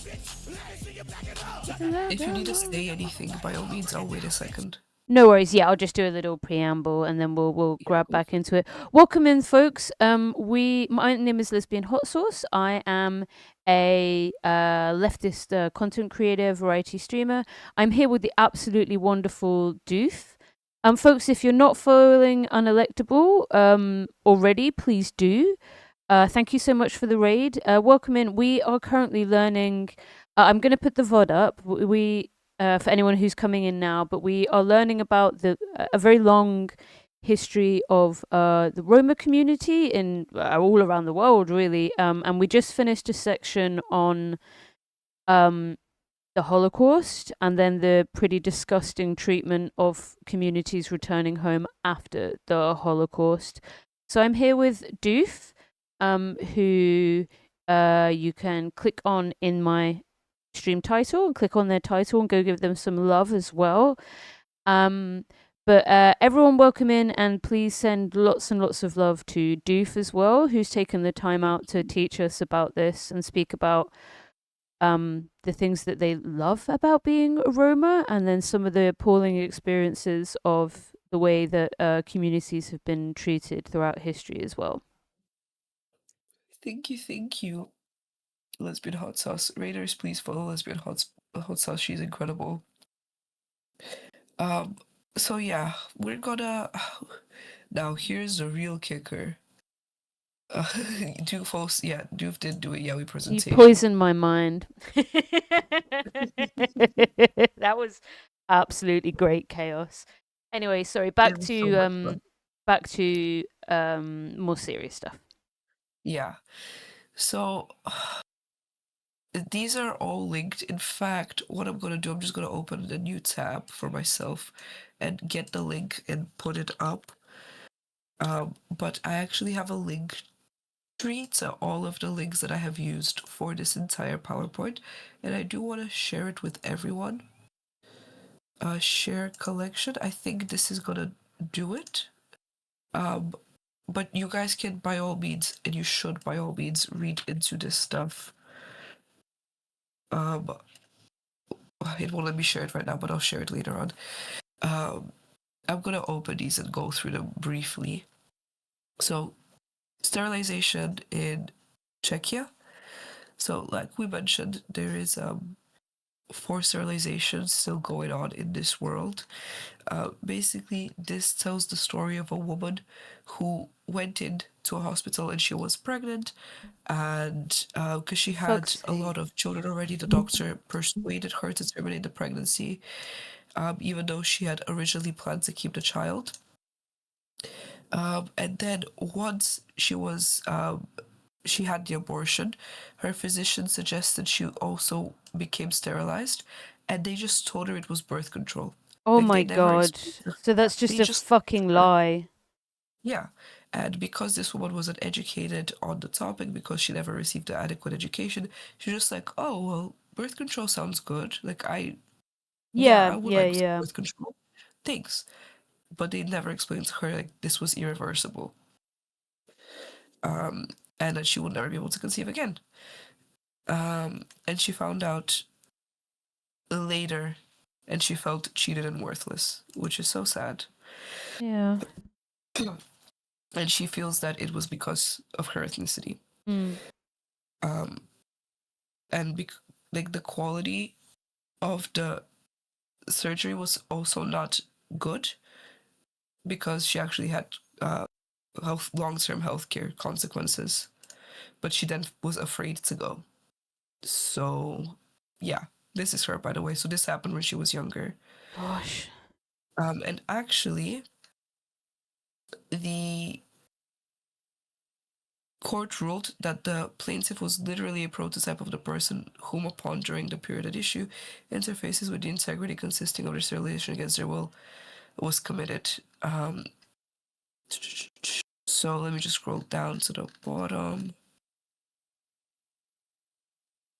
Oh, I think I scrolled too far, sorry.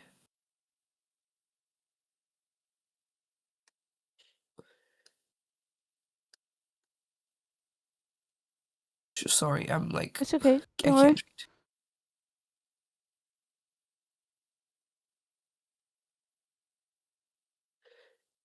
There's issues with compensation here, is there? Yeah.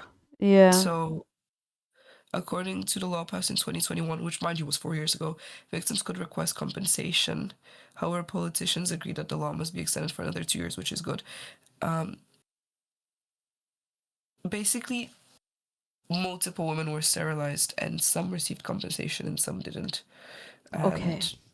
the ministry's like, let's extend the compensation,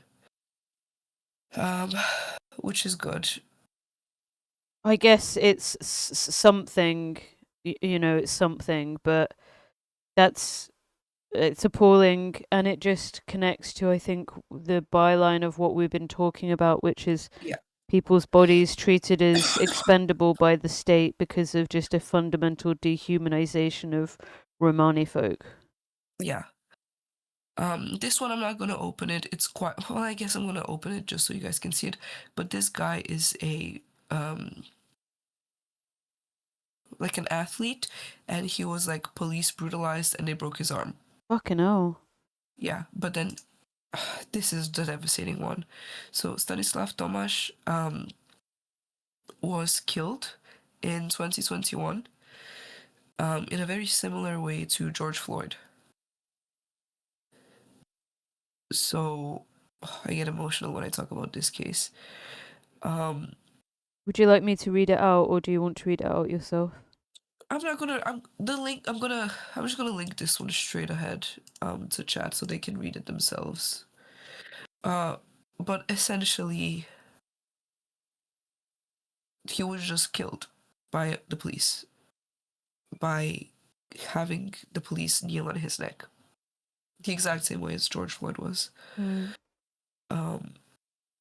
Fuck. They didn't call for an ambulance. They didn't get help. They it was a complete violation of everything. And this is George, hold on. This is a statement from George, so that's Georgia here. Okay. He said, we're hoping for the European Roma Rights Center to, that basically like the government will decide in favor of the family and recognize the fundamental human rights were violated in this case. Which they were, devastatingly. And Thomas's family are claiming they had no evidence. Basically, the local government was kind of like, forget about it. Not giving them access to any kind of judicial justice mechanisms, basically. Yeah, so then that's when the European Roma Rights Center stepped in. Okay. And they were like, no, we're taking this higher. We're taking this to international court. Yeah. And I think the case is still ongoing, from what I understand.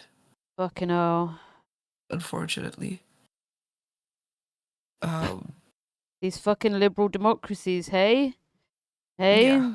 Fuck's sake, man. Of course. I'm sorry, that must be really traumatizing as an entire community as well. Yeah.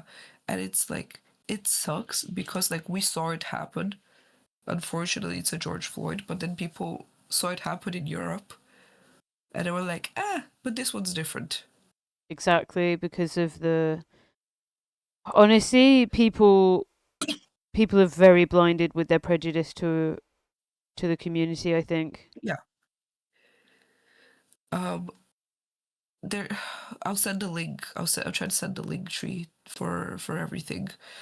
So that you guys have all the links. Jesus fucking Christ! I don't know why it doesn't let me do it.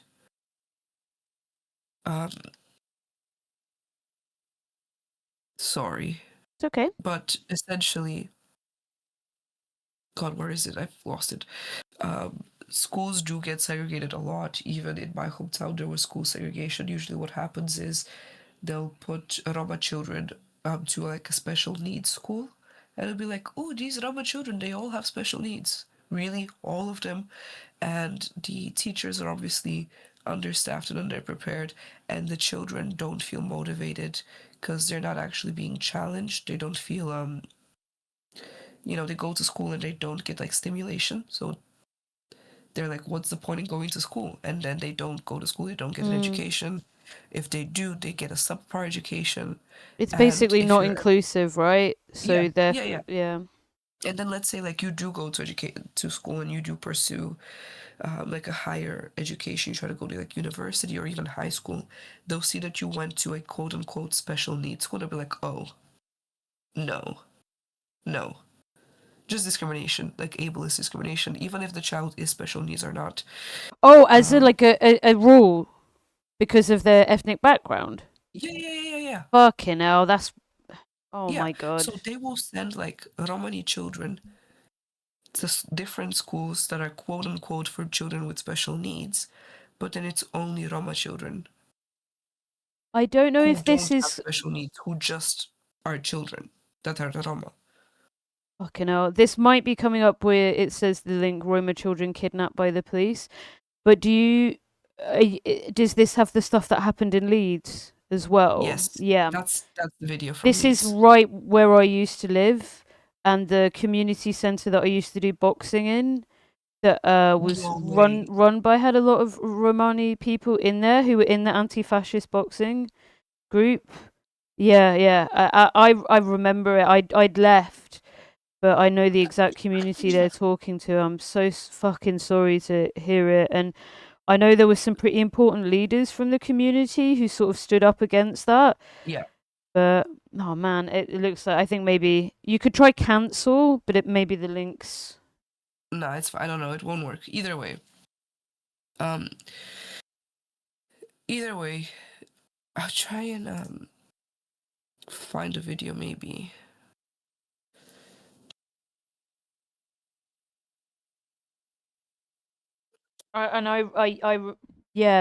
Living in that area of town, people, when I lived there, were racist towards the community, like all the time.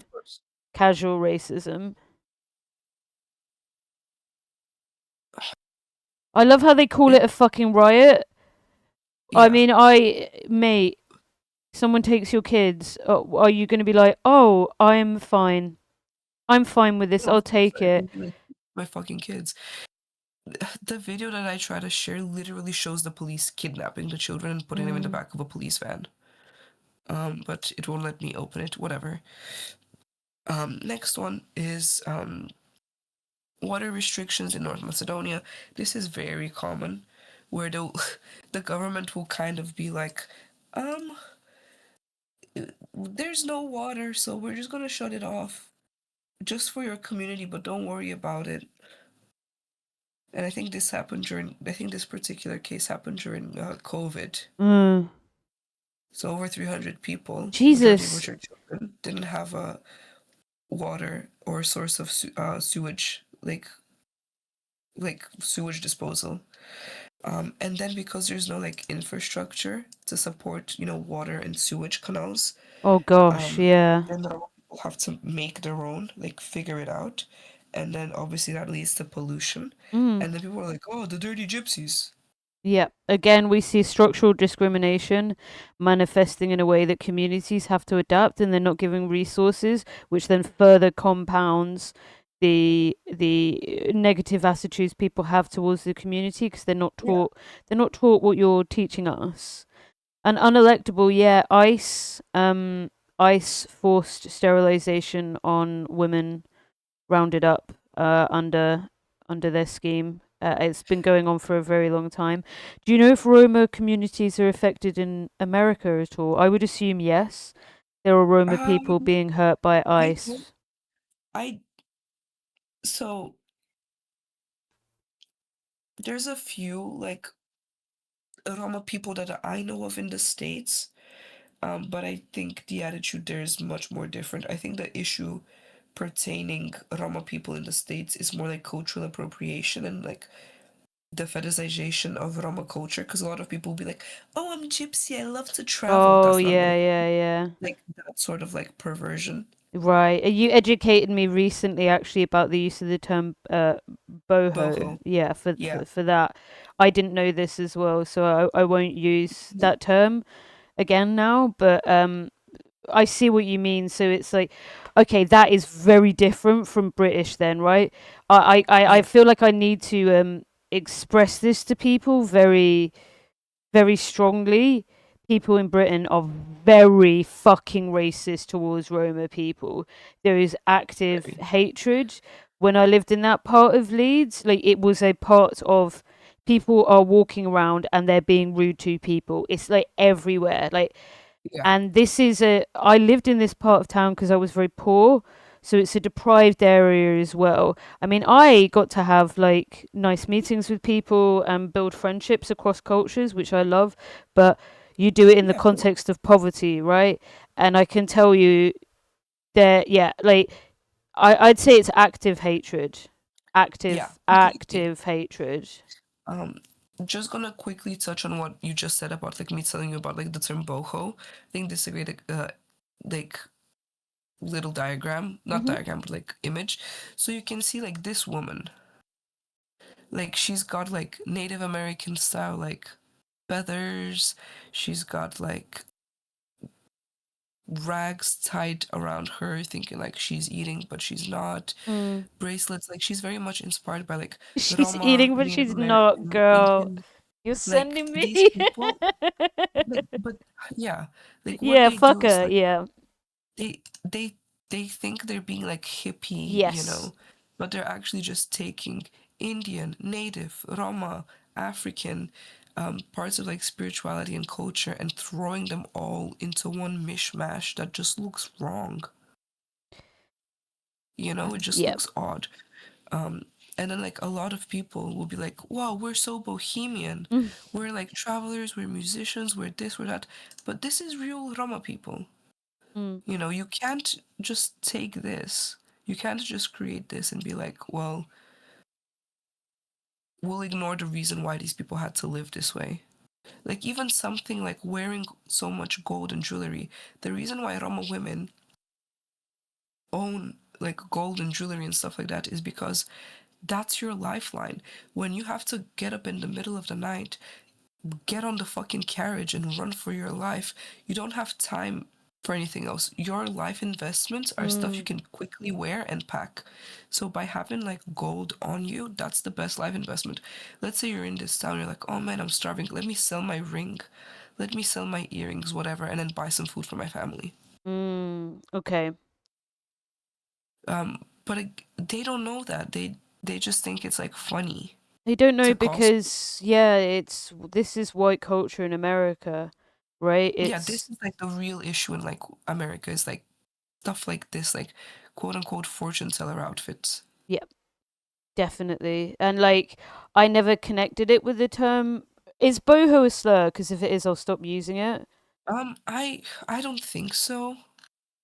Okay. I don't think it's a slur, but I think it's definitely fucking stupid. Yeah.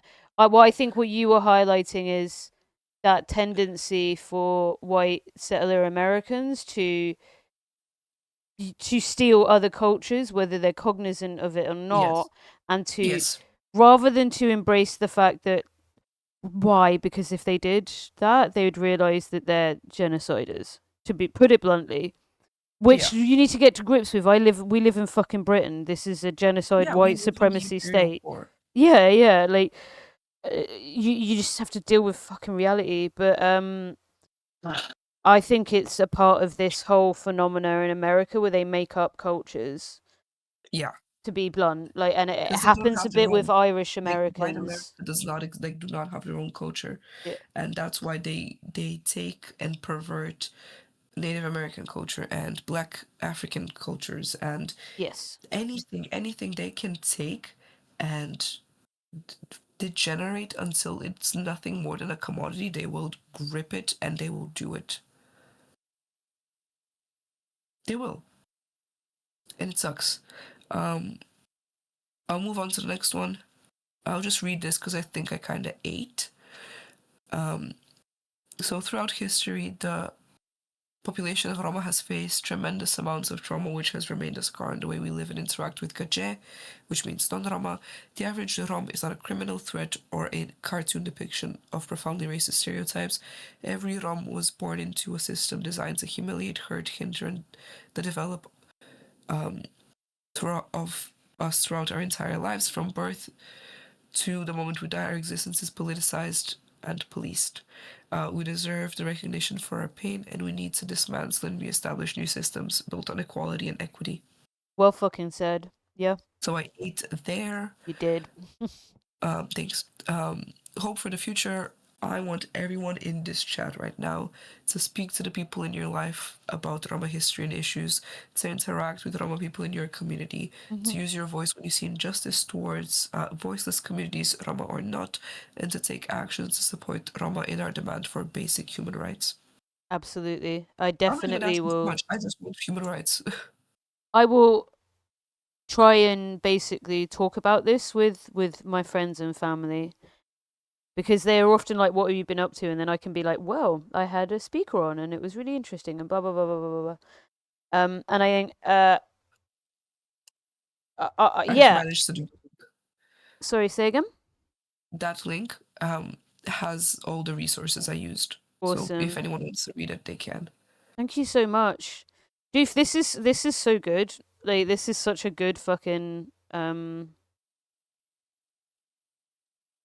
presentation. Thank you so much for speaking to us today, folks. Someone did have a question earlier. Does anyone have additional questions? Let me go up and find the question as well. People are saying thank you, greatly appreciative. There was a question. Give me one sec to find it.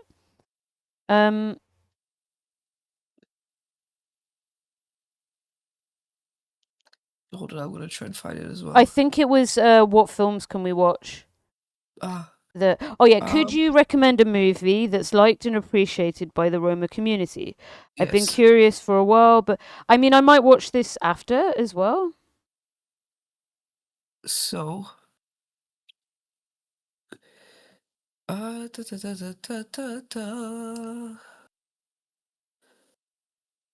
So I strongly recommend. Well, I'll send you guys this resource that you can use.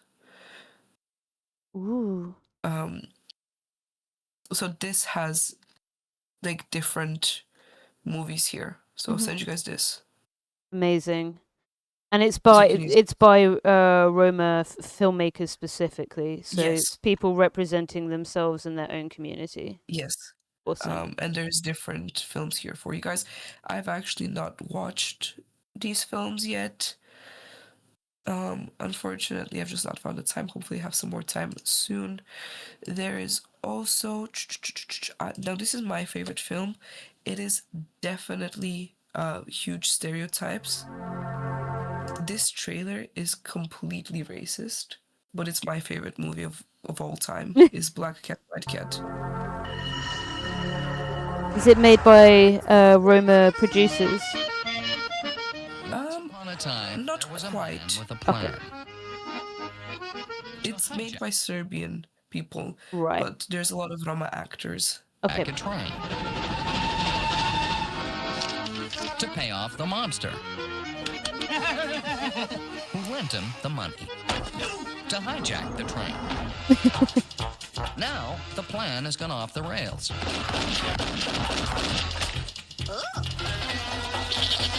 And the only way to settle the debt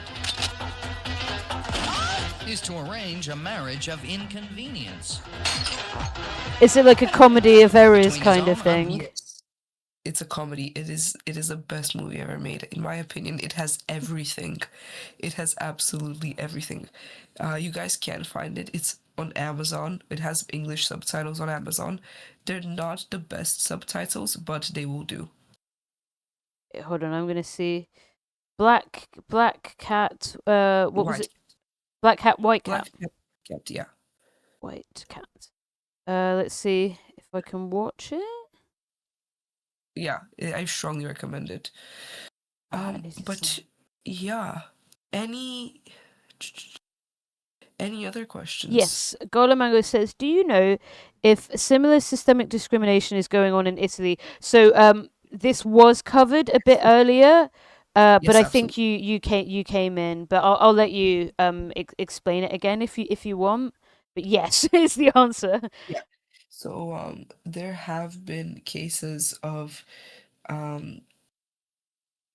forced evictions in Italy in the last even 10 years, even 5 years, where the government goes in and bulldozes and removes people. You can even. There's a famous case. See, this is from 15 years ago. It's one of the largest. I'm just gonna go to the bathroom really quickly.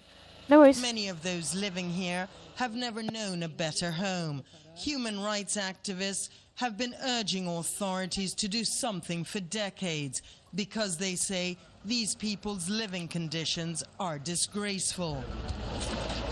Finally, the Italian government has decided to empty the camp out and transfer the Roma to better equipped areas.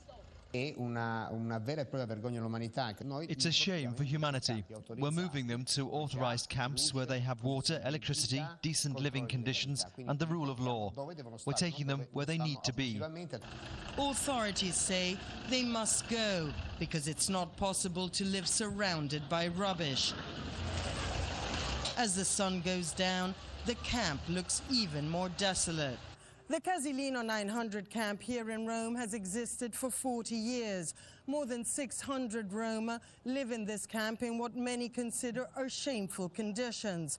Authorities hope to completely evacuate this camp by early February. They say illegal and tolerated camps will no longer be acceptable. Illegal. It's all the fucking power in the state's hand to discriminate against them, innit? Among the Roma. Against the families there. If they empty this camp, at least they'll give us a better home and better conditions because we're fed up of living like this. This camp has existed since 1969. The thing is, though, like they'll say, we'll give you a home and a house and better living conditions. But oftentimes they don't. It's all just hot air, basically. Yeah, of course it is. He looks so much like my cousin, it's crazy.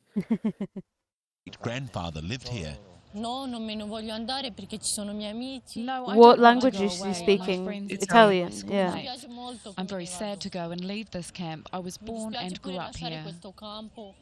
Rights activists say the Roma are being threatened and forced to leave. Gli zingari ormai sono, almeno quelli che vivono a Roma, stabili. The Roma living here are no longer nomads. That's the problem. They just want a home. They must have the same rights and duties as Italian citizens because they cannot continue to be. For fuck's sake, we know what that means, right? Does that not just mean you have to become our culture? That is the assimilation thing that you were speaking about earlier, which is Oh, sorry, we've got another raid. Hello. Okay. If the way is hazy, welcome in, Alexandria. The cake will end up crazy. Welcome in, folks. I break it down, bitch. Hello, welcome, folks. Thank you so much, Alexandria, for sending folks over. Folks, I have looked and hung out in Alexandria's stream recently when I can, and they come as a hot sauce recommendation. They are based, their politics is on point. They seem like a lovely human being, so thank you so much, Alex, for bringing folks over. I'm sat here with Doofington, Queen Doof, we're just finishing up a conversation about Roma history, Roma rights, abuses, violence against the community. I'm going to make sure the VOD is up for people. I highly recommend watching this back because Doof gives like so much fucking information that I will say, from my perspective as someone that's been raised in a country with a shit ton of racist attitudes towards Romani folk, I feel like I've basically been re-educated here. The things that I thought I understood about the community, I'm now like, I was completely wrong. So I highly recommend everyone who cares about justice, liberation, celebrating other cultures, and challenging human rights violations and abuse to rewatch the VOD and to jump in to a Doof stream, which is not fucking talking about yaoi shit. Listen, it's my streams. I can do what I Yeah, okay, want. fine. You can do what you want. True. Okay. I mean, I don't kink shame. I kink question, as I say. But no, Doof is a vibe. Yo, Doof is a vibe. Um. So, I have a question as well. Yes. And I hope you know that we are a community that is very like queer and intersectional. So, what I mean by that is I feel like people will really listen to your answer, if that makes sense. People are Yes. not going to do pink washing. Folks, if I see you do pink washing against like the British state against Romani people, I will fight you personally. I will come down your internet wire and fight you. So on that note, what is it like with your experience as a queer person in the community as well, and is there any information on history of queer experiences and stuff as well? Great question. I thought I was the only homosexual in the world. Oh, girl. There is, and he is an important person in my life. His name is Aziz. And if you guys have any Balkan friends, you know this song. Oh my god, I've seen this before on oh my god, Icon. I've seen this before on the most iconic man in the world. Oh my god. He is an important figure in my life because he is a queer Roma man. Obviously this was years ago. He doesn't look like this anymore. He doesn't do drag anymore, unfortunately. It's so funny because he larps as straight. It's so funny. I love it. You know what? Get the straights money, get bag, go is like He does. But he'll do it with like Preslava, who's like a good friend of his, you know what I mean? Yeah. This video got me banned, I can't show it. Okay. Yeah. But he is like such an incredible part of my life. Yeah. And he was actually in my hometown the day I was born, which I think that's what made me gay. And Roma. The gay vibes, the gay energy was in the air. Yeah, something happened. But he's probably first of all, one of the most famous men in Bulgaria. One of the most famous men in Bulgaria. And it's so funny and ironic to me that Bulgarians hate queer people and hate Roma people, yet this is their goat. Yeah, this is the queen popping off. Like, this is actually the Bulgarian goat. And Bulgarians love him, but yet they still hate, Roma and queer people. So my experience was, I think it was very late for me in life. I said, no, what? No. I'm 23. It wasn't late for me in life. But, yeah, he's eating. I love him so much. Sorry, I'm distracted by it. There's a lot of ass on this screen, and it's Yeah. a fabulous ass, but yeah. Incredible ass. But, yeah, like, overall, homosexuality is not accepted in Roma spaces, unfortunately. It's seen as like a westernized perversion. Oh, I'm People sorry. be like, oh, you grew up in Germany or you grew up in the UK, you are now gay. Yeah. And I do know like other queer people from the community, yet they live a very quiet life,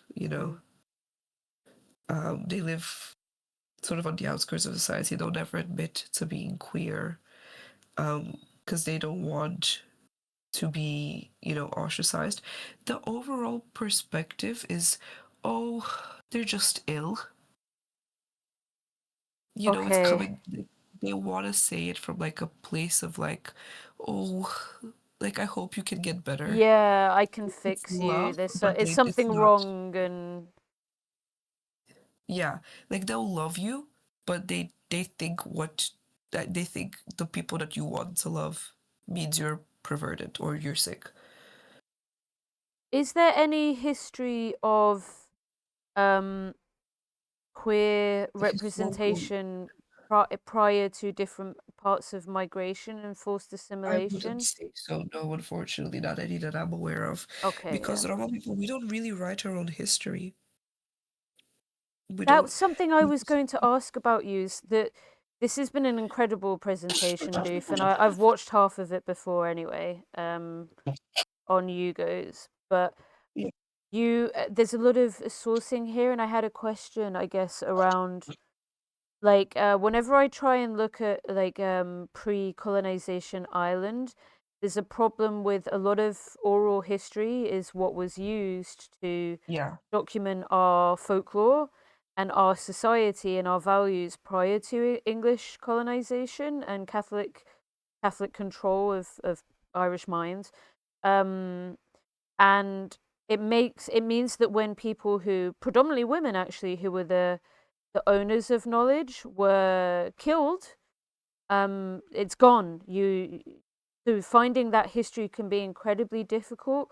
What's your experience like, and the experience of the kinds of organizations that you've worked with in trying to research and understand parts of Roma history so that you can present us with these kind of questions, observations? So, almost every single person in this image is queer. Hell yeah. Well, maybe not almost every, but like half. Half of the people in this image are some kind of gay. And I think that's wonderful. I didn't know I could walk into a room where because you have to know, I'm too westernized for Roma people. I'm too, brown for gay people. I'm too educated. I'm too this. I'm too that. I'm always too much. And this was the only room in my entire life where I walked in and every single person was like me. Oh, Doof, it's like you come home, right? It was such a healing experience. Like, don't get me wrong, like, nothing is perfect, but I walked into a room and I was like, I fit in with every single person here except you. You're evil. That meant it. I love this guy. He's getting so many fucking shots.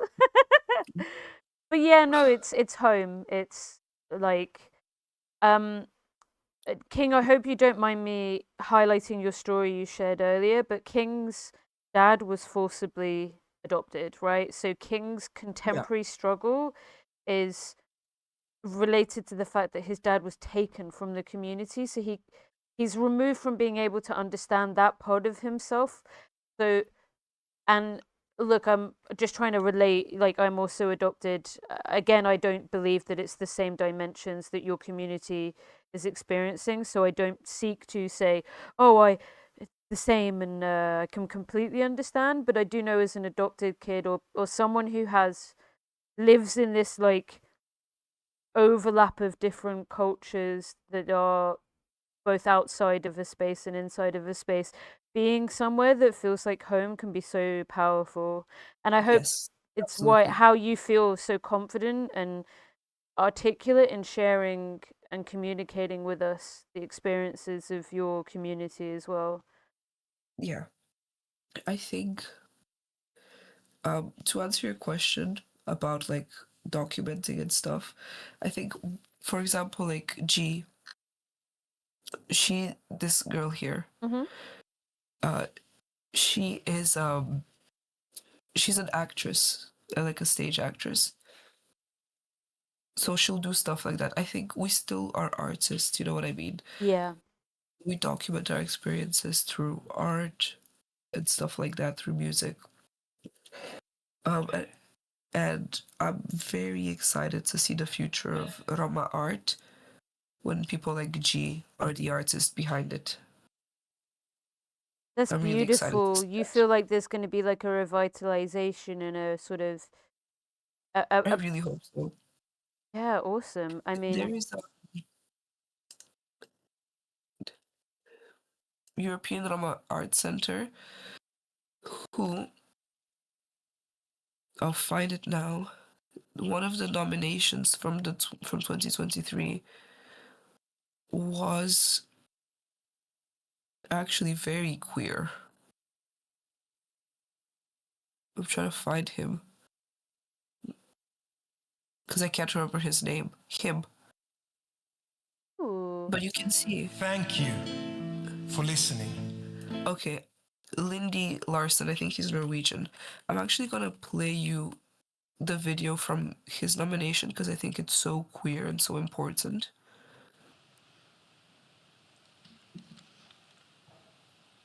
Could you please? Yes! Could you please paste it? Thank you.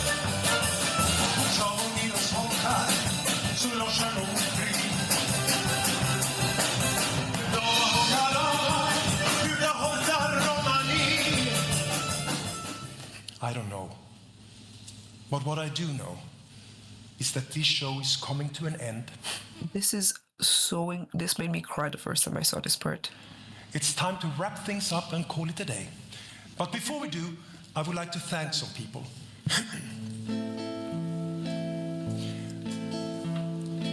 I would like to thank the summer substitute doctor who changed the decision to sterilize my father, Fucking hell. which would have been the end, before it had even begun, for me and my siblings and their children.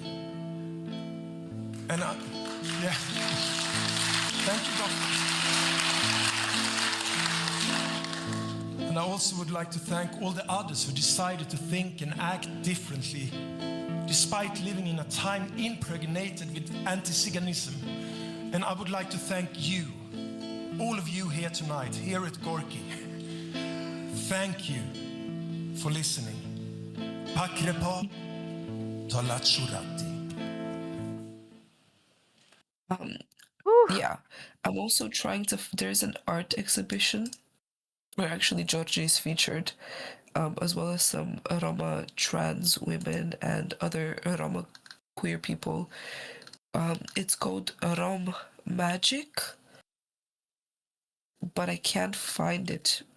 I think it on Instagram. If you type in Rom Magic, you should be able to find it. Roll magic. Yeah. Let me see if I can find it. I might like send you a screenshot of it. Just bear with me 1 second. No I do worries. apologize. And it's oh, I can't find it. Hold on. It might take me a while. I do apologize. No worries at all. Giving us so much information and stuff to look at.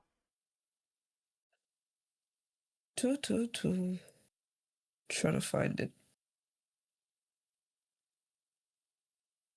I didn't Yes. know Mayanna VT has said a lot of Black history is oral as well, since knowing how to read was a death sentence. I presume, Mayanna, that means in America, around the slave trade and stuff. I don't know what the history is in Britain. It could be the same as well, actually. But then again, when you attack the like holders of knowledge, you attack like the culture itself at its heart. And a lot of Scottish history is oral as well. Nice, Dan. Okay, got it. So Jonathan. That's Awesome. Jonathan. Babe. Right. So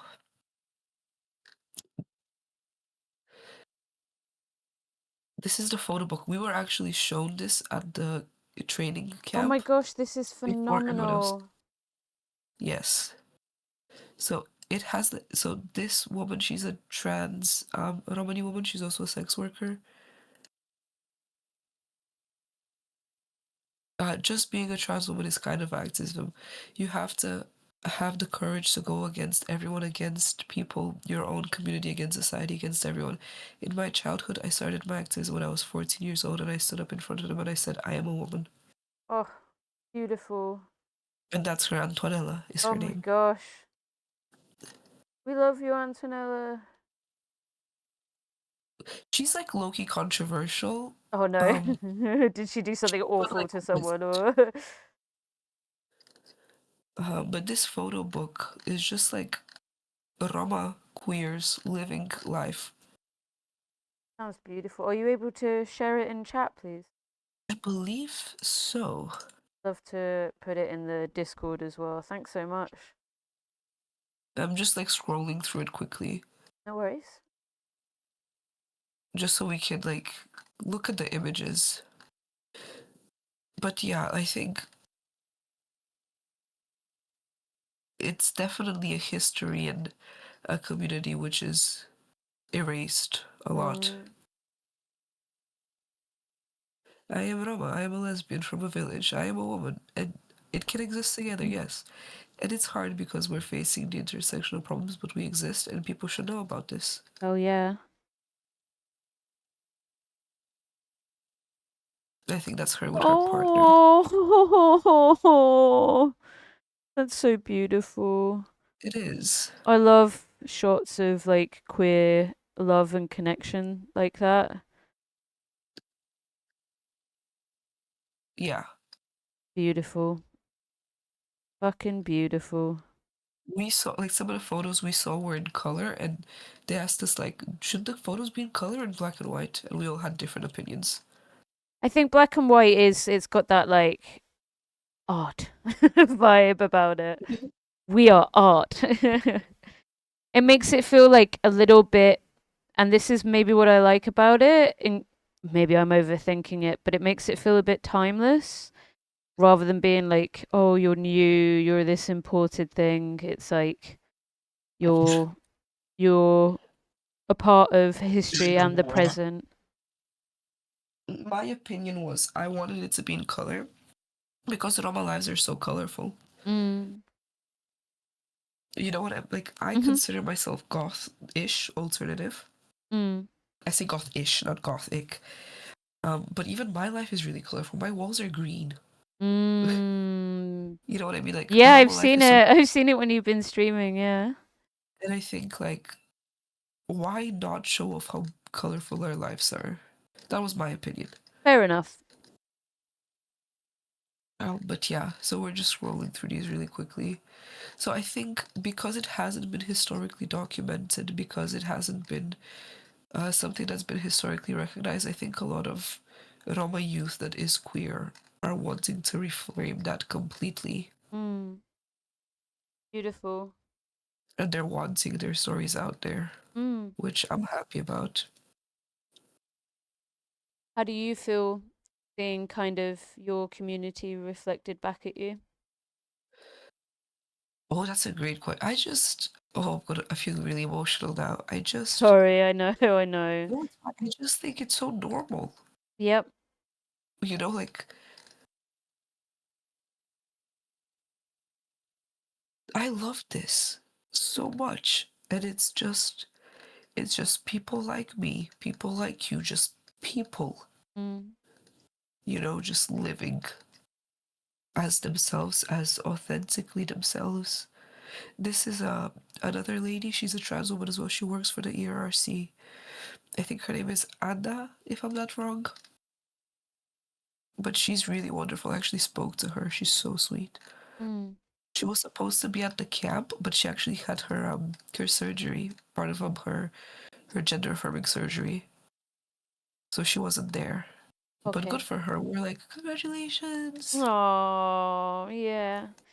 And She's wonderful. And she's a drag queen as well. She started out doing drag. And then iconic. she was telling us, she was like, I started doing drag, but people were racist. But then I tried to do drag in Roma communities, but people were transphobic and anti-queer. So it's really hard, you know, like, and I'm sure like a lot of different other communities relate to this, but it's like walking the plank, basically. Being perceived as other by like the Yeah. communities that you intersect within. I feel what's really beautiful about this as well is that you have just told us, you've given us such a rich history that I'm glad we can still exist and that we can understand. But something I think that will stick out for me is the fact that because of the destruction to Roma villages and families and knowledge and information after the Holocaust, and then Yeah. they returned back and then they were treated so appallingly, further erased, further removed. And for a lot of us, this is you're some of the first people who are educating us. Acts like this are very powerful, actually, for a community that has been constantly invisibilized. Definitely. So thank you for giving me this opportunity. It's been amazing, love. I'll give you a chance to bounce out if you want, because I know you're sick. What I'm trying to do is, because this is George's partner, Edmund, I'm trying to find your photo that I can send you of these puppies, because I have them. 'Cause I've met these puppies. Poopas! We love poopas here. I'm trying to find some photos to send you of them. Oh. For whatever reason, I think I only have one of them. I think I only have this boy here. Or I can't remember if it was a boy or girl. I'm sending them to you now. Now Anyway. this is art. Yeah, Proper art. and they're so well behaved. And this dog was like, "You are on your period. I'm gonna tell everyone." God damn it. I hate it when dogs do that. Yo, when dogs are like, let me tell oh. everyone. And I'm like, chill, chill. Yeah. Sniff, sniff, sniff, sniff, Sniff, sniff, sniff, sniff, sniff, sniff, sniff. Oh my god, go, like, calm down. Yeah.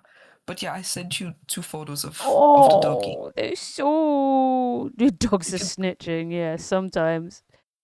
Oh, look at that little fluffy butt. What a beautiful. Thanks so much for sharing the photo series as well. I've popped it, folks, in the Discord. This is beautiful. I might now go through a bit of the images as well and just have a little look. I kind of want to end on something, and that might be good. But if you want to jump off, love, please do. I need to pop to the bathroom because you are sick. You are caring for family members, and you've already done so much. So, folks, again, I will say it. If you are not already following the lovely Doofington. And you're actually homophobic and You racist. are, oh my god, you are anti-Roma. You hate lesbians, and we hate you. So get on it now. Please do follow and love Doof. Right, well, I'm gonna wait for you to come back from the bathroom, and I'm gonna say bye to everyone. Well, thank you guys for having me. I'll be back in 1 sec. I'll be super quick. I'll be super quick. We're in an ad break anyway, so un momento. Okay, I'll just speak to the real true people here. The real Oilers.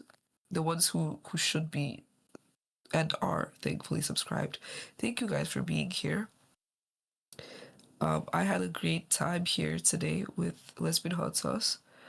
I sincerely hope that I was able to teach you guys some things. I want to end it with this. Speak to people in your life about trauma history and issues. Interact with Roma people in your community. Use your voice. I'm so sorry.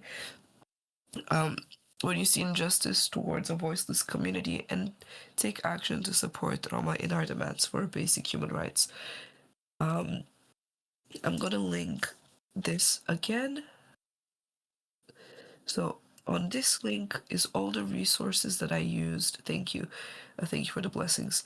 To create this PowerPoint, I encourage you to all strongly read them. That's me. I encourage you all to strongly read everything here. Okay, these are all very, very, very important topics.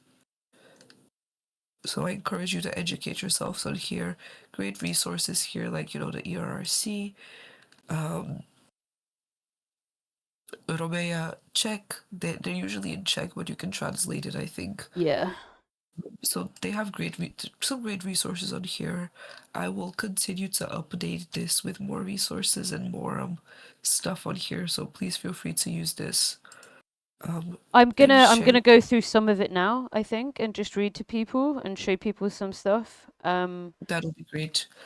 But yeah, I am gonna jump off. Yeah, go rest. Thank you so much, Doof. I really appreciate you helping re-educate people. I have realized, particularly since watching this from the start this time, just how misinformed and how many misconceptions I have. So thank you for taking the time to speak to all of us.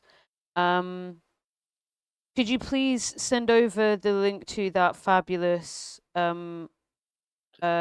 queer singer as well? We'll have a brief musical interlude into fabulousness. Yes. And whatever you do, just don't play his music video for Hop, because I got bad for that. Okay.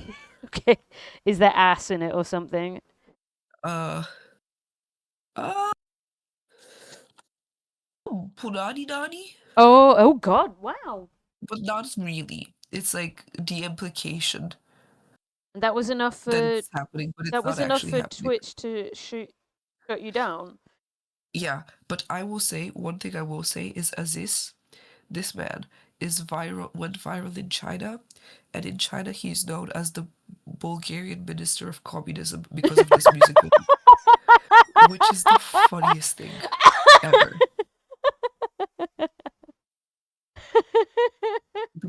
He's known. I want you guys to know that if you go in China right now and say "lover," oh my God, that's 10 out of 10.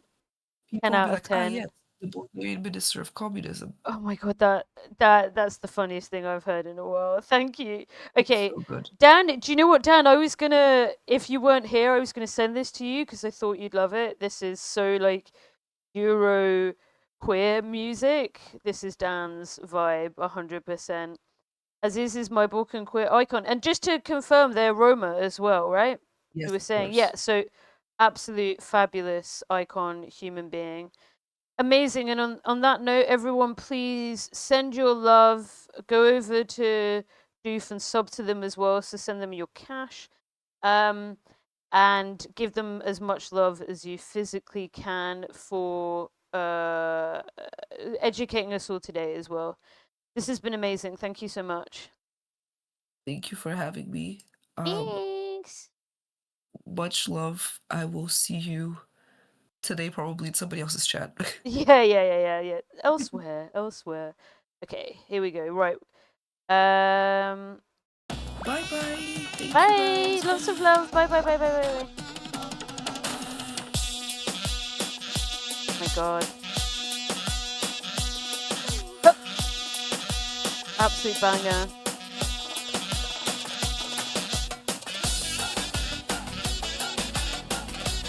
Oh my God, it's so good. I love it so much.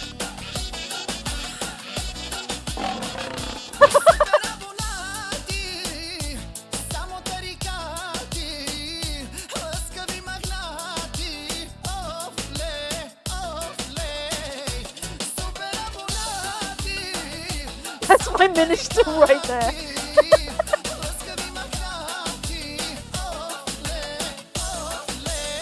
Oh my God, icon.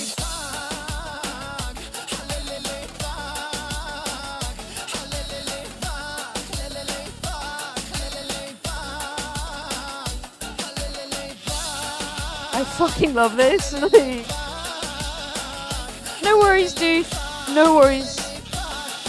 He walks so I can run, and in those fucking heels as well. Thanks so much again, Doof. Really appreciate you. Lots of love.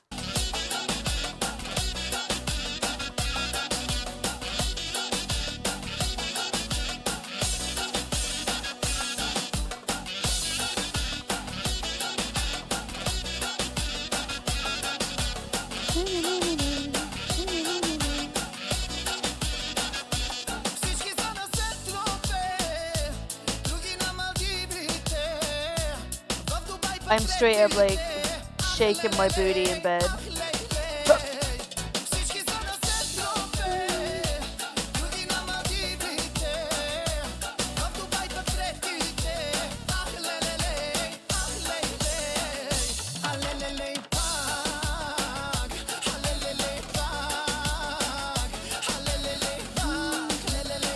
Oh my god, dude.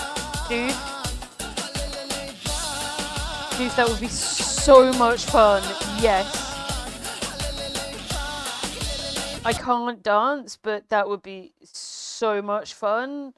Oh my god, yes. And we can gossip about your dates with your hot queen. Oh my god, yes. Oh my god, yes! I love that so much. Yes! Iconic. Iconic.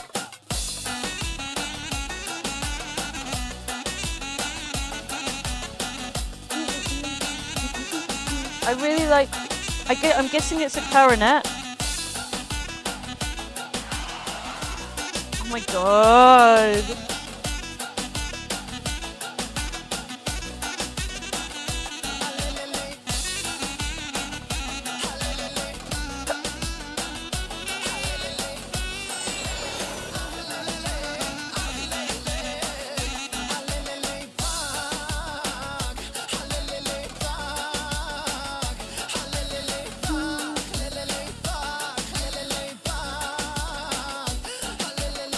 Oh my god, that ass.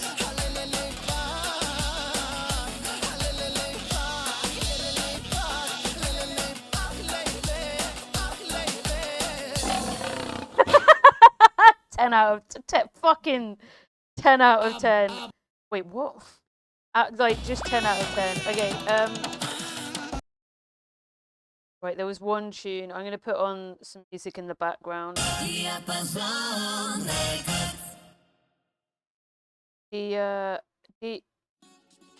From Dia Passon Records. Oh my god.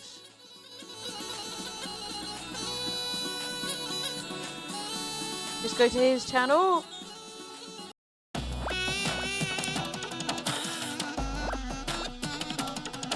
God, it's just so good. It's just so good with the lion and everything. Yeah. Oh my god. Wait. I'm not gonna put the music video though on though, so don't worry.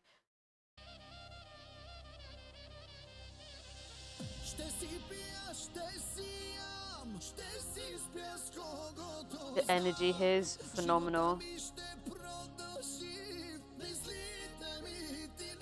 Bit of a cheeky playlist. Okay, right. So this is the sources that Doof sent over. We'll take a little look, folks. Again, here is the let's get this up to 1K, baby. Go over there. Look, I'm gonna refresh. I'll know if no one's following Doof. Oh no! Look, no one's following. I said fucking get on it. Do it right now. Come on. Hello. Hello. Look, I am. Hello. There we go. Thank you, whoever did. Oh, open the floor right. Oh my god, dude. Hilarious. Okay. Yeah, look. Othello's coming out strong. Thanks, folks. No worries. Okay. Right. I'm going to start with this just because this is near where I lived. The European Roma Rights Centre is speaking about, I wonder if...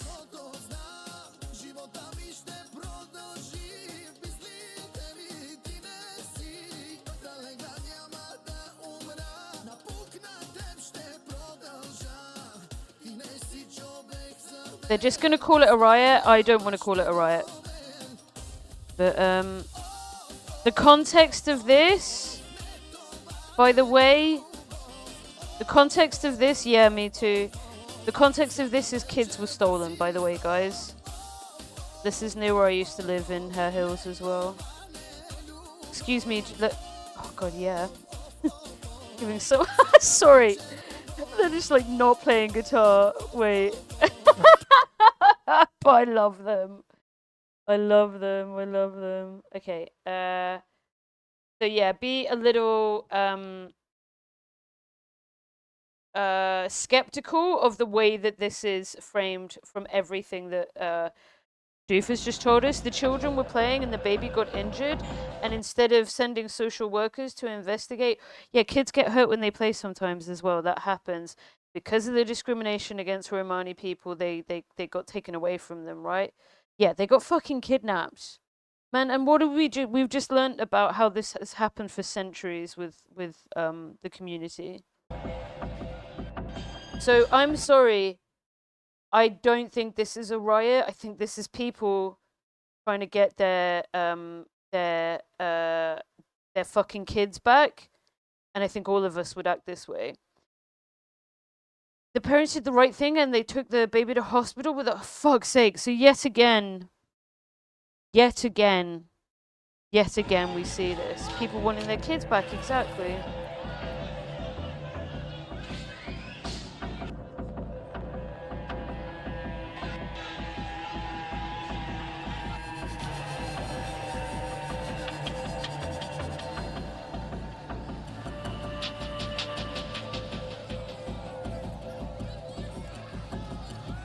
Yeah, the government action happened as action stole it.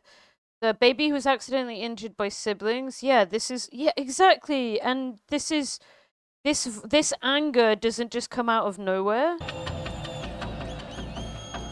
Oh, sorry, folks. Someone's baby's got taken away from them. The parents had taken the baby to a checkup but were shocked when the hospital had reported the case to social services.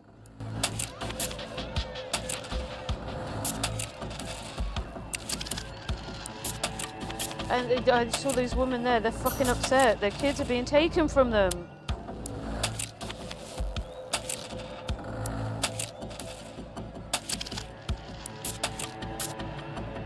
Of course.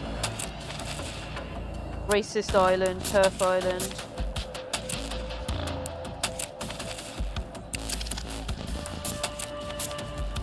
Well, King. It wasn't social. Oh, sorry. It wasn't sorry. My bad. It was fucking police. Eyewitnesses said some people in the community responded by setting fires and throwing stones.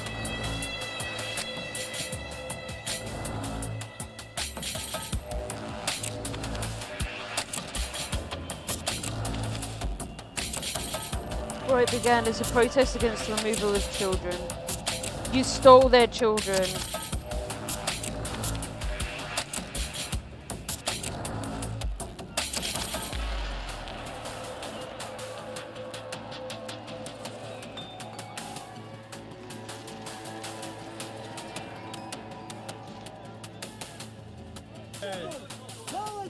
What is really cool is that other people, like Pakistani and other ethnic groups, stood up and with them and demanded justice. Oh shit!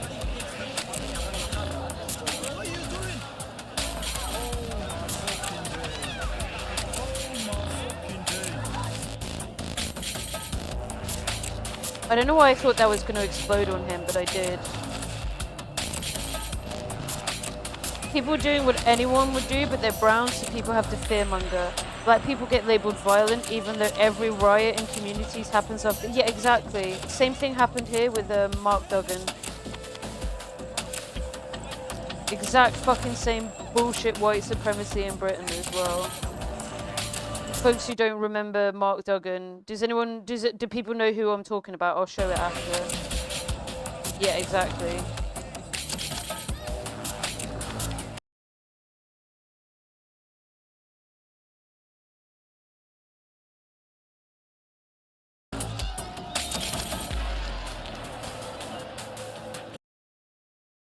Oh my god, sorry, it's all over the shop today. I don't know if I've spelled that right, yeah. Lawful killing, bollocks. Yep.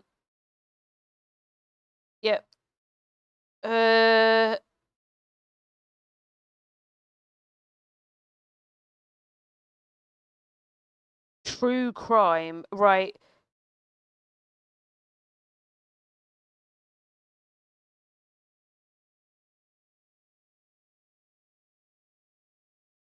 Oh, look! Back when Lammy was, before he became a sellout. Okay. Mark Duggan was killed by the police in the UK. His family are totally devastated. And indeed, the whole community has been greatly impacted by the incident of recent months. This community has always been on a time bomb, and somewhere along the line there would have been some kind of explosion. Yes, so I definitely think it has sparked off the event of recent days. Yep, because a man was killed, an innocent man was shot on the street for the crime of being black. It's absolutely crucial in order to resolve this very difficult situation which exists in our community. It's of paramount importance that the relationship between the police and the black community and vice versa be greatly improved. There are a number of ways in which that can be done. I think we have to look at the community itself. We're living in one of the most deprived areas of London. Exactly. I hope people see the parallels here. Okay, let me just go back to this. 1 second, folks. Read this out. On Saturday, so this is a while ago though. This is August 2024, over a year ago. Police announced that 27 people had been arrested in Leeds in connection with rioting that swept the inner city area of Hare Hills. Amidst far-right vitriol, scapegoating and wider disorder, the underlying causes for the riots in Leeds are obscured, with few people talking about the Romani people at the centre of it. Hare Hills in Leeds is one of the most deprived areas in England. Years of chronic underfunding, austerity measures, and the previous government's vandalism of public services have left behind a community with high levels of unemployment, health deprivation and crime. For decades, there were sporadic periods of unrest and rioting in the area, often responding to what are incidents of ethnic profiling towards the largely British Asian residents. Well, exactly, dude. On the 18th of July 2024, over 1,000 people... I'm going to turn it down slightly. Thank you, Queen, though. On 18th of July, over 1,000 people took to the streets in what soon became an out-of-control riot with a double-decker bus set alight, a police car overturned and fires fueled by rubbish and wooden pallets set in the street. Early that day, 5 Romani children were stolen into protective care by social workers and the police after they received information that the family were intended to take the kids out of the UK in contravention of a court order.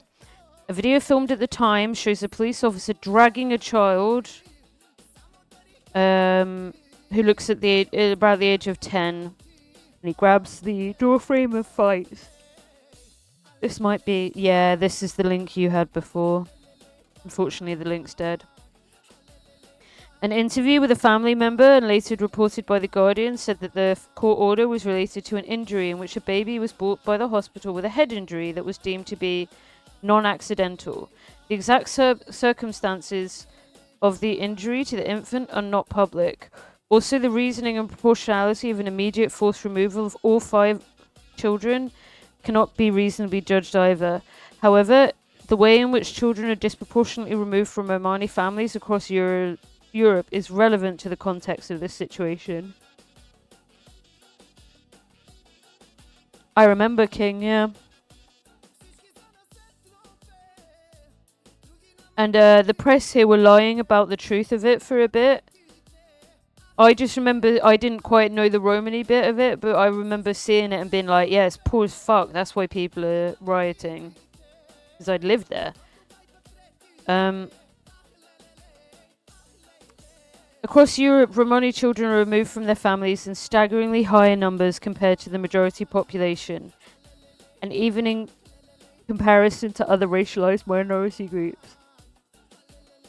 According to research by the European Roma Rights Centre, Romani children account for more than 80% of children in the care system in Novgorod County, Hungary, despite Roma people only making up 20% of the local population. Care professionals in Serbia estimate that 60% of children in care were Roma, despite Roma people being 2% of the population. Slovakia's care system is 63% and 83% populated by Romani children, according to the ERRC.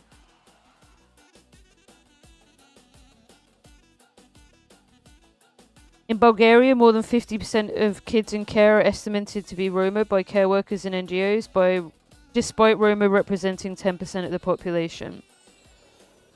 In the Czech Republic, where just over 2% of the population are Romani, approximately 24% of all children placed in early childhood care for institutions under the age of 3 are Roma.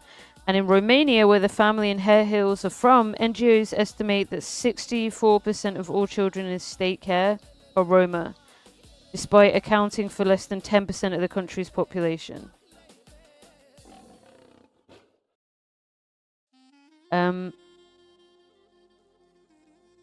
Absolute babe. Oh my god. Him and his girlies. What's the language here?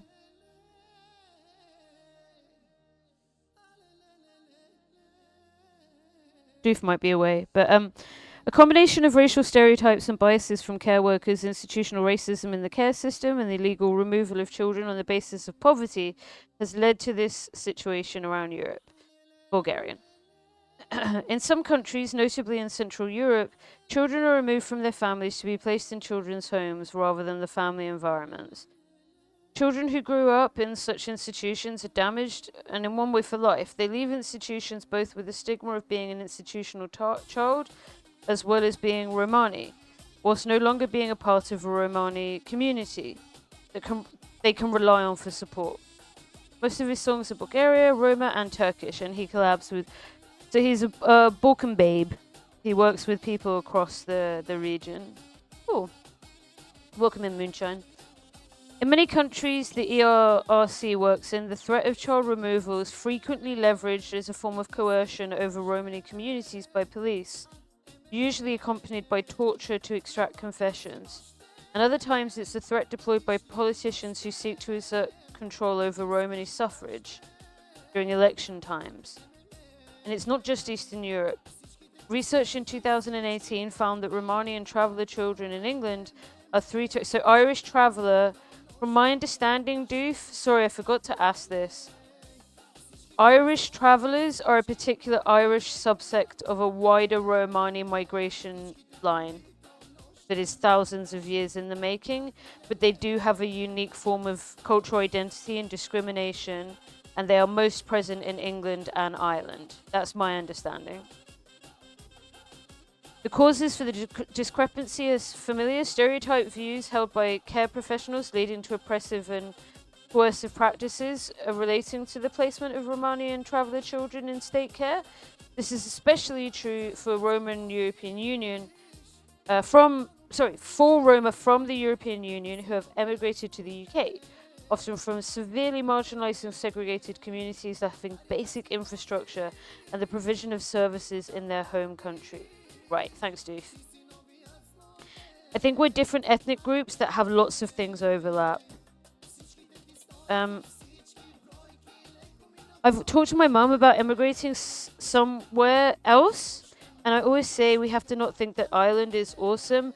Yeah, so I know I didn't sound it, but I'm Irish. I was adopted out of Ireland when I was very young, and I have an Irish passport and Irish citizenship, and Ireland in the present day is a very complex place.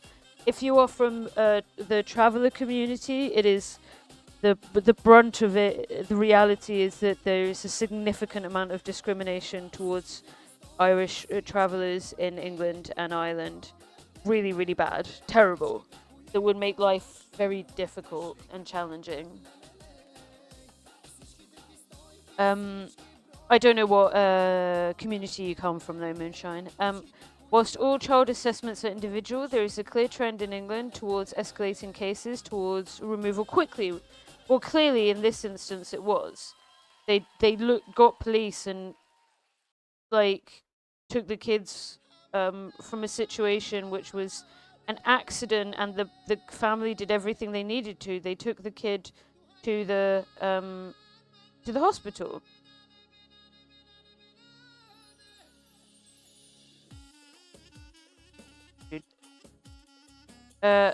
Whilst all child assessments are individual, there is a... Sorry, I've just read this. They also highlight that most... Yes, just to finish this. Most child removals from my family is a case of neglect stemming from families living in material deprivation and poor housing with poor access to services. This, by the way, as well, is Hare Hills. This is the place I've spoken about it before. Where when I lived in a place and it rained, we would get rain. I'd get rain in my room from the walls seeping through. Green Party councillor Mothin Ali has said that it was inevitable at some point and a consequence of tensions reaching breaking point with a community that's been neglected and people feeling let down by authorities. It was first and foremost an outpouring of tensions in a multiply deprived area by people of different ethnicities and faith, including white working class residents. England's far-right riot instead took this as an opportunity to paint this disturbance as a race riot led by Islamic extremists. Far-right grifters hijacked photographs of Mothin being present at the riots as evidence of some sort of Muslim uprising in Leeds. Fuck's sake. Yeah, I was about to say, and he's now deputy leader of the Greens, which is cool. Good for him. The council was in fact filmed alongside another councillor, Thalma Arif, which was calling for calm before the riot spread, and was later seen preventing rioters from setting more fires. So they were being community leaders, trying to calm things. They understand the tension. They understand why people are acting out, but they're also trying to protect their communities simultaneously. But this didn't stop fascists, Tommy Robinson, actually Stephen Lennon, from posting misleading pictures to imply he was joining. Britain First fascist leader Paul Golding also posted the same image, said that Muslims will never integrate or assimilate. Even the newly elected MP and leader of Reform, Farage, has said, "This is the politics of the subcontinent playing out on the streets of Leeds." Fuck off, Farage. Stay the fuck out of Leeds business, you fucking racist piece of shit. For Farage, it's easy to get things, yeah, exactly, whilst you're taking a tour of the US. Instead of doing your job as an MP, exactly. Despite the problems of the Hare Hills neighbourhood being attributable to decades of austerity politics, the direct dismantling of public services by 14 years of Conservative rule far-right internet commentators were quick to paint the riot as an example of the failure of a 2-week-old Labour government. The fact that the far-right completely ignored and denied the spark for the unrest coming from within the Roma community and the pain of the community proves that the problem is not with Islam being incompatible with Western society as they often claim. Instead, it is simply the sight of brown faces on English streets that draws them out, spitting with rage. In this sense, they have once again shown their fascist face and the deeply seated white supremacy and hatred that fuels their movements. It doesn't matter whether the targets are Muslim or Christian, Pakistani or Omani. The English far right still holds the same values that their progenitors espoused in Mosley's British Union of Fashionists. Grandson works for our version of Plantier, by the way, in the UK, and Enoch Powell's River of Blood. Only through working class community organising between people of all ethnicities and faiths, such divisive politics being challenged. British Roma and British Muslims must not let the far right set the tone of who is to blame, but work to organise their mixed communities to address the fundamental neglect and racism they both face together. That's a great article. Thank you, Doof. Very well said. And white folks, we need to help these communities as well. Lol. Him cosplaying as straight people. Yeah, fuck you, white boy.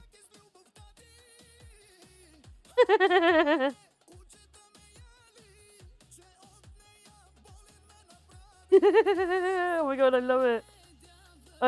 I love every second of this. And it's a pastiche on white picket fence, white culture. I'm American, depressed, but I keeping in touch with you all. Well, welcome in. I live in the UK and we're fucked here as well. Moonshine, join, organize. Okay, I'm gonna look at this and then we'll finish with looking a little bit at the shoot, did I just fuck, I just closed it down.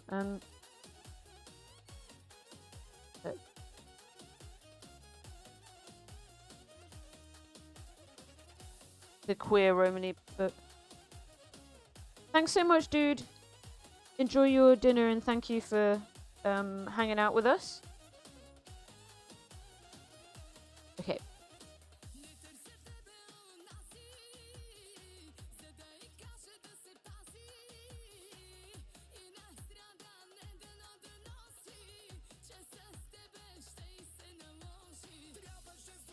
So, following a complaint by the ERC, the same group that homie here, Doof, was a member of, and they sound based, the Equality Council of the Republic of Moldova decided that the refusal to enroll Romani children from... Sorry, Dude, not Doof, is who I was saying goodbye to, Donatella, but don't worry. We've looked at this before. There's been a lot of violence against Roma communities in Ukraine by the fascists there.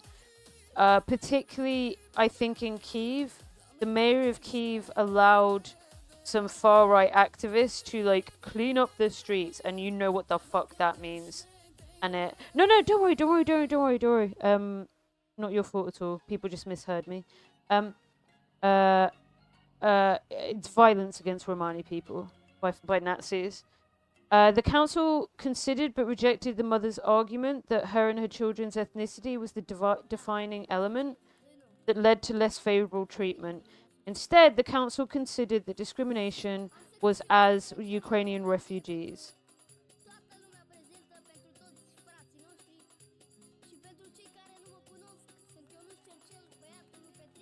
You're not Aziz, but we'll leave you on, my guy. Seem to be a vibe.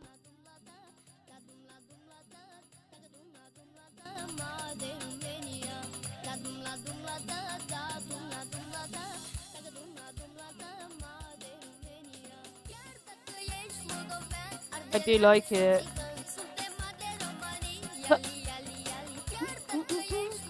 you know the artist Doof I was playing at the start, and you were like, "Is this appropriation?" I'm like, "No, they're from the community."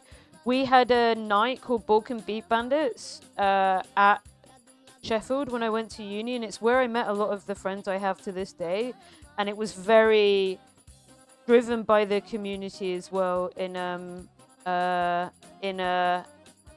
I guess diaspora and community in the city, and it was it was like this kind of vibe all night. Remember, folks, do use that word. We don't. Remember, folks, if you're not in the community, it's not your word to use. Careful. Yeah, I know. Being anti-war equals pro-Putin.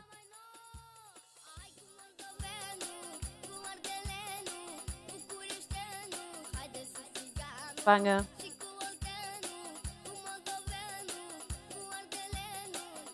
I wish I learned more about the politics at the time, but I'm not gonna lie. In my fucking white girl ignorance, I just like wanted to go, and like all the hot girls from the like leftist groups went, so I was like, of course I'm gonna go. I want to become friends with them, and I did. But it was a banger of a night out. But thank you now for sort of teaching us more. In July 2023, a mother first met with the deputy director and was informed that she needed to present identity documents and papers confirming their status as beneficiaries of temporary protection, as well as other documents necessary for the children's enrollment in schools. So this is a part of a pretty systemic series of actions that are against Romani folks from Ukraine, or that are living in Ukraine. In part, they are refugees as well in Moldova, but simultaneously in Ukraine, they're treated really badly as well. It's ubiquitous. I mean, you can argue with me if you want. I'm not going to push back too hard. Depending on what you say. I will tell you though, if you're a man and you're about to tell me that I need to behave around women, I will pop off. Because my love is respectful. When I say women are beautiful and amazing, I mean heart, body, soul, energy, vibes. But if you didn't mean that, whatever. Don't worry. You said you don't want to argue, so... Okay. The council considered the refusal to enroll the children in education and the request for additional documents as less favourable. Discrimination, by the way, is just what that means.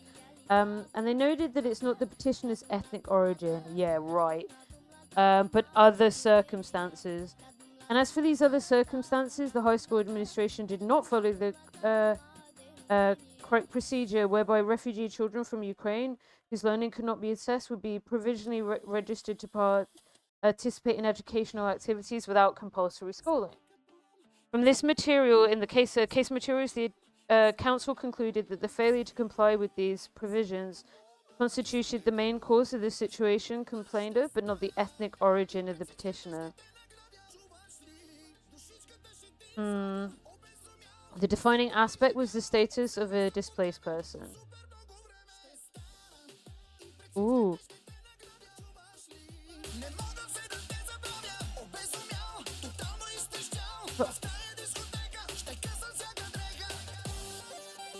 It's straight though, so you know.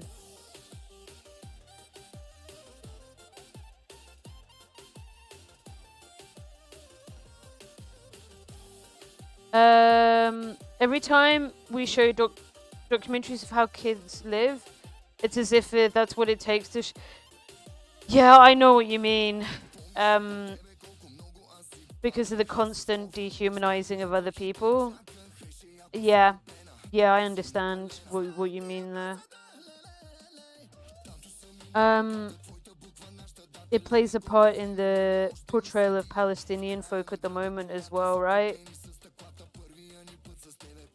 Because of the racism and Islamophobia and hatred targeted towards Palestinian people. And this exists in many other spaces as well, but this is just an example I'm using. Like, so, all the men must be Hamas. So, like, obviously that's bullshit, and even if they weren't, Even if they were, yet Hamas are defending people against a genocide at this time. So who cares what you think about their political machinations, which are obviously not good. At the moment, there's one person in, there's a group of people in between a group and a group that's trying to genocide them. Those people are prescribed terrorist organizations, though, and I am legally required to say that. So I'd never support them. This incident serves as a reminder of the widespread discrimination faced by Romani refugees in countries neighboring Ukraine since Russia's full-scale invasion. In 2024, the ERC report Temporary Protection, the ongoing struggles of the refugees from Romani refugees from Ukraine. It documented the structural discrimination that Romani refugees faced more than 2 years after they fled the war. I think we can maybe think about legal loopholes. That's probably the most I can say legally. I can explain normatively what's happening, and then I have to say that they're bad and terrible and terrorists. And that is the law at the moment, and I have to abide by that. So there we go. The report found that Romani refugees face inadequate access to services, frequently finding themselves in substandard living conditions, in inadequate and often ethnically segregated accommodation, and faced open discrimination in the private rental sector. Yeah, Donna's Helen. There are many people folks, who's a good person to point Moonshine towards as a streamer? Could have that info. This Gaza is our home.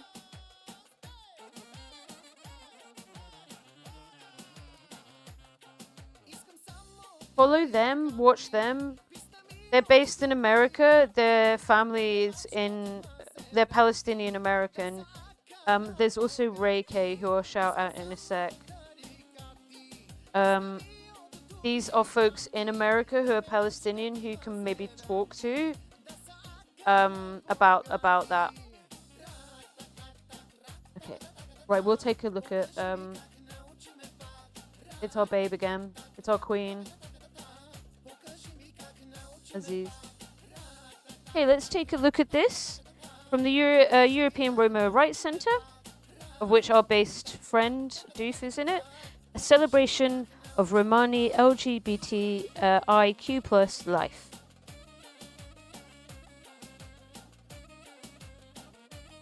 This project is so this is written by I can't read all of that. Sorry, I'm too tired.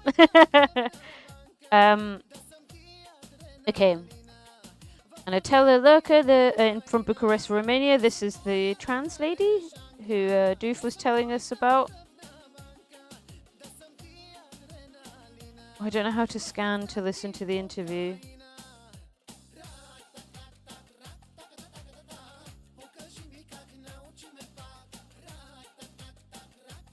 Based.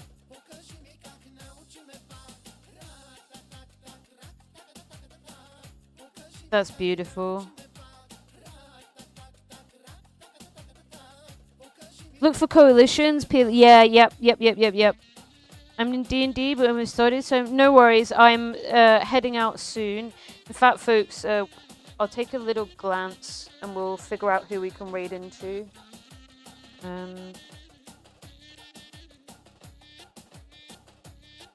See who's on. We're not going straight away, though.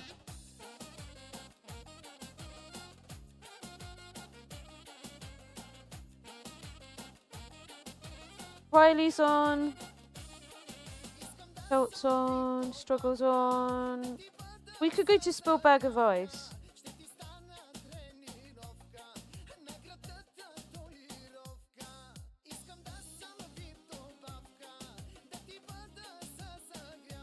Yeah, let's do that.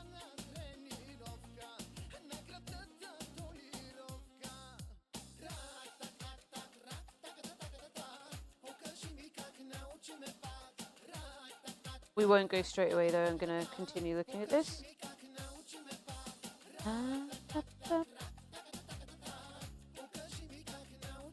Chiara y Pia Job. I'm sorry, I can't pronounce that. I'm gonna massacre it. Hanagela from Bucharest, Romania. Oh my god, Queen. Even though I portray this mean bitch, I always like to understand people and be nice for them, especially the ones in need. Once the glam is off, I feel like it's important to view yourself and act as a human being and not be driven by ego. Oh my god, I love her. Really cool fucking art as well.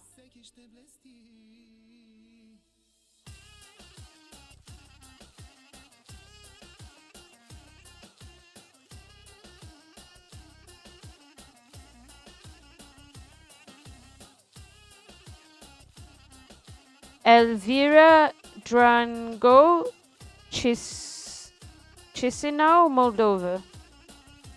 Oh, this is the lesbian doof we're showing us. I'm Roma, I'm lesbian, I'm from a village, I'm a woman, and it can exist together, yes. It's hard because you're facing intersectional problems. But we exist and people should know about this. That's really beautiful.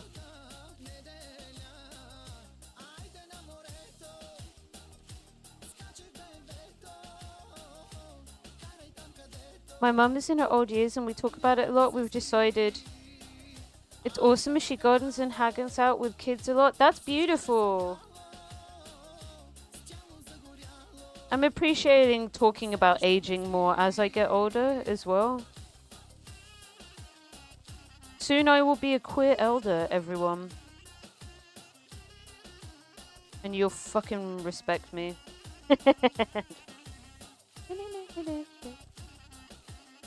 But yeah, it's nice. It's nice to think of aging in a more positive way in a world that definitely does not do that. Oh my god, this is such a fit. Oh my god, this is such a fit. I love it so fucking much. Like, icon? Actual icon?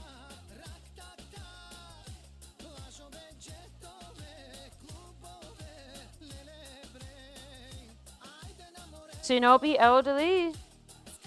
How old are you? I'm 38. No. I'm an owl, old wise lesbian.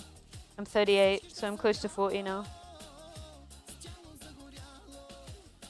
This is like softbooks maxing beauty. I love it. I really love this fit. Delay. How old's an elder? I mean, maybe it's slightly... Oh my god, iconic as well. Maybe it's slightly individual, but I feel I am in a different stage of life. I feel that I am like coming to a place where I feel a little bit old and it's okay. Like my needs are quite different and I embrace that, you know? 49, 45, 38 and a half. Says Carlos. Ooh. Gosh, I love this person's fit. They're really beautiful.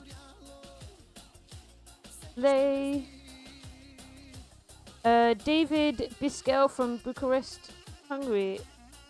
Ain't no fucking way you're 38. I thought you were in your late 20s. Queer aging. Queer aging is a phenomena. Queer aging is a thing. Like, queer aging is different. If anyone thinks that I'm a threat and I'm different from them, I don't care, because why would you think that I'm any different? I'm a person, give me a chance. Oh, bless. You deserve so much more than that.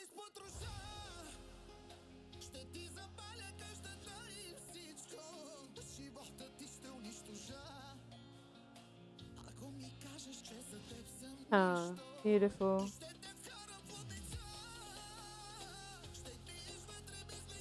Sophie Mao from Halle, Germany. Like, how do you say kill the rich in Irish? I'm afraid I don't speak Gelga. I didn't grow up in Ireland. I was taken out of Ireland, so sadly. I've tried learning. It's really hard. Do not speak my mother tongue, sadly.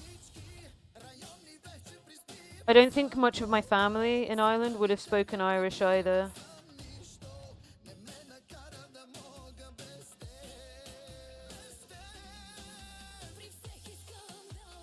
God. Oh my god. I love it. Yeah.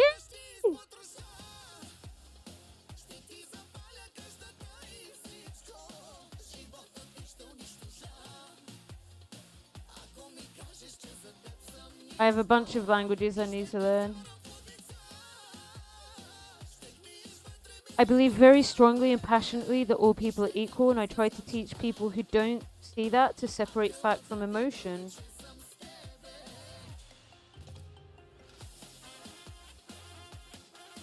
And whenever I do something really great which no one expected from me, I'll be like, yes, and I'm Roma. Every time I would achieve something because I considered that I've achieved very much in my life, despite this whole story, I'm very proud to be Roma.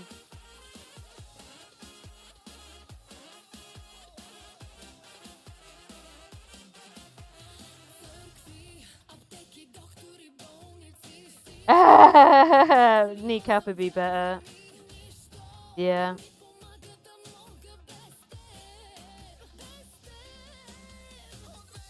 Gorgeous queer couple. Dane Komina? Belgrade, Serbia. My sexuality is my privacy and I can't influence anyone, nor I force anyone to do anything. It's not a disease, it's something we're born with.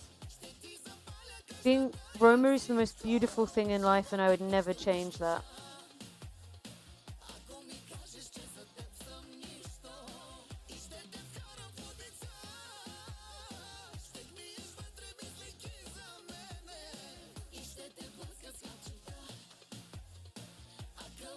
Iconic.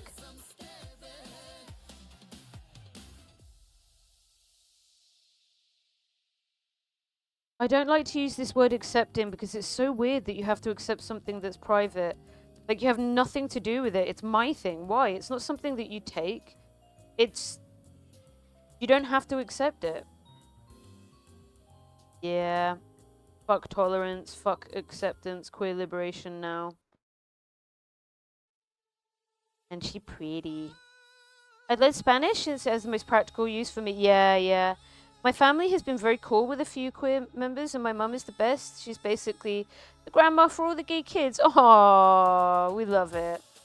Family allies can be such beautiful forces in the world.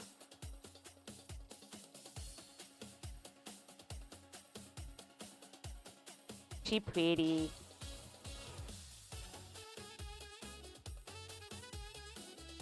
Exactly, Doof. Vasil Miklesa. She's in now Moldova.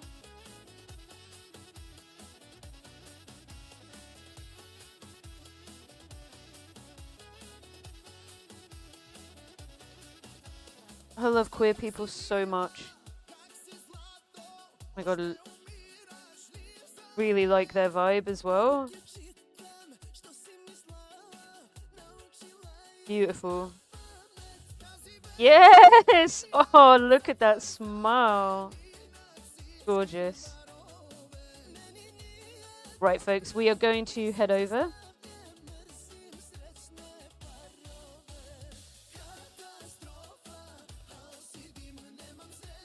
Yeah, Doof, get on it.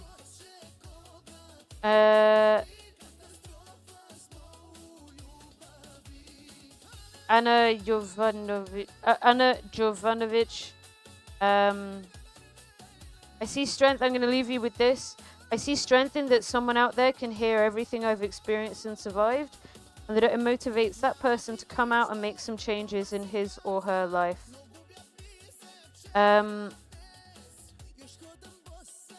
Next commission will be that awesome. I look forward to sharing it. Okay, folks. Sorsha Don Volvo, thank you for the stream and thank you very much for keeping the community safe. Kitty, thank you for lurking and being lovely. Yeah, thanks everyone as well for treating Doof with respect. Fucking so much love to Doof. Please do go give them some love right now. Go enjoy yourself with Spilled. I won't be around tomorrow. I will be back Wednesday. We're going to teach you lesbian shit. It's going to be amazing. Go enjoy yourself. Thank you again, Doof. Thank you so much. Lots of love.